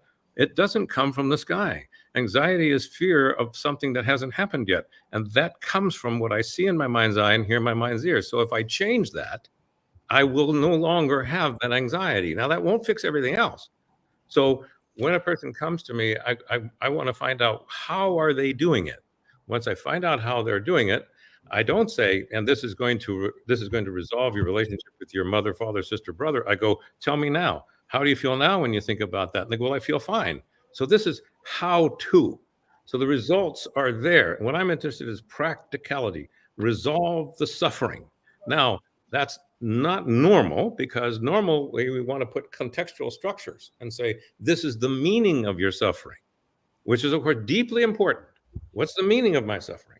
But that's not the way by which we resolve the suffering. The same thing is if I tell you the nomenclature of the brain, and I say the left and right hemisphere, the corpus callosum, the hippocampus, the amygdala, if I talk about the prefrontal cortex, if I talk about all that stuff, it won't help anybody resolve a trauma nor anxiety. They'll just be able to name the parts of the brain.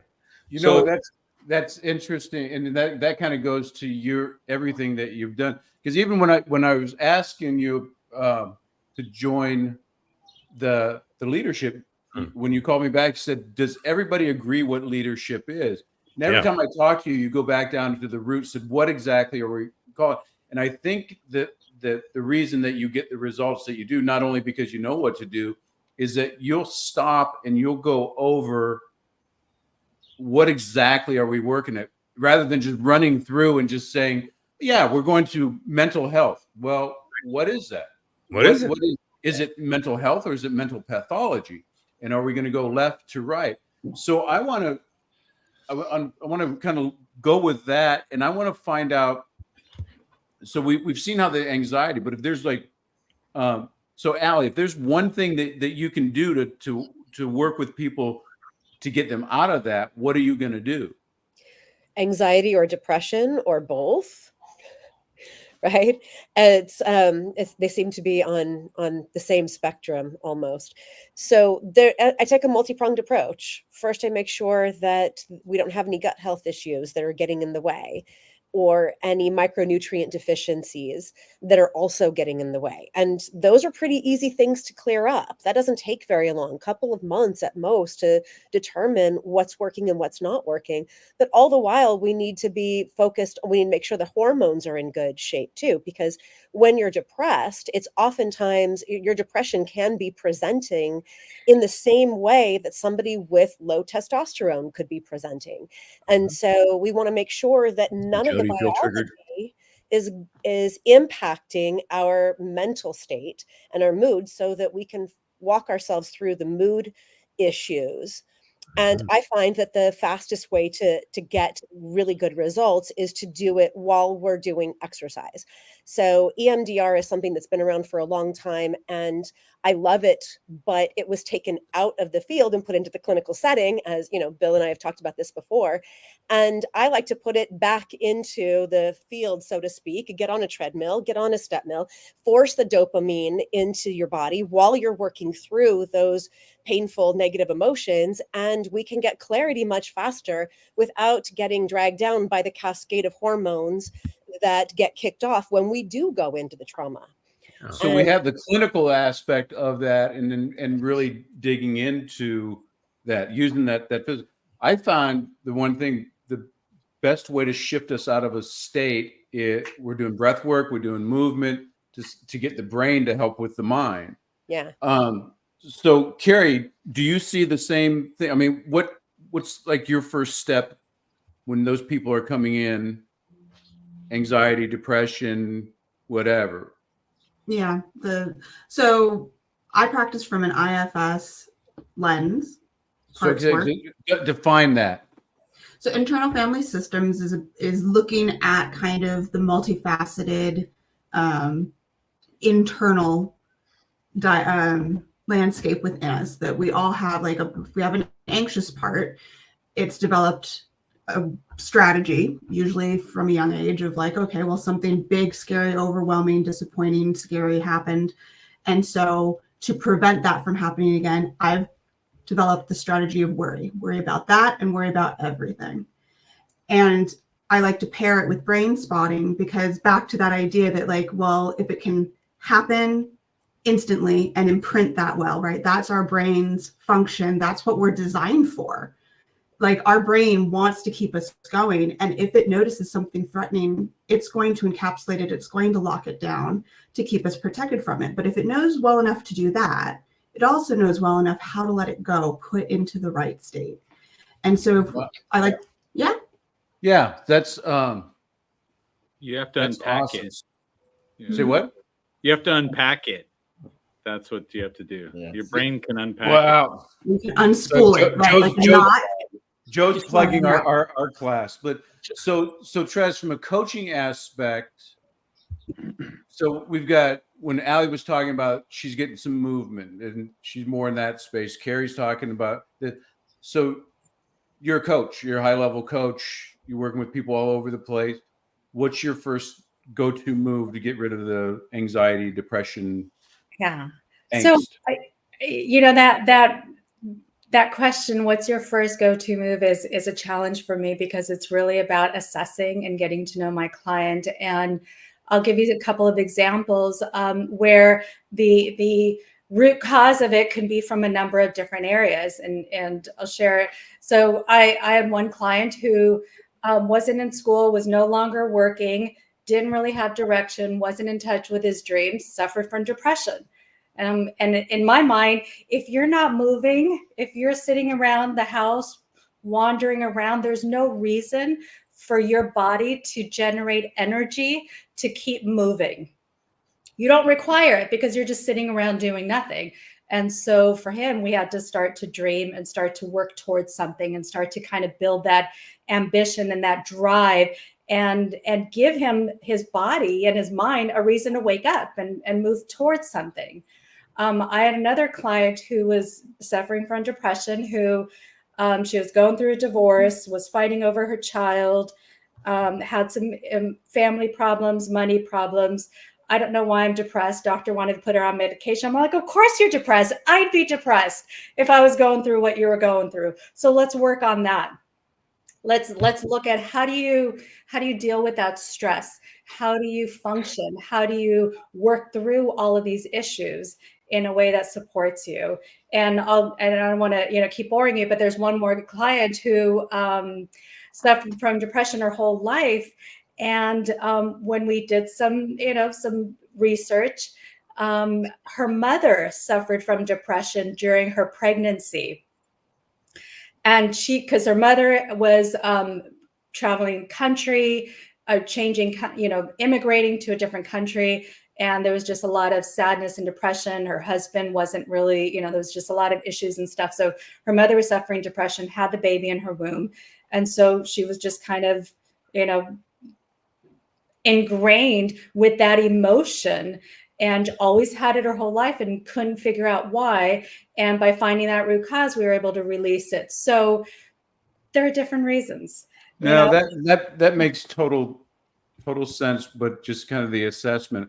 But I wanted everybody to look at the perspective when Allie was doing physical work, and Carrie's more into the clinical aspect. And as a coach, you kind of get into lifestyle and some other things, and looked at the different perspectives, but more so the how people are similar. So Michael, when you're coming back over and doing that, you come from you grew up in an affluent area in Buena Hills. And so you've been around people a lot in different demographics. What have you seen a demographic change in the addiction recovery and people that are coming into your clinic? I myself, I live in Long Beach now. I truly love going over to the Veterans Hospital and basically giving a panel at the M1 ward, which is in the mental health ward. You're seeing the difference between, let's say, Vietnam veterans, Iraqi war veterans, and just modern day veterans, as in people that have served, yet they're going in there. The demographics it can affect anyone. And I've seen it affect police officers, teachers. You're talking all demographics. The sad part is with these newer drugs that are coming out with fentanyl and stuff, it is affecting them a lot different. They seem to be going out quicker, and actually, sad part is dying on us if we don't catch them early enough. So it's something that, like, as much as I can, I try to help as much as possible. Well, we appreciate that. Joe, got any questions, last questions before we wrap this up? The phone's blowing up, saying you guys are too awesome. And I'd like to add something, if I may. So what do you think? Should we vote on it? There's a beauty to what everybody has said and shared. When I began my work in the 60s and 70s, the placebo effect was poo-pooed, and everybody said, it's just a placebo effect. Now there's like 40 or 50,000 studies demonstrating the power of belief. Borrowing a NLP presupposition, mind and body are part of the same cybernetic system. So what you're consuming mentally, physically, emotionally, spiritually, financially is going to affect what you do. And if your head, for example, isn't working, doesn't matter if your heart is beating. And if your heart is beating and your head, if you're, what I'm trying to say, they rely on each other. They rely on each other. What's beautiful about what's been described here is that if you introduce a change into any system, the system changes and can work better. And if it doesn't work better, you can introduce another change to make it work better. So, I mean, what you see here is a number of different people doing different things that affect change all around the world because we have that capacity to change. The problem with most people, and the beauty of consciousness, is that we can classify and categorize things. And so we oftentimes classify, we do all the insects and all the phyla and all the this, but we also do our problems. I don't agree with the premise that there's more of anything or that there's anxiety in the world, because that means that I have to buy into the belief that there's something wrong when people are working perfectly fine. They're just not getting the results that they want because they're not maybe working properly to get those results. So, but what I hear and see from each of these people, is that everyone is doing something to add value to someone else, to help free them up to move forward. And it doesn't matter. All roads lead to Rome. Some are faster, some go around the world, some go through it, but they all get there. And if you just stay with it and dedicate yourself to the positive change that people can make, changes that people will make will be positive. Well, thanks, Rex. I appreciate that. So, Jim, before we peace out and we let the panel go, do you have anything to add? Can we all say happy birthday to Jim? Because it is happy birthday, Jim. Thank you. I'm going into my 67th year. So you're a puppy. You're a puppy. Yeah, I'm a puppy. Dr. Robert, I was fascinated by what you said because having watched a special by Joseph Campbell where he was talking about the shamanic interpretation of suffering, and how it's healing. But what I've witnessed, and you have what you've discussed as being even something more purposeful, where it actually is healing. What I have seen, and what I wanted to mention to you is I have seen where there is beyond interpretive, but there is a purposeful dialogue about suffering. In other words, saying that my suffering has a purpose. Yes. It doesn't need an interpretation. And I tell you, in 25 years of witnessing at a spiritual level, from I'm a Catholic, but coming from a Catholic catechist and watching them actually give purpose to the suffering that the individual is experiencing. I have seen, and I've seen it in myself as well, how is it that the years of suffering that I had from a violent, God bless him, a violent alcoholic father, and the suffering that went through, my life is ruined, and I was given purpose. There is a purpose for this. And in doing so, it actually released me of that type of thought and that type of the suffering that was that attended to it. So that's exactly, yeah. Well, I mean, we constantly going through that. There's a reason for what we do. So no thanks suffering. for kind of wrapping that up. We've got everything going good. They're busting our chops to get up there. So Joe, if you can clear the air, we can wrap this stuff up. I want to thank everybody on the panel for coming in and spending your time with us. Thank you, Dr. Robert. Insights, and everybody did it a little different, but yet at the same time was pretty much the same. So you're all unique, like everyone else, is what I'm trying to say. So none of us are unique. You're all the same way unique. Yes. All right, let me clear off the screen for everybody. We can kind of get that going. I'll start that up. We're blowing up over here. Just to kind of rip a real recap on what we've gone. We start out with Dr. Wu. We wanted to bring this to you that there's change. They know that. Bye to everybody else. It's Dr. Bill's recap. So just warn you all now. Thank you. So, we're going off. We're going off. There's a paradigm shift that we're seeing in healthcare. We saw it with Glen Deppi as we brought on, as he starts talking about different ways that women don't have to suffer with the menopause or other hormonal issues, that it's not something that you just should fall apart at 55 and suffer through. We looked at Mike Van Thelen talking about how you're going to optimize those cells once you've got theirs. And we have the technologies to go on energetically for a very long time. We looked at airway, different ways. Dentists are rethinking their way to do even more than just getting straight shiny teeth, but increasing, the airway and the abilities that are happening there. The airway is a root cause. We look at Kevin Lucas talking about stem cells. We have the technologies going back and forth with that. We have Anders Varner talking about the performance things that we're doing and how they're even doing things that doctors aren't doing because they don't have the time. We've had the panels coming on of great people doing great things. We had Michael Pierce coming in, dropping truth bombs because he thinks he's out of the country and he can say whatever he wants, and drop the disclaimer, Joe. There you go. For Dr. Michael Pierce, who's just talking about the truth and stuff. And then a riveting conversation with Dr. Robert McDonald that I wanted to share with everybody in here, because every time I have that conversation with him, I always learn something, and it's just so deep thought. And then there's Joe Ingram and me. We got to sit together for all this time and next to each other the whole day. I know. And we got no feedback, no watch your mouths. Maybe it was because the disclaimer was always up that. Right. Well, I was in charge of comments, so I just left. Oh yeah, you could delete those. Yeah, so that's what I did. Sucks to be whoever was bagging on us before. So we didn't get kicked off either. So that was always I do say thank you, Bill, because you put together this lineup with the intent of making a difference in the world, and I think that was accomplished today. Thank you for including me in it.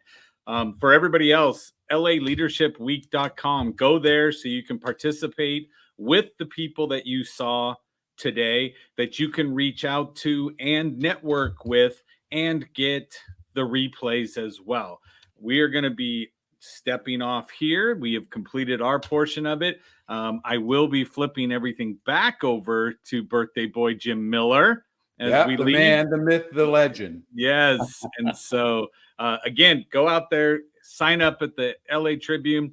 We hope we made a little bit of an impact in your day today. And if you're watching on the replay or live, we appreciate you. We'll rock so. Bye-bye. Thank you. Take care.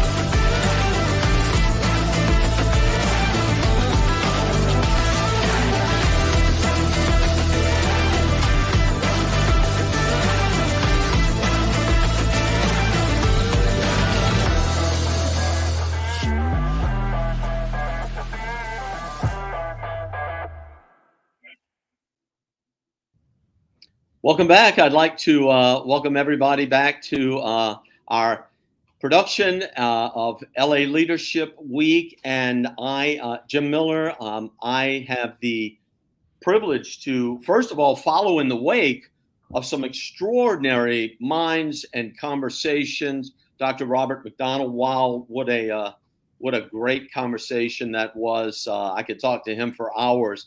But, you know, Tony Robbins always said, you know, walk in the footsteps of giants. So I happen to have a giant right next to me, Mr. Tommy Schaff. I'm going to edify him just a bit. He's the former Chief Strategy Officer for Tony and Chet Holmes, one of 6 North American Cialdini certified trainers.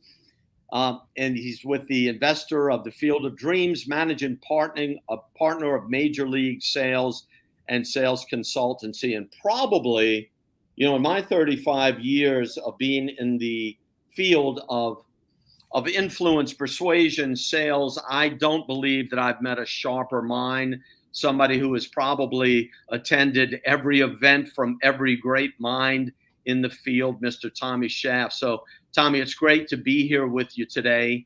And you've already joined one panel with us in our leadership discussion. You're going to be joining our panel shortly as well. But I'd like to get from you, if you would, what is it that you have in your mind when it comes to your experience with leadership, all the people that you've been involved with, all the creation that you've been part of? What is it that comes to mind when somebody says, listen, we're going to talk about leadership from your perspective? Share that with me, if you would. It's a great question. And first of all, I think the answer is gratitude. And I'd like to extend mine. I did not know a lot about your program. I've had a chance to listen to several sections.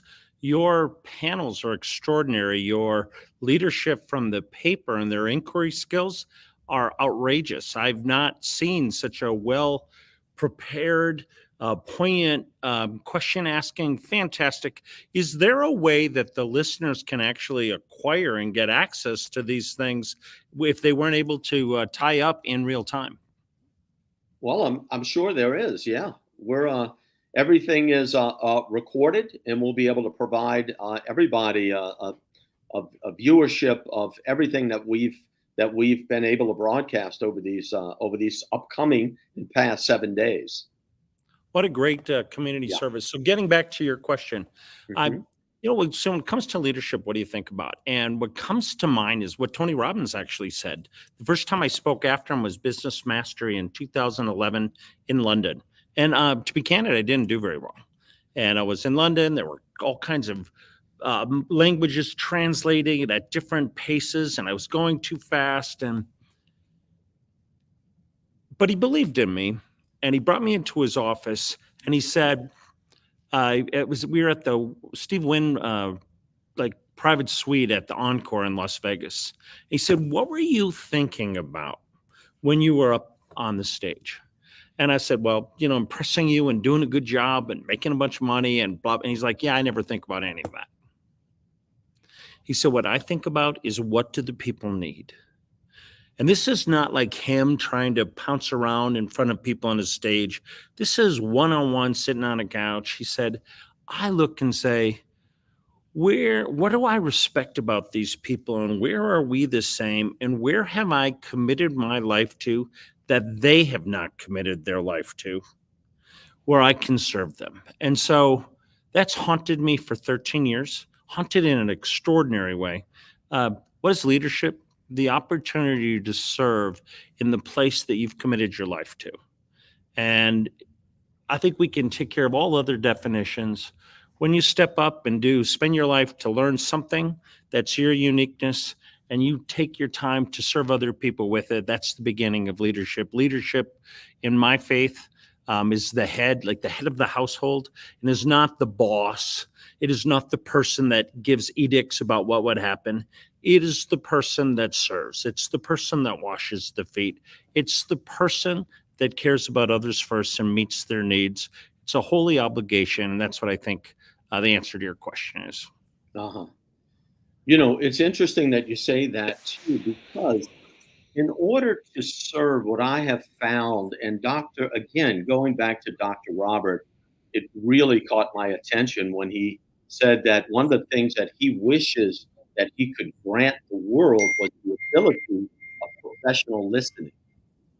And this is something that immediately, because for example, just from a faith point of view, what they say that faith comes from what? From listening, right? That what we end up believing, what most of our belief, and as a result, our actions, the trajectory of our lives, what we teach our children, comes from what it is that we hear, right? What's coming into our brains and our minds. Of course, there's the experiential, but there's also too, again, at a cognitive level, at a psychological level, we're hearing and we're interpreting.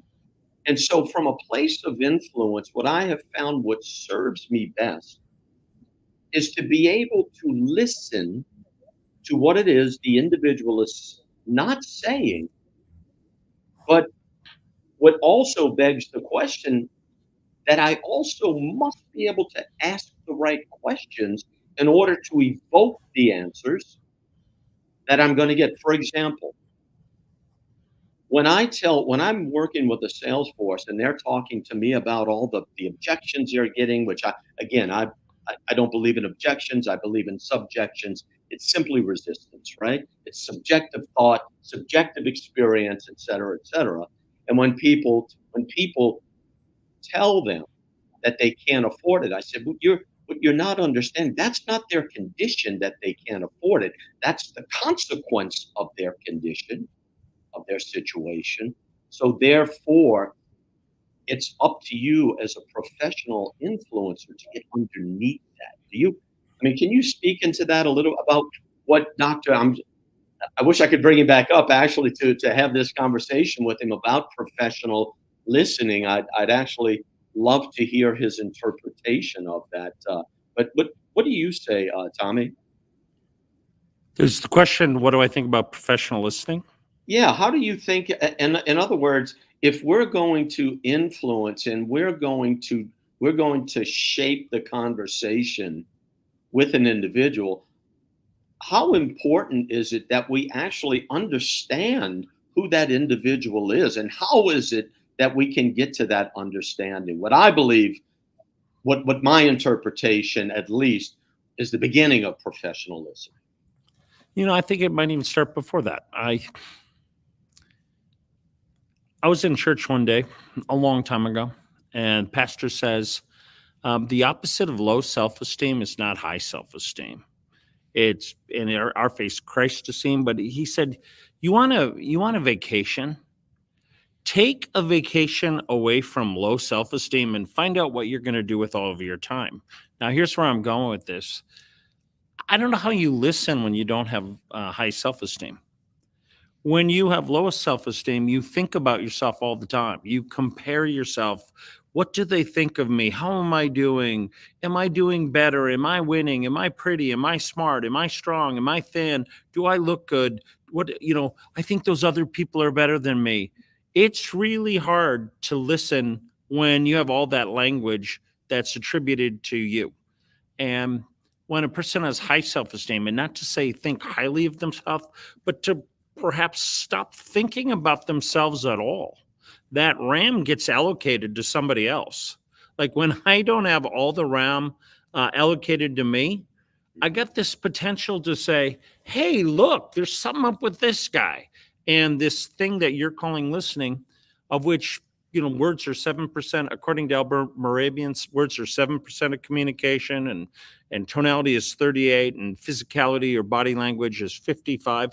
We miss so many subtleties when we're thinking about ourselves, and we see so many glorious and wonderful things when we're not thinking about ourselves. So I think listening starts with having high self-esteem, and not to think like I have confidence, but rather in the high self-esteem, stop thinking about ourselves so that we see what's present and can reallocate our RAM onto you. So what I'm hearing you say is that so much of us are going through this life in this myopic type of experience, looking inwardly and thinking only about ourselves, that we're completely missing the experience of reality, right? Especially the other person. Yeah, you ever seen The Matrix? And this idea, I take the right pill and then I can see everything. Things look three-dimensional. For 30 years, I've used an assessment by Robert S. Hartman, German, left when Hitler came to power, German Jew. He had a science called axiology, and it was the study of value. And in a study of value, he has, like, how do you look at the world and how do you look at yourself? And what I've seen over the years is when somebody has high empathy, the ability to understand what's going on with you, and has high self-esteem, I value myself because I am, not because of what I do, but because I am. What's my value? I'm the great I am. I value that because I am, I have value. When those two things are present, people know what's happening without even asking. They can just see. It is like intuitive. They're the greatest marketers in the world. They're the greatest leaders. Why? Because they do not interpret things through their experience. They're present to what's happening. They can see what's said and not said. And in the not said, they can say, I'm curious, because they notice that maybe the sheen on a person's face, the vapor on a person's face has changed or secreted an oil, or they can see blinks, or they can see a stare, or they can see a perspiration, or they can see a tap, tap, tap. They see something different and say, that's not random. I wonder what's going on with that guy. So they say, how are you doing? And so that listening starts becoming an intuition. And when it's a gift, or when you've developed yourself to a point where you have that, it's not that you're doing anything, you're being all the time. What you are is having an experience all the time. When things don't add up, you inquire first to see if they're okay. And in that, there's often a release, there's often emotion, there's often a truth. And in that truth, magnificent things happen. Mm-hmm. How much do you think, Tommy, compassion has to do with my ability to stay available to you when I'm asking a question, or when I'm seeking an experiential event with you, whatever the case may be? How much does compassion release me to be available to you? And what if I don't have that compassion? And do you think the world has compassion right now to be able to lead in this way? I don't know that I'm an expert to answer any of those questions. And so I can theorize. I'm just another opinion. I don't look at it quite the same. And do I think it's important to be compassionate? I do. Do I think that all things come out of that? I'm not sure. I think as much of it's a standard. And I'll give you an example. A couple of years ago, our son informed us that she's a trans female, and did by email and said, I don't know how to say this. And so I'm sending you this email, and told us about that. And that was a big surprise. And my spouse and I, my wife, Mary, and I sat on the couch and we talked it through. He said, how are we going to handle this? And we talked about, do we try to dissuade her? Do we embrace this? And we told her that you can be anything you want. And this was another choice that they wanted to be. What I was concerned about is mental health, because I thought there's going to be big challenges ahead. It's hard being anything that's different. What we decided to do is we would love, as our face said, to love like Jesus. We wouldn't evaluate, we wouldn't try to persuade. That our standard was going to be, we'd love our child not out of compassion, but out of a standard that we're love.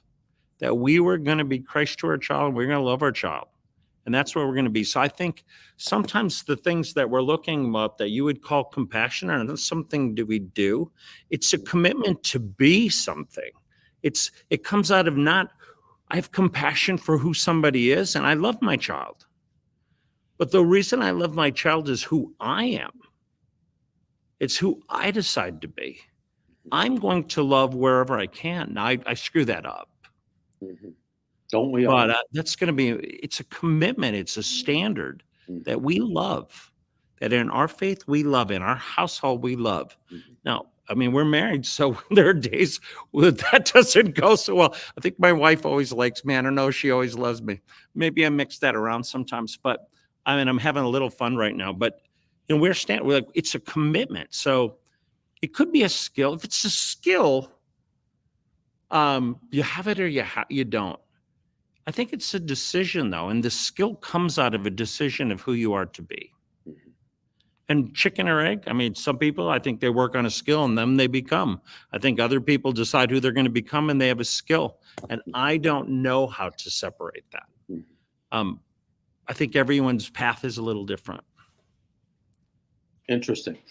We've got, hey, great stuff. Let's continue that. We've got some friends to bring on stage here. We've got Steve Sims and we've got Dr. Bluefish. How are you? Dr. T. Hey. Good to see you guys. And we've got Steve Rogers. Just a really, really good group of recent friends and friends that go back for a minute. And I'd like to welcome you guys. And I'd like, if you would, let me allow each one of you to say a little bit just about what it is that you do and why is it that you're intrigued and you felt that this would be a great place for you to have a conversation about leadership. Dr. Taryn, would you like to start? You have a fascinating background. Please, I can't wait for everyone to hear about it. Well, sure. I would love to start. So I'm delighted to be here with you, Jim, and with my co-panelists. And I think, you know, the start of new things is exciting. The inception of a brand new idea, a brand new way of showing up in the world is energizing. And so here we all are on the inaugural week of the Los Angeles or the LA Tribune's Leadership Week. And what an honor and a delight it is to be a part of, you know, this tribe, right? To be at the avant-garde of leadership as it pertains to the Los Angeles Tribune. So I'm excited to be here. I'm energized. I'm delighted. I have focused the last 20 years of my life thinking about how is it that we effectively face the big 3 C's in life? What are the big 3 C's, you ask? It's a great question. It's challenge, change, and complexity. And this is the fabric of all of our lives, right? We're not getting out of this life without facing the big 3 C's. And yet what I found after interviewing hundreds of people and collecting thousands of pieces of data is that resilience is actually part of our DNA. And there are 5 things that we all do anytime we face the big 3 C's, challenge, change, and complexity, that create a more positive and productive outcome. And this is resilience. And so my work right now is focused on being the founder and CEO of the Resilience Leadership Institute. And I work with the 5 practices of highly resilient people, or the 5 things we can all do anytime we face difficulty to create a more positive and productive outcome. And Dr. Taryn, your background, by the way, you were the director of leadership, am I correct, at Nike? Am I correct? And actually above director. Oh, Yeah. above. So Yes. yeah, inside of corporations, you know, we've got manager, director, senior director, VP. So Yes. in the last 20 years, I have headed executive leadership development and talent strategy at Nike, where I looked after our top 400 vice presidents and C-suite. and some of our marquee athletes. And prior to that, I led global leadership development at Cigna, which many of you may know. It's a Fortune 20 healthcare company. And I led leadership development strategy and implementation across our footprint of offices in 86 countries. So I've had a great run in corporate, and now I have the opportunity to be on the other side and to be an entrepreneur and a founder of my own company. Thanks for adding that, Jim. Well, you're welcome. And you and I are going to have a conversation tomorrow, I believe. Monday, May 6th. Monday.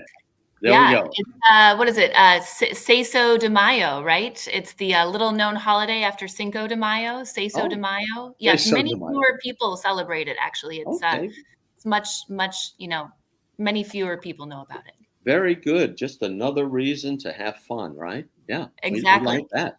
I'm from New Orleans. Like every day is a festival. Well, thank you for that. Steve Rogers, if you would, please, sir, come on board. Tell us a little bit about what you're involved in, and why is it that leadership, the conversation of leadership, is one that attracts you? Yeah, thank you, Jim. I appreciate it. Are you able to hear me okay? Yes, we are. Great. Well, thank you. And it's a pleasure to be on with all these esteemed panelists. So thank you for everyone for being on. I appreciate being here. The title I give myself these days, and I guess I relate the most to, is one of a spiritual business activist. And what does that really mean? It means after being in corporate America for almost 20 years and rising corporate ladder and, learning my own personal development and spiritual path along the way, and ended up being a fairly high level in corporate America. I became a CEO for Warren Buffett of one of his largest real estate companies in Southern California. And so I learned quite a bit of a path about that, but I was always kind of a closeted spiritualist, if you would, because I was always seeking higher consciousness in leadership in different ways on my own. And so leadership to me has always been important. I've always had a coach or a leader since I was in my early 20s, where I was having people that I thought were great at what they did and how could I get better and learning from them. So part of leadership to me is also summed up in the phrase I didn't come up with. It's been around forever. But as you give, you do receive. So in giving any kind of leadership nuggets that maybe I've learned over the years, I'm more than happy to share. But in turn, I always learn more and receive from others on what their life path is, what their journey is, and what they're doing to lead in the world. And so that led me to starting my own consulting firm after I sold my real estate company after leaving corporate America. And so Alchemy Advisors has been in the business of helping purpose-driven entrepreneurs and corporate companies and startups create purpose and meaning and whatever their definition of spirituality is in their own lives or business more into their business practice, besides just making productivity, profit, and purpose is what I focus on. Along the way, I've had the pleasure of working in the last 10 years with various people in the tech space, real estate space, finance, healthcare, and I'm now very involved in a company called Property DAO, which is just launching a product called Property Grid. And it's a bunch of young leaders in their 20s and 30s who are leading the world in a new way to do real estate. So they're bridging the world of blockchain and Web3 and AI into the current world of real estate and leading into a way that's going to help buyers and sellers have other ways to transact in buying real estate fractionally or wholly online. And that's also about leadership. We're helping lead businesses to this new world that we live in and bridging the existing world to the future world. So that's also about leadership. So part of my mission is to give and also receive and learn from this esteemed panel. Powerful stuff. Thank you, Steve. And the modern day Wizard of Oz, Mr. Steve Sims, who's had the opportunity to grace us with an extraordinary conversation just a couple days ago. Steve, if you would please introduce yourself to us, to the world here, which probably most people know who you are. And why is it that you're attracted now for your second conversation here about leadership? Well, for a start, I have no idea why I'm here. I'm here with people from Warren Buffett and Nike. So you obviously, I think someone said to you, you needed a British guy on the panel, and therefore I kind of like just fit into that. I think leadership today is a scary subject, but it starts within. And I think the fear that everyone has today is that the second you are willing to announce yourself as a leader, because it's quite arrogant. You know, you put your hand up and you go, hey, I'm a leader. And people are just ready to kind of like slap you down through arrogance. But I think being a good leader today starts by being a good student. And I think you've got to be curious. You've got to be aggravated. You've almost got to be pissed off. why does it have to be done like this? Why does it have to be done that way? I've worked with some obviously amazing people in my lifetime, and I've noticed that the one growing trend between, and I say growing because it absolutely is, every successful leader, every successful creative disruptor is out there challenging why it needs to be done that way. And it's the classic, it's impossible until someone does it. A good leader starts off by being a good student, being aggravated enough to challenge what we conceive and perceive today in order to give us new grounds for the future. Very cool. Yeah. Agreed there. And again, Tommy, if you would, what is the main thing that's attracting you to a conversation of leadership, especially at this time in your life, maybe?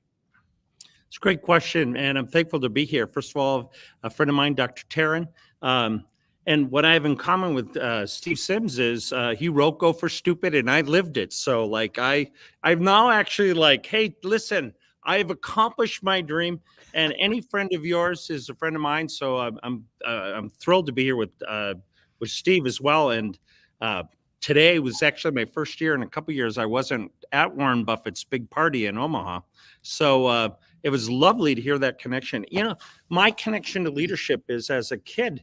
I didn't get into a club, and somebody asked me to buy a camera, and when I was good at it, they made me an officer, and then my life took off. If it weren't for buying that camera in Mandan, North Dakota, I don't know what would have happened to me. But as I got recognized to being for student of the year and some things as a high school kid, I realized that they don't know anything about leadership either. They gave me an award for being a very productive citizen that achieved a bunch of things on their own, who was a horrible leader. So my goal over time was to actually be the leader that somebody else thought I would. And I developed a mantra. And so my connection to this thing that I'm excited about,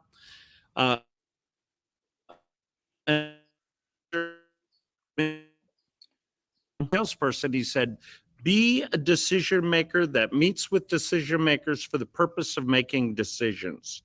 And so I wrote it like it was The Simpsons.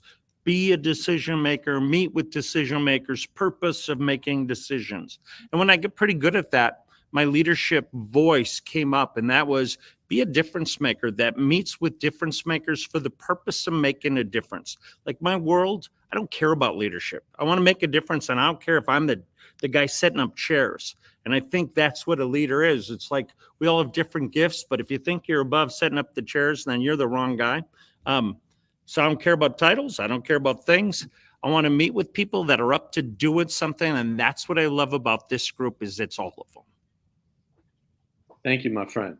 Dr. Taryn, I've got a very important question to you because the one thing that means the most to me about this entire leadership week is how it might speak as a legacy piece to our youth.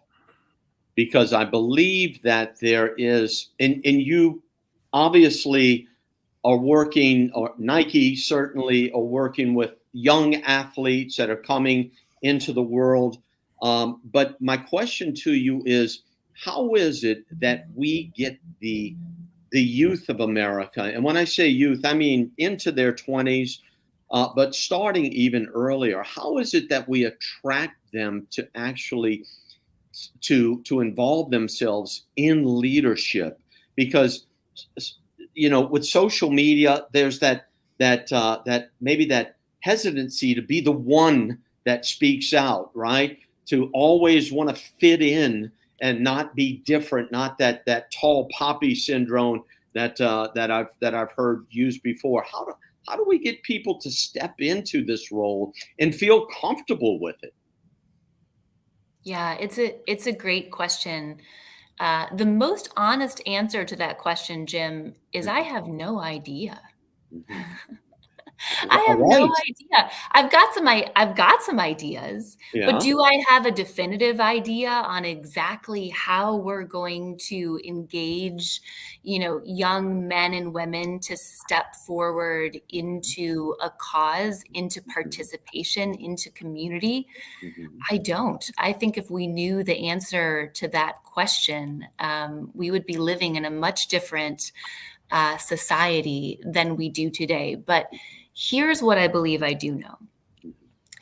I believe that today we are surrounded by thought leaders and influencers, and we are long on people who are creating content and short on leadership. And what is leadership? And what's the difference between leadership and a thought leader? Leadership is having the courage to stand for something, that's important. There's that beautiful quote in Hamilton when they say to Burr, Aaron Burr, if you stand for nothing, what do you fall for? I see an awful lot of people out there who are going for likes, who want to get themselves known. And you were talking before when I joined with Tommy about compassion, right? And how we offer compassion to other people. And if you're having the same experience that I am, we're seeing people that are angry. We're seeing people that are disgruntled. We're seeing people who don't feel like they have the tools to address the shape and structure that their life is today. And so leadership means showing up, and it means having hard conversations. And it means telling the truth. And it means believing in something even when that something is hard and even when that something is unpopular. And when we think about offering compassion to other people, right? And it depends on how we define that. I think right now, one of the most revolutionary things that we can do is actually engage in a practice of self-love, is engage in a practice of loving ourselves, of not putting ourselves down in the real estate of our own minds, in liking ourselves, in being our own friend. Because you know what? The opportunity for us to offer people compassion is limited only by the amount of love and compassion that we are able to offer ourselves. So I think if we want to change the world, we start at home. We change ourselves.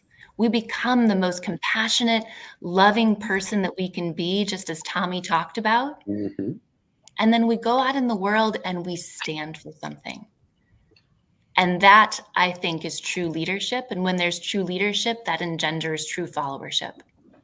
Well, you're certainly not the first person in our series that has said that. So it must be, again, a fundamental belief and understanding. So self-love is the beginning of leadership. You're correct. Thank you. Hey, Steve, I know you got your boy involved in your business, and he's been showing up pretty powerfully on social media with you. What I want to find out is what did you do as a parent to instill leadership into your son, and what do you believe we as parents, or we as the older generation, what can we do to speak into and shake them up and wake them up into this role? Wow, my wife would be laughing the fact that you've been asking me about parenting. I fucked up, I failed, and I let them see it. I think that's what's happened. I've made a lot of mistakes in my life because I'm an entrepreneur, and I've failed a ton of times, and I've had a lot of cash, and then I've done the wrong things with it, and then I've trusted the wrong people, which has taught me how to focus on relationships. And so I've made a lot of mistakes, and I've been very vocal and open to my entire family and gone to my kids, hey, this is what daddy did. He made a mistake here. He had a problem. He did this. This went wrong. And so Henry, the son you're talking about, I wanted to avoid being in quote, an entrepreneur. It's like trying to avoid your hair color or your height or, whatever. The bottom line of it is, it's you. It's your chemistry. If it's in you, it's going to come through and you ain't going to be able to hide it. You can fake it for a few seconds, but it's going to catch up on you. And he wanted to avoid the roller coaster of being a entrepreneur, only to realize that that's actually what he needed. And when he came forward and he said, look, I want to do it, by that time, you're able to turn around and go, well, look, do you remember I made the mistake here? And do you remember I trusted that person and it went wrong? It was because, and you're able to impart the wisdoms because they've actually seen it. The biggest mistake anyone can do as a leader is try to convince everyone that they've got all that shit together and that the world's all rosy, because it ain't. The second you're convinced, the second you think you've got all your ducks lined up in a row, you realize they're pigeons. You've got to be able to show people what it is you're doing, what's going wrong, and more importantly, what you did with it. And as I've employed people, I don't trust anyone until the shit's hit the fan and I've been able to see how they react to it. And so by your kids being able to see that as you, then you can turn around and go, do you remember that time that, we had the water turned off? Do you remember that time that I was really upset because I had payroll Friday? Do you remember that time I'd over leveraged and I was involved in many different contracts? Well, this is what happened. This is how I came out of it. This is how I didn't come out of it. And I got my ass handed to me. But I think if you can be that transparent, you can save them some of the scars. And I say some of the scars because they're going to get their own bumps and bruises. But maybe you can help them with some of the bigger ones that you went through. So I think transparency, and bearing in mind, I need to point out, before I get anyone ordering my badge for Father of the Year, I got 3 kids. Only one of them work with me. The other 2 are still running for the hills going, we want nothing to do with that lifestyle. I know full well it's going to catch up on them. But at the moment, only one of them has actually stepped up and gone, hey, I want to be part of that. And I will say, that I'm thrilled that I'm working with Henry as a man that he is. And it's a massive perk that he just happens to be my son. That's good stuff. As you were saying, we lost Steve, by the way. So Steve, please come on back in. He's trying to get back in. If you can add him in. If I can add him in. It says device is not connected. I'm not the technical guy on that. But anyway,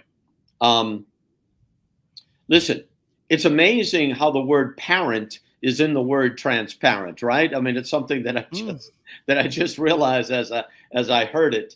But anyway, what I wanted to mention too is that I believe, I too, as a parent, as a father that had no, again, coming from an alcoholic family, my poor father, he was abandoned by both his mother and his father when he was probably about 8 years old. But the bottom line is that I really had no idea what parenting was about. And I did a really bad job at it. And I've got 2 teenage daughters here. And, I'm sure they've got some scars that they're going to walk around life with, not physically, but emotional, But I also believe that one of the things that they love most about me is the fact that I'm not perfect, that, they can see, and I can forgive them easily because, I've done the same thing myself. I've done these same stupid things that they're doing that get me upset. And they can forgive me because they realize I'm just a mumbling, bumbling, fumbling kind of guy, trying to get through raising a family. And today, celebrating my birthday, I went to breakfast with my wife and my 2 daughters, and they were, they were just all over me, hugging me, doing pictures and, this whole thing. And my wife's kind of shaking her head and everything. But you know, it really was enjoyable. So that whole thing about parenting, Steve, thank you, Steve. Steve Rogers, you work with the young crowd, as you said, with this new group that again I'm familiar with, and I want you to tell me, what is it that you see in them, in these young people that you work with, that might be unique, and how is it that we can get the rest of the young world to realize that there's value in, and maybe not being the president or the CEO or the head cheerleader, but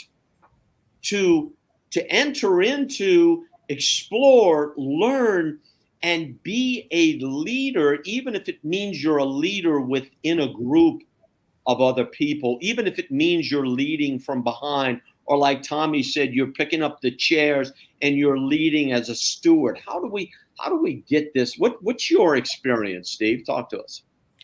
Yeah, I think it comes back to partially for me what I mentioned, decided my title to be of what I wanted to title myself in the world. And when I came to the conclusion that it was a spiritual business activist, it was because when I look at people that are on their deathbed, or that are on the beginning of their journey, or they've created success and they got the money or they got the title, many times it's like, is this all there is?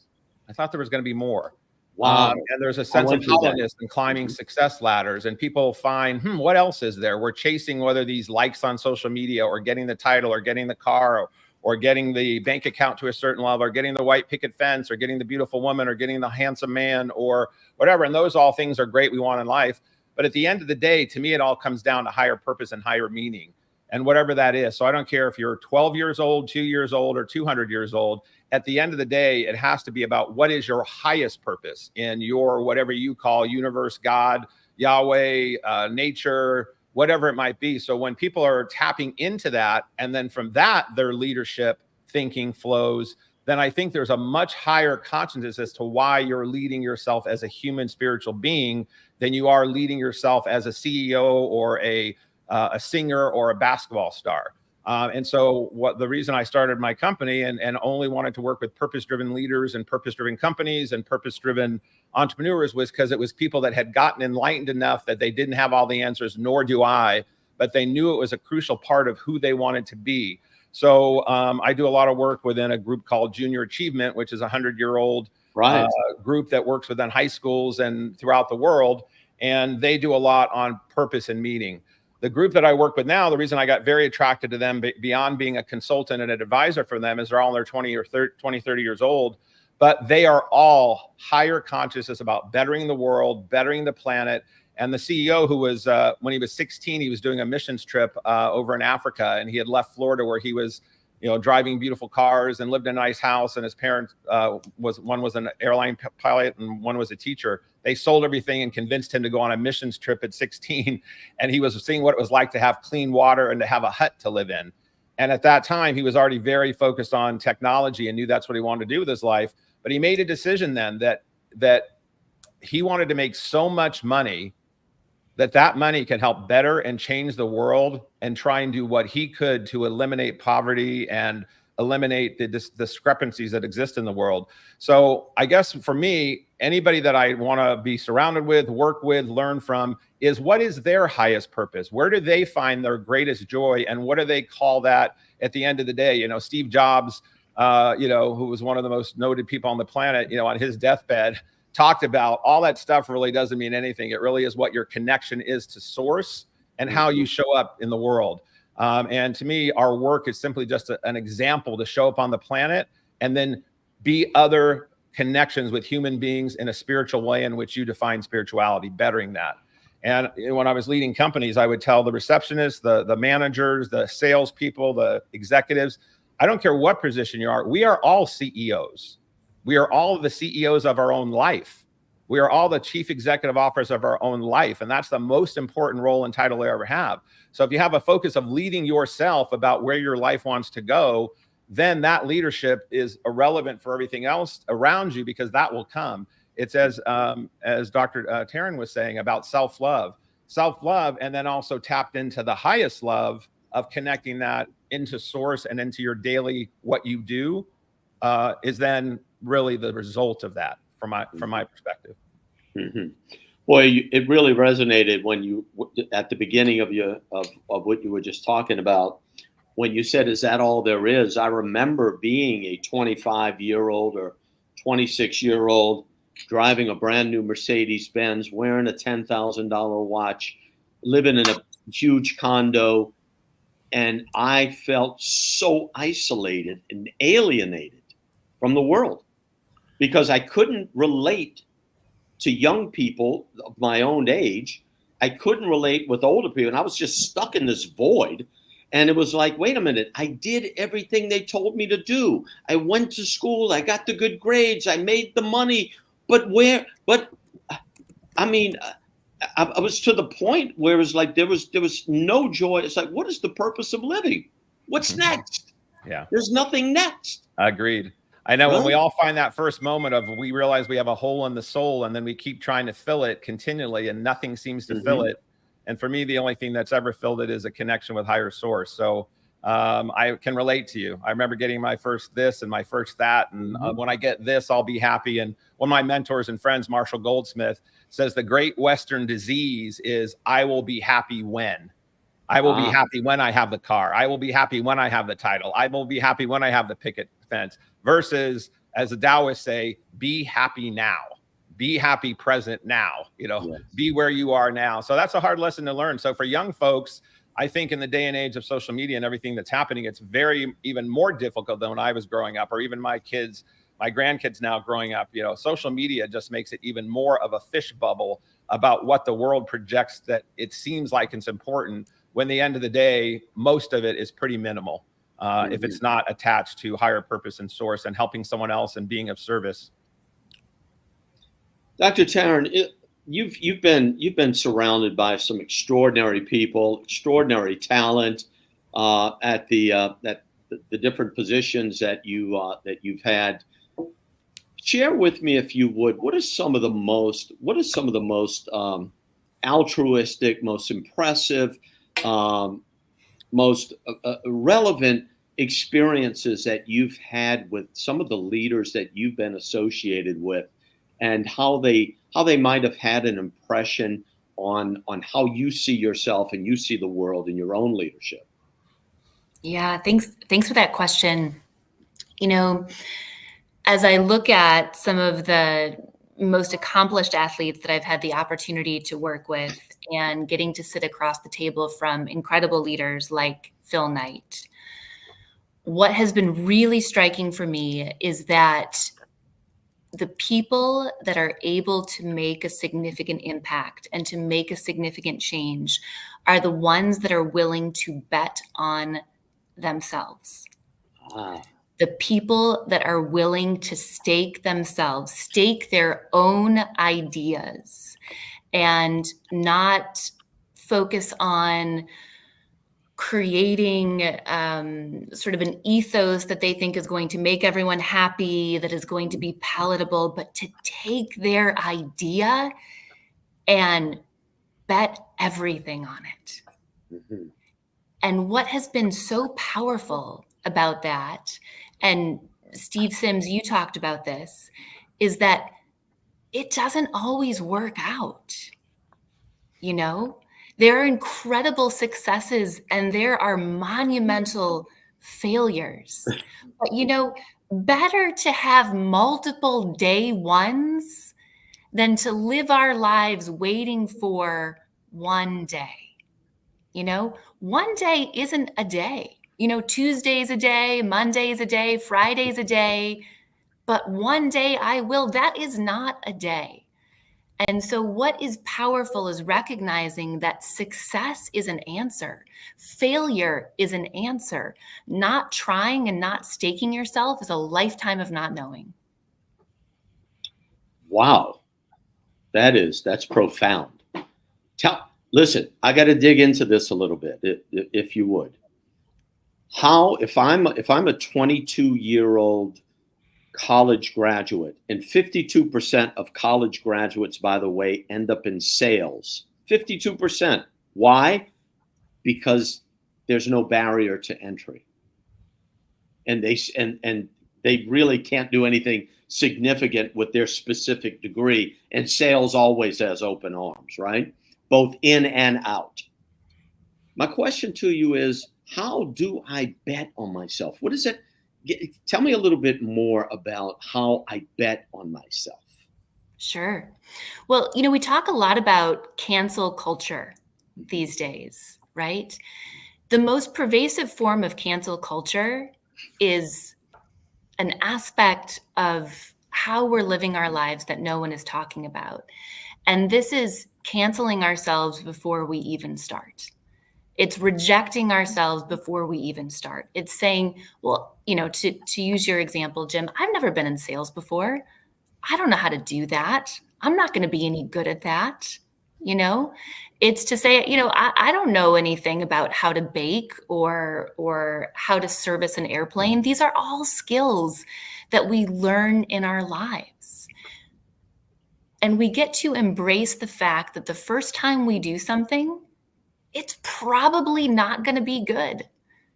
The first time we do something, it is likely going to suck, And so I think we get so wrapped up in this idea that our first live event, we're supposed to have hundreds of people there. And our first, social media post, we're going to have, tens or hundreds or thousands of likes. And our first podcast, we're going to get, thousands of downloads. And that's just not how it works.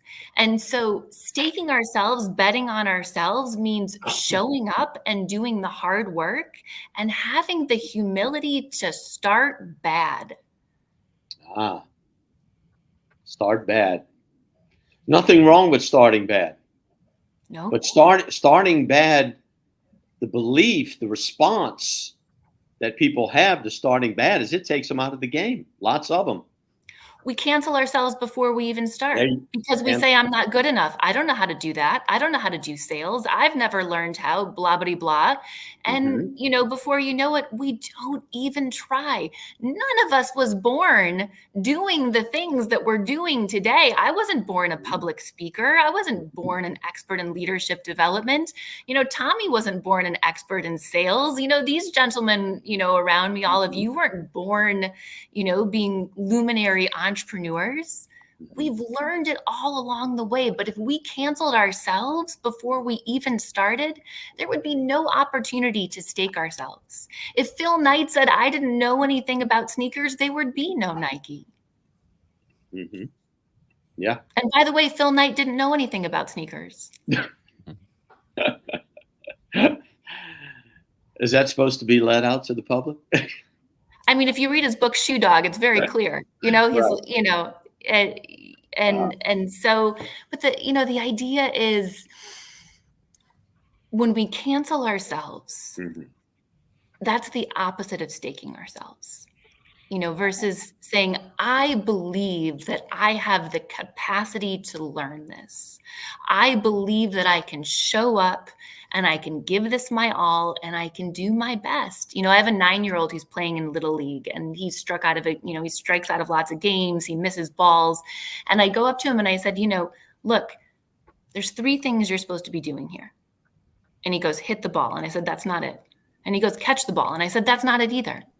I said, the 3 things you're supposed to be doing at any game or practice are learn something new, get better, and have fun.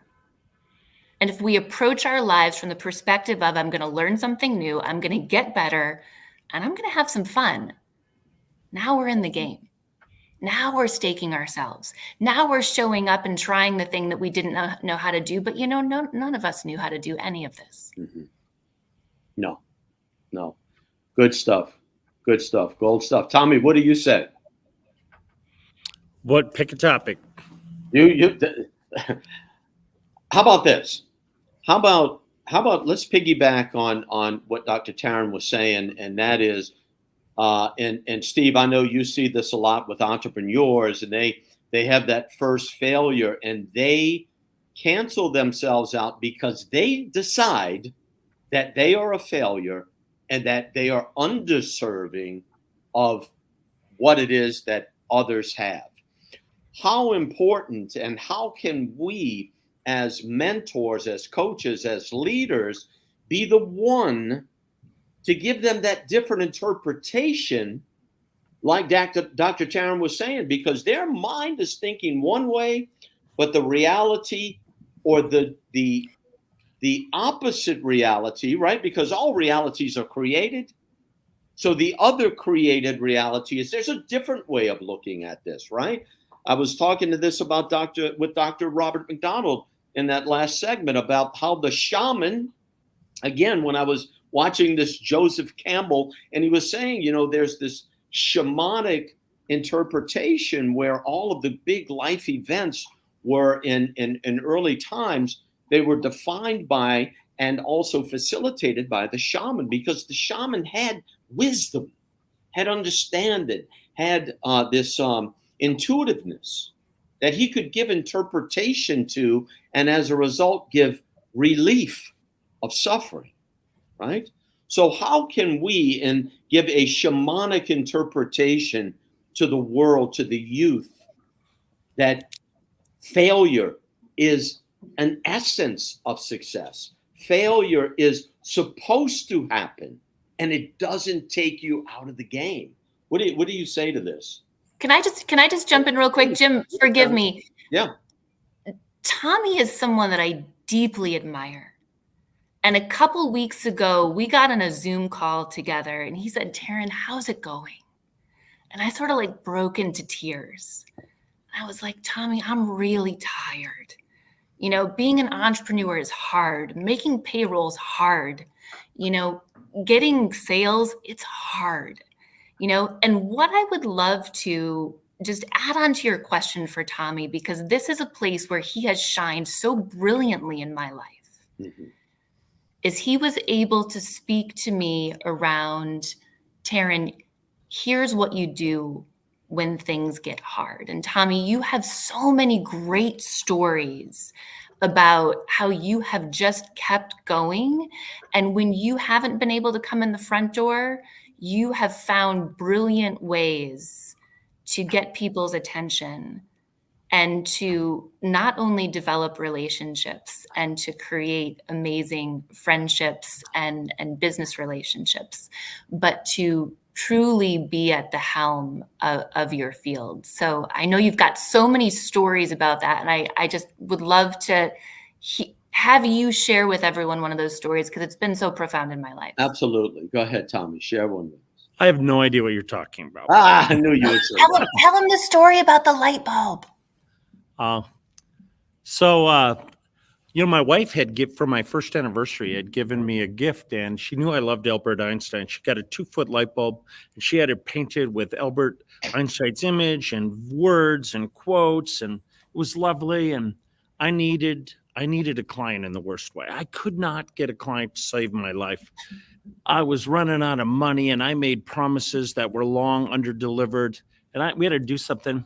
And I looked at that light bulb that I love so much, and I called up the person that painted the light bulb, and I said, here's a picture of this president of a Fortune 500 company. I said, paint this lady on this thing and put on her college, Northwestern, and put on, Kraft and Tombstone Pizza and Fisher Price, and put on her quotes and put on her values. And I filled it up with pennies so that when it shook, it made a noise, and I put it in a big box and I sent it to her. Now, this is not exactly like, hey, here's my thesis, here's my book, here's my speech, here are my credentials. And she didn't call me. But when I called her, her person said, well, you know what this is regarding? I'm like, I hope so. And she goes, well, what's it about? I said, I sent her a light bulb. She goes, you're the guy. She takes it to every meeting.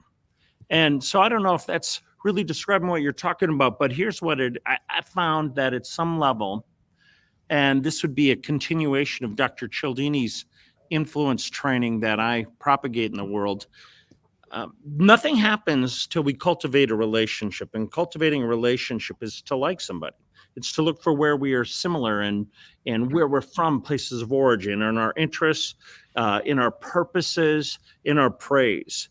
So to that gift of praising someone, to look for where we have commonality, how we care, how they've inspired. I've had my share of rejections perpetually. I don't really care. I focus on where I want to go, and there are detours. Like, I think every person should grow up on a farm. Cows need to be fed, and it's like, you don't feel well, the cows need to be fed, and harvest needs to happen, and you don't get to be sick on the farm. Like, you proceed. There are no other ways. The margins are that tight. So you look at what you want, you go for it. If it doesn't work, I think you adopt what my friend says. My friend had his foot broken, and he had tattooed on his foot that it gave him so much pain, Amor Fati, love your fate. Like, your foot didn't happen to you, it happened for you. So what are you going to learn from your broken foot? And so the theme of rejection and failure and all the other great things that make you worth a damn,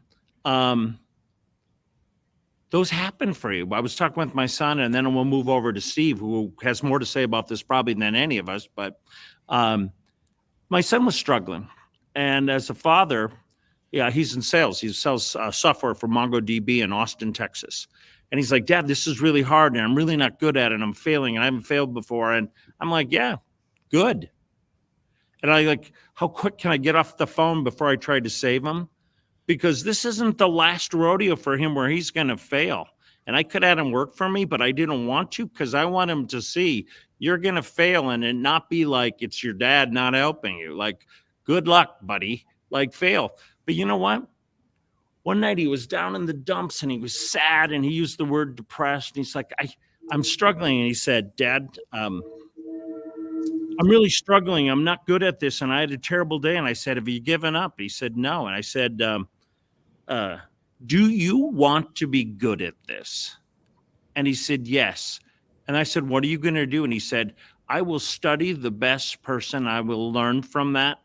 And I'm going to get good at this. And last night at midnight, I had a conversation as he had an extraordinary week. And he wrote something down, or he said something that I wrote down because I couldn't believe. It was the first time I ever felt like a good parent, to be honest with you.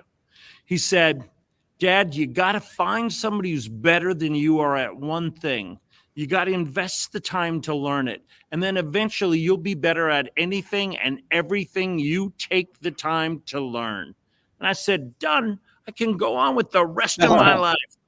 And so when we say, what is leadership, and especially for this culture of youth, it's to give somebody the opportunity to fail. It's to give people responsibility. In my life, if I've done anything, I've been blessed to choose great people to work for, not companies. No one works for a company. You work for a boss, and some bosses aren't worth a lick, and some people are outstanding. And the outstanding ones say, I see you as you can be, not as you are. So take a shot. Like, I'm your huckleberry. And then they let you do it. And if they don't, they kind of say, hey, you could do that better. They bring you in. They use their anchor to give you an opportunity. They pick you up when you fall. They say, attaboy when you win. They say, go get them next time, Tiger. And then you get some rope. And if you can do it, great. And if not, you get sacked. And then you either get up or you don't. And I think that's pretty dang good. What do you think, Steve Sims? I'm dying to hear what you have to say. There's a number of things, and we've gone through a couple of times where we've talked about the cancel culture. You got to understand the origination of the cancel culture. It actually gave birth and gained strength during COVID, a period of time when we couldn't get together. So a period of time, in fact, the only time in civilization when the entire planet had the same problem. We've not had this in recessions. We've not had this in wars. But this was the only time ever that we've actually been able to cold call anyone, anywhere in the planet and go, hey, how's COVID affecting you? And they would have given a response. But during that period of not being able to get out there and connect with people, We started going in on ourselves, and we invented the gotcha society and the cancel culture. And so during a period of time where we couldn't connect in a one-to-one, over a bar, over a drink kind of environment, we started getting scared of communication. And of course, during this period, triggers started happening. We came out of COVID terrified to say what we thought, petrified to actually have a conversation. In fact, funny enough, the doctors actually called it a social hangover. For the first time, we could actually go down the pub, have a conversation, and then afterwards we're like, whoa, we're worn out now. So our ability to communicate became really, really bad, which meant that we were only going to communicate when we had it right, when it was nailed, when it was perfect. And quite simply, perfection, that's a unicorn with 3 blue testicles. It doesn't exist. Perfection doesn't exist. A friend of mine, Ari Meisel, says, get going and then get good. And Doctor, you were saying about kind of like just starting. I have a saying when I teach my clients to do anything. The first time you do anything is going to be shit. Just wear it. You know that the first time you do an interview, the first time you walk up on stage, the first time you do a PowerPoint, a sales, anything, if you let yourself off the pressure and go, well, look, I know this is going to be shit, but I'm going to get better. I'm going to get going, and then I'm going to get good. But the trouble is we're not allowing ourselves to do that because we're listening to the majority, and the majority are poor. The majority of people today are poor.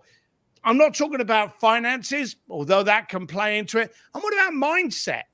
All of those haters out there, writing hatred on your social while they got the hand down their pants, they've got nothing to aspire to. They're just wasting their life looking to find a way of bringing you down to their level. Yeah. And nobody that we revere today, you name anyone that you look up to, anyone that's listening to this that goes, hey, I would love to be that person. I guarantee you those people don't care about the poor people's hatred. They don't care about the majority throwing shame at them because they want to stand out. And you can't stand out by first fitting in. That's right. Good stuff. Listen, guys, I have truly enjoyed having you with me today. I know just from the comments that you've given a tremendous amount of value, insight, each one of you from your positions in life. Let's do this. Let's 30 seconds each. Final thoughts. Dr. Taryn, we'll start with you if you'd like. Sure. Yeah. So here's something I'd love for our audience to take away that I think is very connected to our conversation today. And that is a bit of a dichotomy. And that dichotomy is that we are all both a masterpiece and a work in progress simultaneously. And what I mean by that is in this moment, we are just perfect as we are, right? I don't mean like a unicorn with a bunch of testicles perfect, like not that kind of perfect that Steve was talking about, but like just we are in our perfection in this moment, and we get to love ourselves today as we are. We are a masterpiece. And you know what? We love ourselves so much that we also know we're a work in progress, that we're not going to stay here. We're not going to stop here. We're going to keep going, and we're going to keep getting better. And just like the greats, that were never satisfied with the most incredible artwork that they created, it's always one more brushstroke, one more little tweak. But if we can appreciate that in every moment, we are both a masterpiece in our perfection, just as we are, and a work in progress where we will get better over time, I think that's an incredible way to live our lives, both focused on success and also humbled by the times when things don't work out the way we plan. Great balance. Great way to look at the lives. Steve Rogers. Yeah, I think for me, I like to always end on the power of, people when they're building businesses are always looking at business plans, and, business plans look at revenue and expenses and what your mission statement is, what your product is, all of that stuff. But I always make sure people are factoring in 2 things. I don't care if you're, again, an employee, a CEO, or a business owner, or trying to figure out what you want to do when you grow up. the power of figuring out when you get stuck, as we're talking about here in different times, we always are going to feel stuck in certain things. And when we feel blocks in our life, I always go to, who do I need to forgive and who do I need to ask for forgiveness from? Even if it has nothing to do with the business issue at hand, the relationship at hand, the attitude I have about life, or how I think the world is or is not against me. If I go to automatically thinking of all the people in my life, my brother, my mother, my sister, my friend, my neighbor, the president, whoever, who do I need to forgive in my life right now? And who do I need to ask for forgiveness from? Boom. The power of that is some of the most empowering energy I've ever received on the planet. And the quicker I can do that time and time and time again, the more doors open up consistently. And I don't feel the sense of failures and the sense of stuckness and hurdles and blocks nearly as much as I had in my previous life. So that would be my parting words and thoughts. Boy, clarity, clearing the path. Great stuff. Steve Sims. Scars are proof you tried. Over to you, Tommy. Over to you, Tommy. You know, in honor of my mom for Mother's Day coming up, my mom said when we were kids, be weird. My mom would say, you're weird and wonderful. Not but, well, you're wonderful. She's like, you are weird and wonderful. Be your weirdness. And as a leader, understand that other people's weirdness, they had moms too, man. So like celebrate people's weirdness and then let them be who they are. And people will follow you the rest of their life, because people try to put me in a box. I won't follow them. You let me be me. I'm be right behind you anytime. So that's my big idea.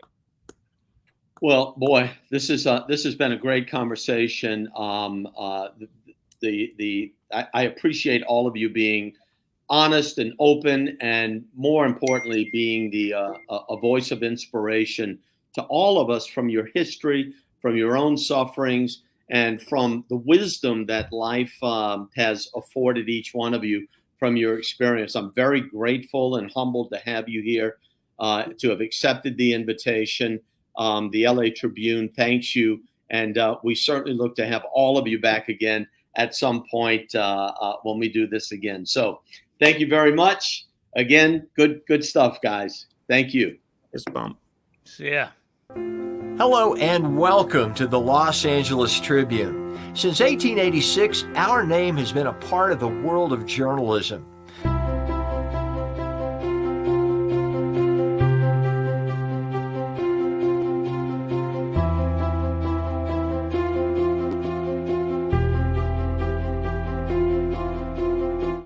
We've earned a reputation for being a publication that practices integrity, authenticity, and responsibility. For general inquiries, contact today. Thank you on behalf of the Los Angeles Tribune team.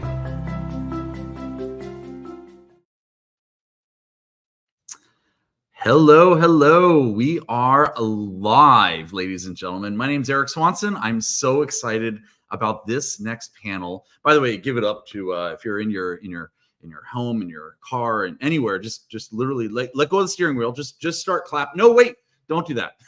But let's give it up to the Los Angeles Tribune for what an amazing 3, 4, 5, 9 day. What's it been? It's been amazing. I'm so excited about this next panel today. Introduce myself really quickly. My name's Eric Swanson. They call me Mr. Awesome. I did not self-proclaim that name.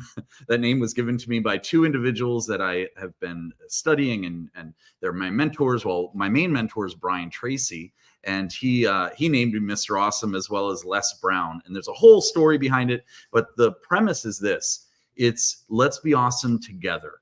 And the more each of us are awesome in our own expertise, in our own leadership, then we can help the world this way. So excited about that. And I have to show you this. This is my main book right here. My main this book, actually, if you notice, Advanced Selling Strategies by Brian Tracy. He was my main mentor for years. Got started with him 25 years ago. You can probably see the oxidation of the yellow pages here. This book is 25 years old. Oh my gosh! And he instilled in me the fact of the true essence of leadership is really helping yourself and helping the world at the same time. And we have some amazing individuals that we're going to bring on to this this fantastic panel. I'm actually wondering, how do I bring those people on? Let's see if we can ask the tech people to start inputting everyone in. There we go. So we'll go ahead and have them bring all of the individuals on. And if you want to pass the controls over to me, I'm more than willing to do that as well, if that's possible. If it's not, no worries. Oh, there's Rex. Hey, Rex, good to see you, buddy. So we should have, let's see, I believe is there one more joining us, John? All right. Yeah, we should have one more. So we have Nicole. Let's see. Robert should be joining us as well. Awesome. And Rex, I don't know if you're able to pass me the controls. If you are, I'll take control for the hour. If not, no worries. And you're muted just for a little bit. Happy to help you. I was trying to find out who wasn't up here yet, and I'm not able to determine that at the moment. No worries. So, John, we have Nicole, Christopher, Ritu, John, myself, and Robert. Great. This is it right now, unless Robert can join us. John, he might have to move to Monday. Is that correct? Yeah, if he's not on here right now, okay, then we'll have to move into Monday. No worries at all. No problem at all. So if you see him pop in, no worries, Rex. Quick question, Rex. Am I able to take control, or do you want to hold the controls? Because we didn't. Are you able to? I mean, if you can, then go for it. I don't have the panel. Then I'm happy to help you however I can. Is it possible for me to?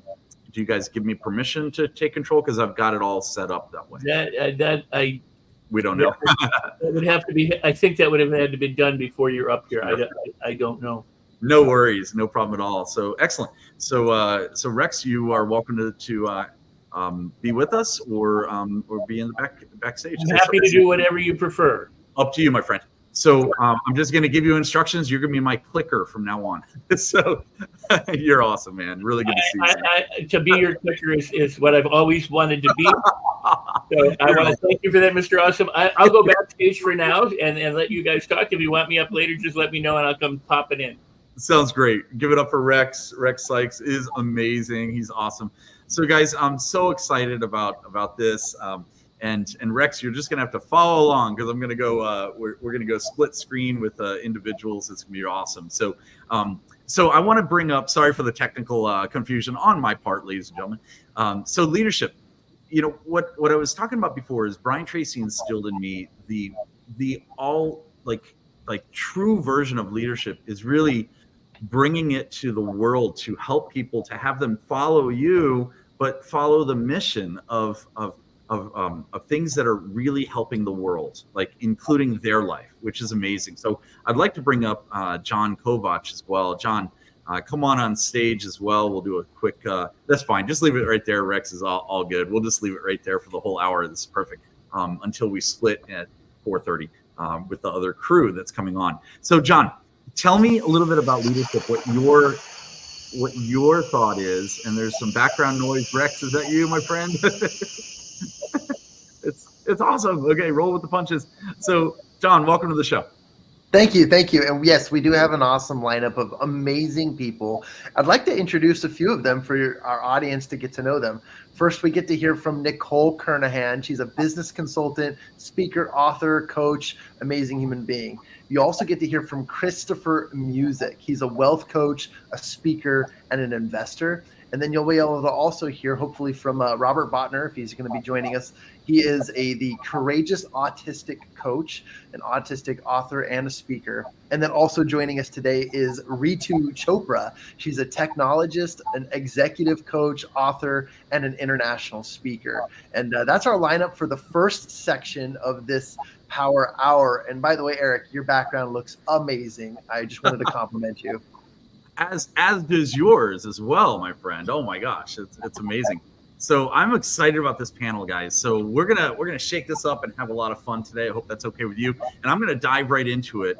Let's bring up Nicole, which she's already there. So it's perfect. So we'll just stay on this format here. So Nicole, tell us a little bit about. I mean, look, you've been guiding. What you do is you guide leaders through complexity and believing in fostering resilience empowering authenticity, nurturing growth mindsets to navigate challenges and drive sustainable success, which is amazing. So my first question to you real quick is, how do you approach coaching leaders to navigate challenges with resilience and adaptability? Oh, thank you. Great question. Can you hear me okay, Eric? Yes. Awesome. That is a great question. It's really interesting. One of the biggest philosophies that I have found work with leaders is understanding that it's not the actions that they take with their team, with their peers, even with those who may be ahead of them. The actions that they take are not as important as the energy with which they act. So it's really being willing to differentiate between, because we know two people can do the same thing and get a very different result.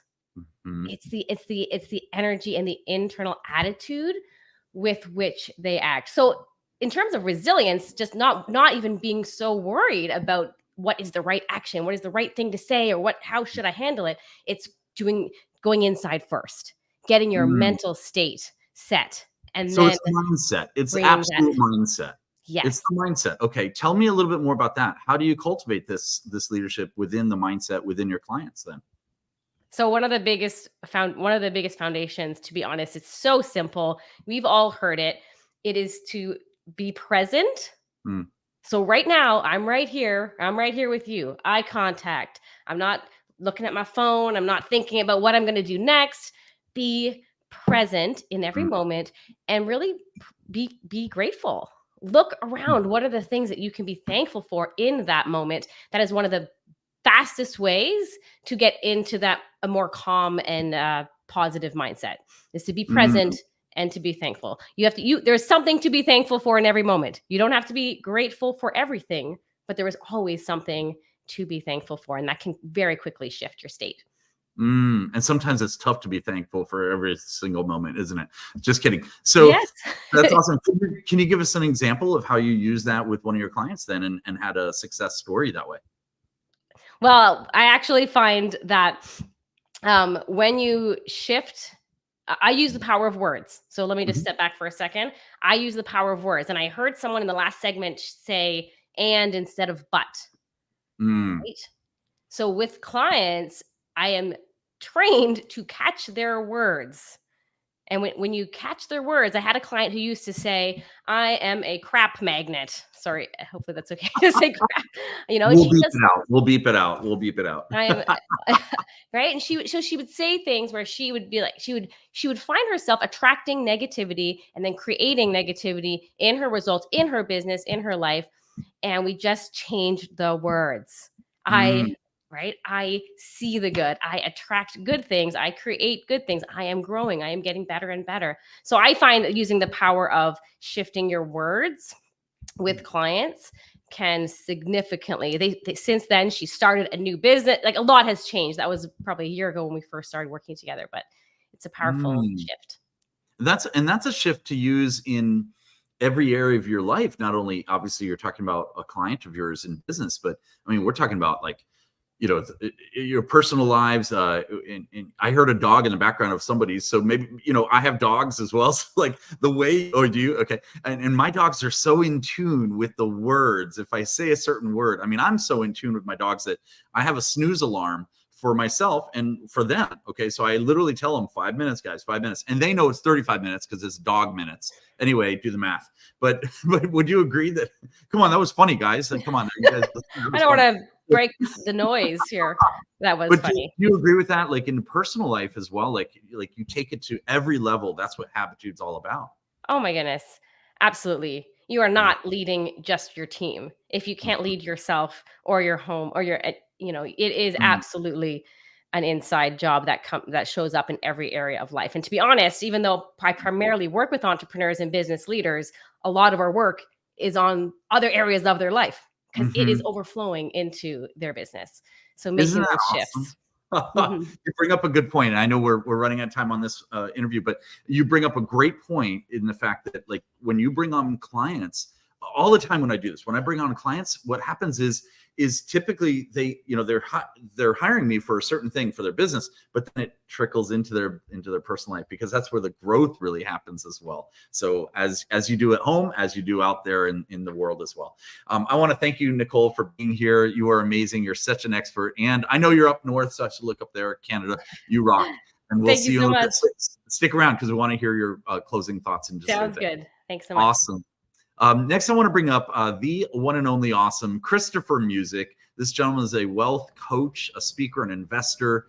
He navigates the intersection of wealth and leadership, empowering individuals to harness financial acumen, cultivate strategic foresight, and lead with purpose towards lasting prosperity. I remembered all that. That just came to me. Welcome, Christopher, to the show. How are you, Christopher? I'm great. Thanks for the honor of being here tonight. My pleasure. Absolutely, sir. So we're talking about leadership, clearly, and as a wealth coach and investor, how do you help leaders in the private practice? That's an interesting thing, because I know you work with the private practice. So how does it translate there? So I've been a financial advisor for 30 years, and I have focused my practice working on private practice professionals, namely in the healthcare field. Your physical therapists, veterinarians, dentists, optometrists, people like that. Of course, in the financial field too. And I have found that the people who have spent 4 to 10 years of schooling to become an expert at what they do, the continuing education that they do over a career, and to boot, for whatever reason, decide they want to go into private practice. So now become a business owner and deal with all of that and learn how to become an executive and learn how to make a profitable business. That is an awful lot of ability to be able to pull that off. And to me, those are the leaders of our society. And if our society is going to survive or become affluent or expand in ability, it is going to be those people who are going to lead the charge and be the foundation of that. And so I've dedicated all of my life to learn all the natural laws of money and how they work, and help apply them to these people so they can fulfill their purposes. That's beautiful. I love it. Can you share a specific instance where financial literacy played a crucial role in leadership in your journey? Wow. I mean, let me give you an example. I do lots of seminars, and I've done seminars for 20 years for business owners just on the natural laws of money. And so these are free seminars that I've done all over the United States. People would come. They would be in a position where they're considering bankruptcy, or not being able to cover their bills, or being completely effect of the financial condition that they're in. So what happens to your purpose when you are already engaged in this financial problem? Well, you're not getting anywhere. So once we're able to get them to understand some of the basic laws, like income must be greater than outgo, something as simple as that, we'll get them to actually understand that there are laws to money. And when they start learning and applying these laws, they then lead themselves out of this financial quagmire into more affluence and abundance, which of course frees up the time and energy and attention to get more on their purpose and pursuing what they really want to do in life for others. Got it. Very cool. You are pretty darn amazing, my friend. And let me ask you this. What is the legacy of leadership you want to leave on this earth? I'm curious about that. Throw you a curveball question. That's a curveball question. Well, thank you very much for that. Yeah. Well, my legacy is hopefully to create an environment where the nuclear family is preserved, and there is the ability for people to purposely and competently navigate this financial world that we're in, so that they can expand their families, they can afford all the things it takes to survive and be able to live a great life for them and their progeny. Absolutely beautiful, man. You're an amazing individual. I really appreciate you being here. Stick around because I want to hear some closing thoughts from you as well in just a little bit. Is that okay? Yes, thanks so much, Eric. Awesome. Love it. Thank you so much, Christopher. I'm going to pass the mic over to John for a bit. And John, floor is yours, sir. Thank you. And I'm just so uplifted by all of the amazing leadership conversation and talk. It's been great to hear from each of you. I have the pleasure of introducing Ritu Chopra. And Ritu, again, as an executive coach, she has empowered emerging leaders in technology and teams to engage, collaborate, and communicate powerfully across all organizations and teams. And yes, I memorized that one as well. Ritu, I want to ask you, you wanted to cover the concept of conscious leadership. Why is conscious leadership important, and how does it differ from just leadership in general? Thank you, John. Conscious leadership. Okay, we become conscious when we become aware. So conscious leadership is like a holistic approach to leadership.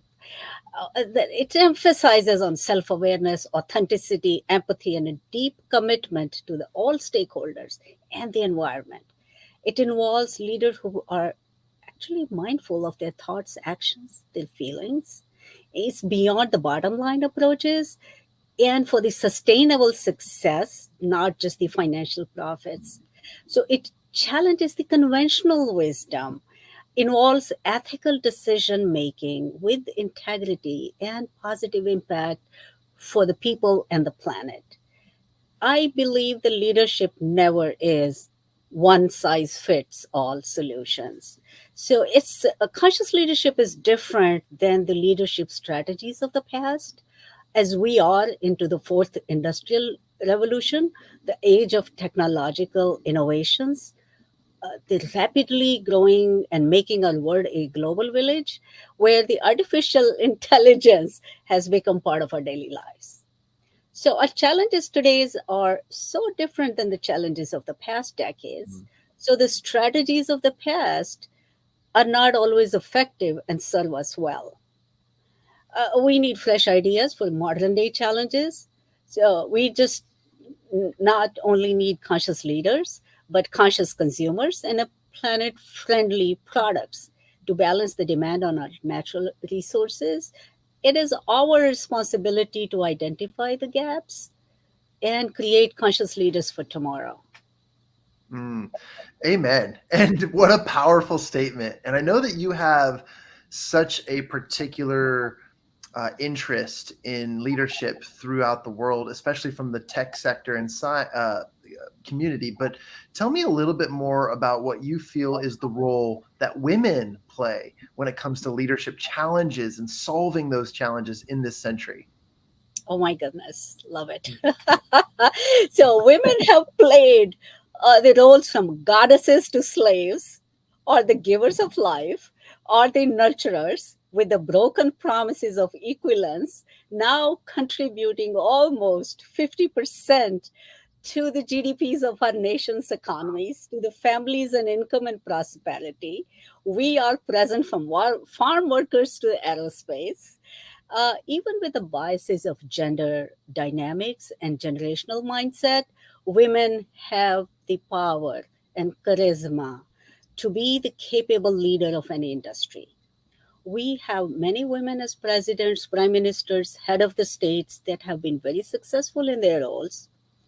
We have the charisma to be the strong voice in subtle ways and bring our nurturing and caring to the family table. Or we can utilize that power and persuasion for the right use for the benefit of all generations, especially the younger generation that is growing up with the devices at the moment.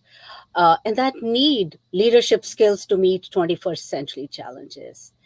As I learned that in 2023, there was a survey that there are 7 living generations in 23 and 6 generations in a workplace today. So that demands a lot of different strategies for different generations who are present in our societies and workplace.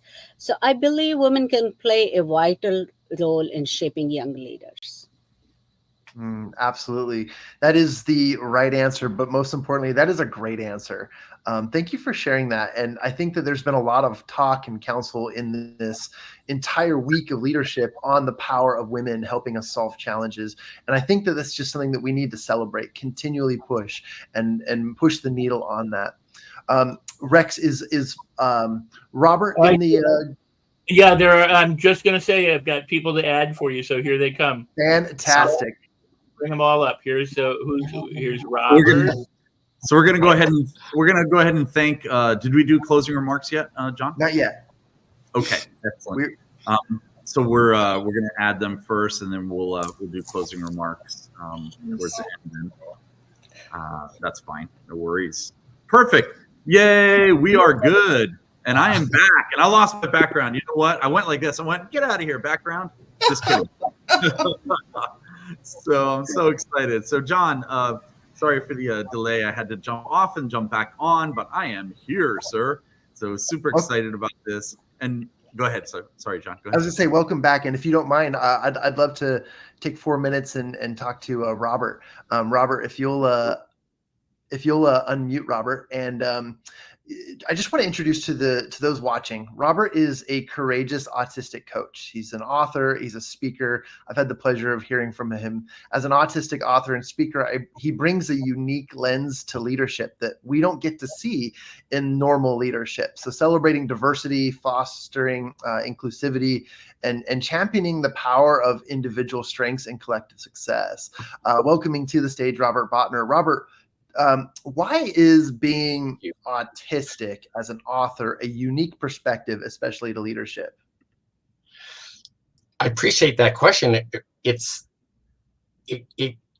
pushes the boundaries of autism in a very unique way. Many people, autism comes in so many different forms. It's not a situation where they can pinpoint how it works or why it doesn't work in so many ways. I mean, and I hopefully answered that question in some way. I mean, I was nonverbal for the first 4.5 years of my life, and so for me to be able to get myself to a point where I had to talk to protect myself from abuses. And that's part of the situation with autism, is that a lot of people become targets for abuse, and to be able to be a leader and talk about it in a very raw form is important. And that's one of the reasons why I love hearing you speak, Robert, is because it is not only a narrative that we're not used to hearing, but I know that you get to be a leader in this space and lead with your positive powers. And tell me a little bit about how, because you're an author, tell me how your writing helps other autistic people, especially as they learn and grab onto your words through your books. Well, I think that as time goes on, and my book, which is the Wolf Cycle. Okay, there it is. The Wolf Cycle. I'm sorry, the Stop Your Crying book. That's another one. I get all confused. As people read the book and the messages go out, that they can find that it was really after a suicide attempt at 10 years old that I had to turn negatives into positives. I realized that I would never make it to my teenage years if I didn't. And I got to be a happy-go-lucky guy again for many years, in spite of the autism. And I hope to give hope to families who have autism or autistic children, that they can become valuable to society. They can make a difference in this world. It's almost like it's a magical gift in a lot of ways. When I started writing, I had to do voice to text because I couldn't read, I couldn't write, I couldn't spell, enunciate words, and it became important for me to find my value, and I hope through my book, even though there's sexual abuse and emotional abuse and psychological abuses, and but that's not what the story is about. It's really about your story. It's about your life. I just had to find the courage to talk about it. Did I answer your question? Sure. And one final question for you. How does this help, let's say, all people? Because you can help leaders and you can help readers who have autism, but what about including those who aren't autistic? And how are we able to learn from that perspective?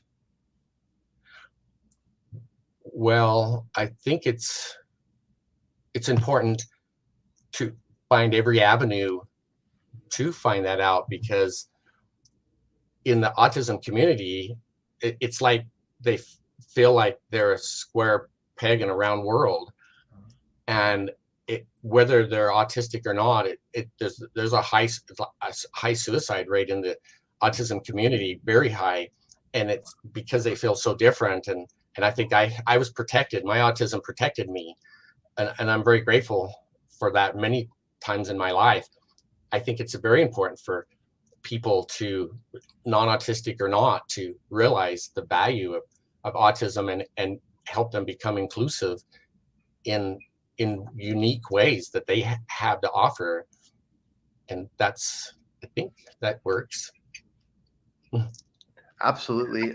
Thank you, Robert, so much for that. Thank you for your answers and bringing a topic and a conversation that we haven't quite heard yet on this week so far. And this is valuable information for all of us as we're learning, as we're growing as leaders. So thank you for sharing that.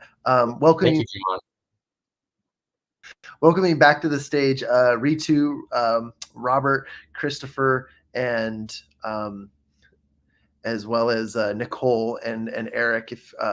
Rex, if you could bring them on, that'd be awesome. Appreciate that. Bringing them all on. Let's do it. We're going to actually wrap up that group of amazing speakers with just some final thoughts from each of them, and then we'll move to our next group of great speakers. Let's move to final thoughts with Nicole, if you'll go ahead first. Awesome. I really wanted to thank Robert as well for sharing today. That was a really powerful message, and I really hope a lot of people this week who are tuning in got to hear what you shared today. So thank you so much. I feel inspired just to leave this leadership event with a concept as a leader that people will not remember. Your team, your employees, they're not going to remember exactly what you said or exactly what you did. They're going to remember how you made them feel. And I heard Ritu also touch base on this concept of, conscious leaders are aware of their thoughts and their feelings and their actions. And feeling is what controls the majority of actions. So in order for your team to do better and for you to do better, it's important to feel better. So I really want to inspire folks to just really tap in and remember that that people will not remember what you said or what you did. They're primarily going to remember how you made them feel. So make them feel good. So thank you so much. Well said. Thank you, Nicole. Let's jump on over to Christopher Music. Christopher, what are your final thoughts? Well, my final thoughts are really very simple. It's those that pursue excellence are the ones that get the best results in life. And as leaders, we are leaders because we do pursue to be the very, very best we can and to achieve a level of genius at what it is we do for the benefit of those that we serve. So if I were to give any advice to anyone, is to always strive to be the very, very best you can be and to play the game to win in the area where you serve humanity so that we can push all of us forward into a new level.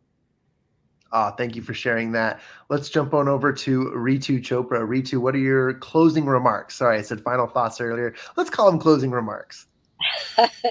Okay, so I believe that every generation brings their unique strengths and have unique challenges to deal with in the world that they have grown up. So in our lifetimes, we come across at least 3 to 4 generations that we often interact with. Don't be judgmental. Reach out and connect. We live in a small world. It's a global village now. Reach out and connect. You'll find they are equally open to connect with us and learn about each other. Thank you so much, Ritu. And then final thoughts or closing remarks from Robert Botner. Thank you. I really would like to encourage people to realize they probably have more courage and confidence within themselves than they give themselves credit. They have what it takes to create what they want in their lives. I did, and I know you can too. That's my message. Thank you. Give it up for this group of our interviewees on the Leadership Power Hour. Passing the mic back over to you, Eric. This has been awesome so far. I'm trying to keep up on the. You remember when I said, "Hey Rex, can I borrow controls?" They gave it to me halfway through. Now I'm like trying to share all the comments. Like, by the way, Robert's winning. Okay, just letting you know. Oh wait, I got the awesome Swanson. I got one vote. Okay, but Robert, they love you. They love all of you. I saw Nicole in here too. Hold on, I'm trying to find them all. So we got a boom. There we go. All right. So you guys are amazing. Such leaders in your space. I absolutely love it. And I'm trying to find the Nicole one. I will find it, Nicole, so I can throw it on the screen, and you're gonna love it. I saw a couple of them actually. Okay, good. I was gonna say, and if I can't find it, I'll just write it myself. Okay, so you guys are awesome. So I absolutely love you guys. You're amazing. We're gonna bring up the next panel. So we're going to somebody snap their fingers. Let's see, John, snap your finger. And Robert, thank you, Robert. See you in a little bit. Okay. And snap your finger again to somebody snap your fingers. Nicole, see you later. Okay. And Christopher, you want to snap your own fingers? Go ahead, Christopher. Okay, bye. Okay. You're awesome, guys. And Ritu, guess what? Okay, she did it. Okay, there we go. So I believe we have everyone up here now for the next panel of awesomeness. I believe. If I don't, please correct me, John, if you could. So Daniel John should be joining us soon. Oh, good. Excellent. Love to see him. So we'll just pretend that Rex is Daniel. There we go. Rex, you're now Daniel. So and you're Daniel for a little while until he shows up. So actually, let's keep Rex up here. I want to hear his perspective as well. So John, could you please go ahead and around the room here and introduce the next panel real quick? Yeah, we're really excited about all of the speakers that we're bringing to this Power Hour, and you get to hear from next up Miss Nancy Deborah Barrows. She's the COO at Voice Your Vibe, speaker, speech language pathologist, and a really awesome long title. I'll get to it later. Brian Schulman as well is the founder and CEO of Voice Your Vibe Show. He's an author and a LinkedIn top video creator as well. Those two are amazing. You'll also get to hear from Sarah Lee. She is the founder of Money Mentor. She's a business consultant, an author, and a speaker as well. And then you'll also have a chance to hear from Daniel Kilburn. He's an author, speaker, coach on emergency action planning. And that's the lineup for the next and part of this hour. I love it. And I wanted to try this cool control. Let's see if I could do it. Look at this. This is the control I was looking for earlier. This is awesome. Okay, so people are like, is there a consistent thing here? No, there's not. It's going to be fun. So really, really excited to introduce our next panelist expert. And she's pretty amazing. She's a dear friend of ours. Her name is Nancy Deborah Barrows. She is the COO of Voice Your Vibe, which is a really cool show. Hopefully she'll explain a little bit more about that. She's a speaker. She's a speech language pathologist in the education field, which is amazing. And she's just amazing. So, oh, by the way, she's she's a thought leader in social cognition, as well as voted top 50 most influential people on LinkedIn. Hello, that's pretty darn amazing. So I wanted to ask a few questions right off the bat. So we'll bring her on in 2 seconds here. But let me ask the question: as a chief excitement officer. So I want more information on that.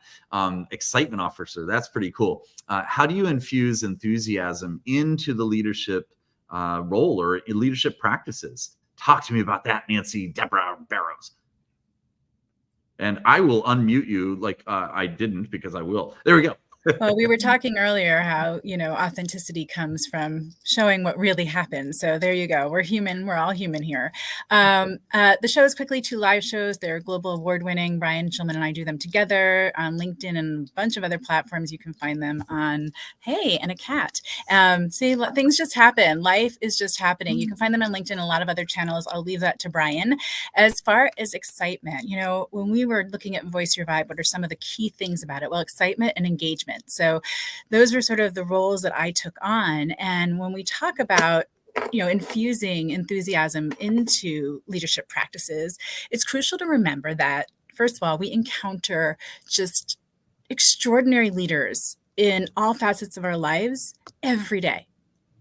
And we're not just talking about world leaders and presidents and CEOs. When we're speaking of leadership, we should all be speaking beyond the boardroom and across the lifespan. Somebody before me, Ritu, I think, talked about children, giving them roles of leadership, and someone in education, I believe strongly in this. There's a reason we have kids be the paper monitor or be the person who helps with lineup. We're giving them leadership roles right from the start. But in terms of enthusiasm, there are a few precursors that usually need to be met before we can get there. We'll call it like a recipe. And, not that I use my kitchen ever, but I know that recipes give you the ingredients, and if you follow them, you get the outcome. So this is the recipe for enthusiasm. Well, first of all, it's vital important that we look to embody and not just infuse these values in our leadership practices. In fact, we're obligated to lead by example in every step we take. Leaders with an abundance mindset believe in the ideas that there's enough success, resources, opportunities for everyone. We foster a culture of collaboration and generosity rather than competition. And we know we needn't rise ourselves up. You don't need to raise yourself up by competition, stepping on the heads and shoulders of others. Extraordinary leaders desire and feel compelled to share their knowledge. It's what makes it in wisdom. It goes from knowledge to wisdom, and there's a deep and enduring belief that a rising tide raises all ships. So here we go. Human first, demonstrating a sincere commitment, really believing it in your heart, and not just showing up and walking the walk, but making that commitment to making people feel seen, heard, valued, and appreciated for more than the skills that they bring to a position or role. It's valuing individuals for who they are and not just what they do. We've got the idea also that successful leaders empower others to succeed.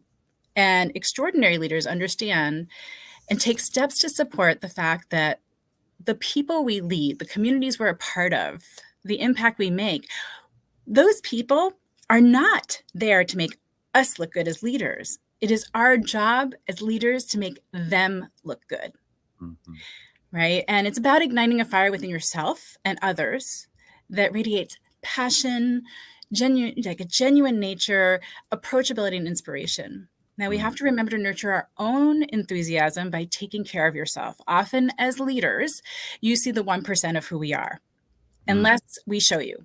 And that's part of that human-centered piece. If we don't show you who we are and what the 99 other percent looks like, as I like to call it, the ugly, snotty, and sexy, we're leaving a really big piece out as a leader because we are role models. And if people are trying to achieve perfection based on 1% of what we show them, we're really doing a disservice to everyone around us. So you've got all these ingredients. And why do these ingredients lead to enthusiasm? Because happy, confident humans who are valued for who they are, they enjoy what they're doing, they have passion and compassion, they bring enthusiasm to everything they do. This isn't about, let's put on a fun little pin the tail on the donkey game today, or let's have a, themed coffee bar this week. Those things help for enthusiasm, but it starts really by acknowledging the people that are around you and valuing the people as much as you value reaching the goal. Relationships are important. Enthusiasm comes from being part of something bigger than you. It comes from loving what you do, being able to share your gifts, your talents, the things that make you you with the world. I love it. Give it up for Nancy Deborah Barrows. That is amazing. I was taking notes and I just realized I was gonna post something, which I think I did, and then I realized I'm logged in under here's what I posted. I said sexy, sexy, and sexy, and then I realized I was posting for. Sorry, Mo. Can someone get a screenshot of that, please? Yeah, here we go. Screenshot that. There we go. I'll screenshot it myself. Ready? 1, 2, and 3. All right, we need Joe Ingram to put the disclaimer up there. But there's so many comments coming in. I love it. They love you, Nancy. You're just amazing. Oh, somebody else copied my sexy. That's awesome. So fantastic, guys. Amazing. And LA Tribune says absolutely awesomely, amazingly awesome. Or that might have been me as well. So really, really excited that you're here, Nancy. Stick around for final thoughts if you could. That'd be great. Next, I want to bring up the awesome, the one and only Brian Schulman, ladies and gentlemen. Brian Schulman is the founder of and CEO of Voice Your Vibe show. He's an author. He's a best-selling author in many of our books. LinkedIn top video creator through the lens of video storytelling and entrepreneurial leadership. He illuminates the pathways to connecting with people with transformative impact in the digital age, which is really cool. So, Brian, welcome to the show, my friend. How are you, sir? I'm doing great. Great to be here with all of you. Awesome. I'm digging you here. So, Brian, let's see. Clearly we're talking about leadership, and you're talking about the digital age. So, my question, I guess, is how has your journey as the CEO of LinkedIn, a top video creator, shaped your understanding of effective leadership? Like how does that shape it? Yeah, sure. So, through a heart-centered approach, my journey as a CEO and LinkedIn top creator is honestly, it's really deeply shaped my understanding of effective leadership. Leading with compassion and empathy and authenticity has been at the core of my leadership philosophy. So by fostering true, genuine connections with my team, my community, audience, I've really learned that inspiring and empowering others is key to driving meaningful change. And really understanding the importance of listening and fostering a culture of collaboration and prioritizing the well-being of everyone involved it not only has enhanced my effectiveness as a leader, but it's also allowed me to create a positive impact in both my organization, the community, and the world around me. I love it. Can you elaborate a little bit more on storytelling through video? Yeah, sure. So storytelling through video has a remarkable ability to transform leadership communication into a heartfelt journey of inspiration and impact and connection. So when leaders share their hearts, their stories, their experiences, their challenges and triumphs through video, they invite their audience into a nice, vulnerable realm of empathy and understanding and encouragement and in truly inspiring others to do the same. And so by weaving together personal anecdotes and powerful visuals and authentic emotions, leaders can ignite a sense of purpose and really a passion within their teams, their stakeholders, their digital community. But video storytelling as a whole, it really transcends the constraints of traditional communication methods, and it really enables leaders to convey their vision sincerely and relatably. And so through the power of video, both live and pre-recorded, leaders can foster a culture of realness. They can foster a culture of trust and transparency and collaboration, and really empowering individuals to align their actions with their missions. And at the end of the day, ultimately, storytelling through video creates a truly profound sense of belonging and unity, and inspiring others to join the journey, join the conversation towards the true collective growth and fulfillment. That's amazing. Can you repeat the middle part? I'm just kidding. That was amazing. That's just like, Yeah, I'm trying to write all this down. It's like, wow. All right, that's amazing. I can't wait. So it's just another reason why, if you're watching this now around the world, go to the replays of these, and sign up for the Los Angeles Tribune. Anything they have, please sign up, because I'll tell you what, when you turn on the news, typically they don't lead with leadership.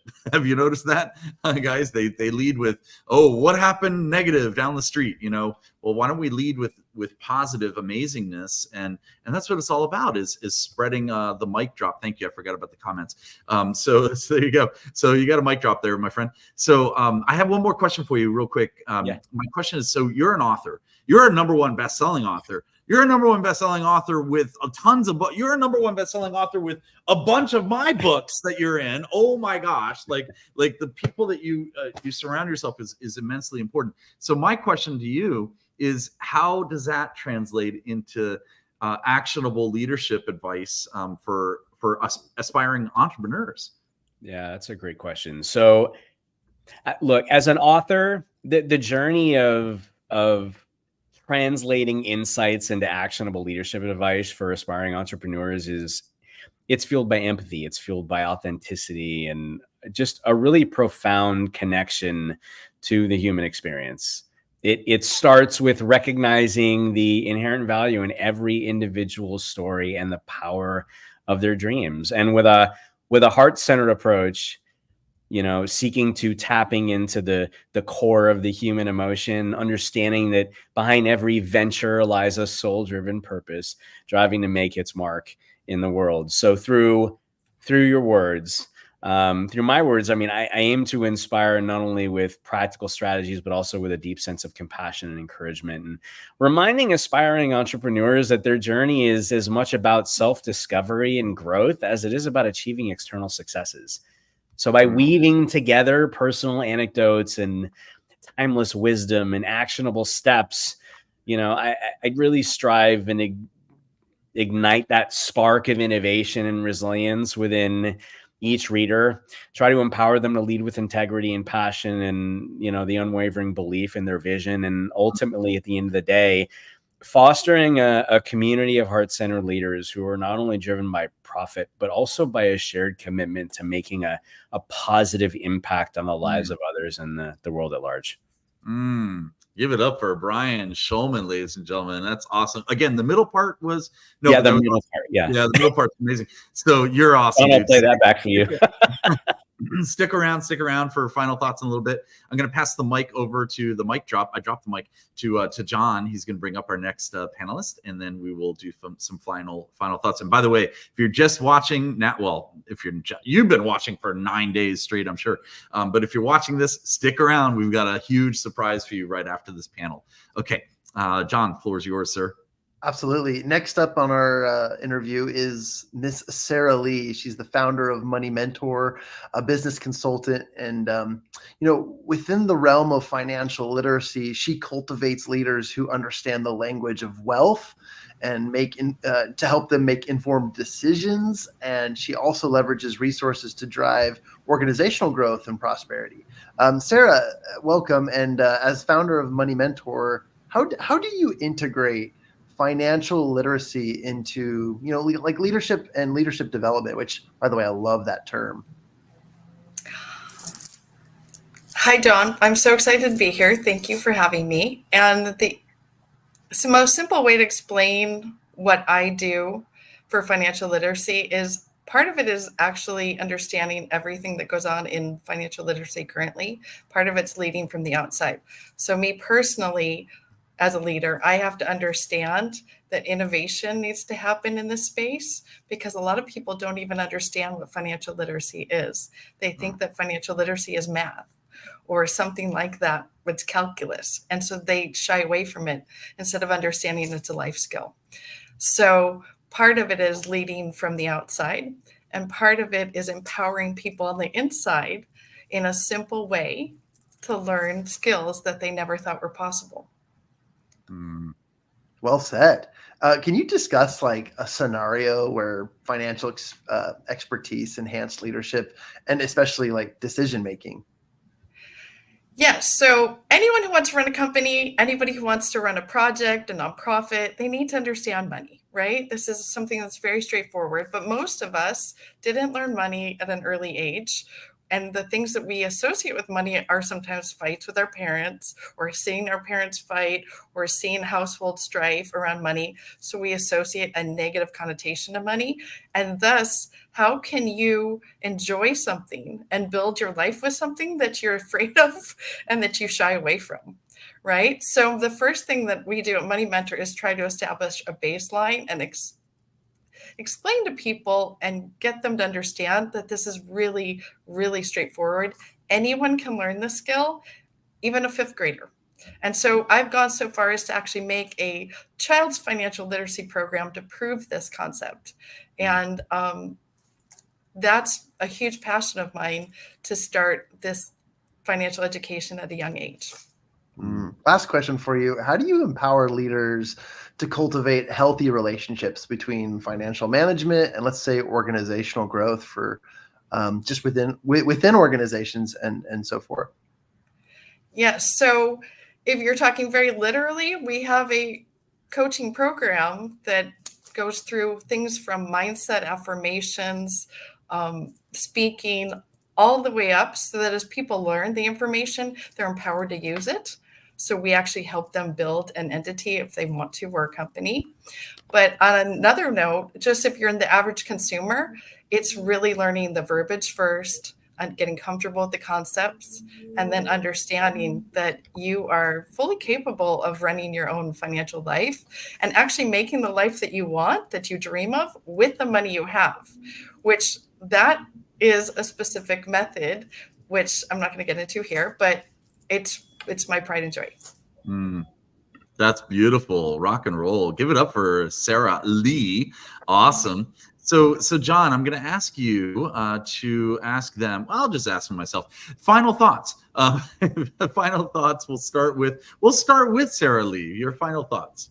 My final thoughts are: if you want to know more, you can text the word Money Mentor at one word to 55444 and get on my newsletter list, or go see the website, free gift, moneymentor.com, and you'll also receive a free gift. But anyone can learn financial literacy. Literally every day we have to touch money. So this shouldn't be something that's such a taboo. And getting into the healing modalities and all the other things, I can't do that in 5 minutes, but I encourage you to explore this with me. So thank you for having me. Oh, you're awesome. I love it. I love it. I love the text thing. That was cool. So you got the text number from her. Thank you. I always mess that up. I'm like, just text me 911. They're like, wait, not the right number. Anyway, final thoughts. I like making my panelists laugh so much that I put them on the screen. Here we go. Final thoughts from Nancy, please. That is such a good audience for you, Eric. I love it. Okay, so first, I don't know if I look like a Smurf to everyone else, but in my lighting, I just realized I look kind of like a Smurf. But everybody loves the Smurfs. My final thoughts are, honestly, when you have the chance to make someone feel seen, heard, loved, and valued, take it. Do it. It's a tremendous gift that each and every one of us can afford, and we'll never run out of the resources to do. The other thing is I am a human who does not accept apologies for living life and being human. Right? We know that life is ugly, snotty, and unsexy at times. And I would love for us, all of us, to get into the habit of not apologizing for living life and being human, and to not accept apologies for those things. I love to connect. Queen of Engagement. I'm known as the Queen of Engagement on LinkedIn. So I love to connect with people. And if there's anything that I can do to support them, I'm always happy to do what's within my reach. So please connect with me on LinkedIn. It is linkedin.com/in/Nancy Deborah Barrow, spelt like it is on the screen. And finally, I just want to say I'm a dedicated cat mama and, a lover of carrot cake and a native New Yorker who had to lose her accent because she's a speech language pathologist. And you're awesome. Give it up for Nancy Deborah Barrows. Next, we want to bring up, again, that number again, I'm putting on the screen is 911. Okay. Next, I want to bring up Mr. Brian Schulman. I'm going to call you Dr. Schulman. Final thought. 30 seconds, guys. 30 seconds. Final thoughts. I just want to thank Eric, John, the entire LA Tribune team, all the leaders from this week. Absolutely incredible. I mean, so much knowledge garnered and shared. Thank you. Just thank you. And thank you for that. And thank you to each of you that have been with us. I'm going to leave you with this, coming from someone who had no voice coming into this world, that was a pound-and-a-half miracle baby and grew up with a neurological disorder and dealt with bullying and all sorts of things growing up, I found a voice I never knew I had, and realized that my voice could inspire others just by showing up and being me. So I want all of you to know that are with us today that you have a voice and you have a story and that you matter, and that your voice and story can positively affect and impact another human being's life by showing up, by being you. Get on video. Share you, get vulnerable, get personal, because you have no idea the impact you can have by doing that. And it's not about you. It's about sharing those stories because others can relate to them. Beautiful final thoughts. Again, I'll ask you, the middle part again was, we'll get the video. In the middle. Yeah. We'll get a replay. That was awesome. You got it was gold. There we go. Thank you. You got a gold star there. That was awesome, guys. This is our panelists. Give it up for our panelists. It was amazing. Thank you to everyone. Thank you. What I'm going to do now is just say goodbye to Nancy. Go like this, woo, like that. Right? Oh, bye, Nancy. Oh, that was Sarah. You got rid of Sarah. See how that worked? Oh my gosh. Oh, do that again, Nancy. Do that again. Oh, you got rid of Brian. What's happening here? And then John, twinkle your toes. Oh, you did it. Okay, and she's gone. So I like to have fun. I hope you guys know that. So I wanted to have a quick conversation, just a couple minutes before we finish this program, with Mr. John Kovacs Jr. and myself. So all about leadership. Here's the deal, guys. So John, we run the masterminds, and it's pretty darn amazing. If you're not, look, if you guys aren't in a mastermind, you need to be in a mastermind. So just join a mastermind. In fact, I'll give you a link if you want to, if you guys want to check it out, you can. But John, tell us just in 1 minute or less, or right around a minute, what's the deal with leadership and masterminds? How important is it in people's lives?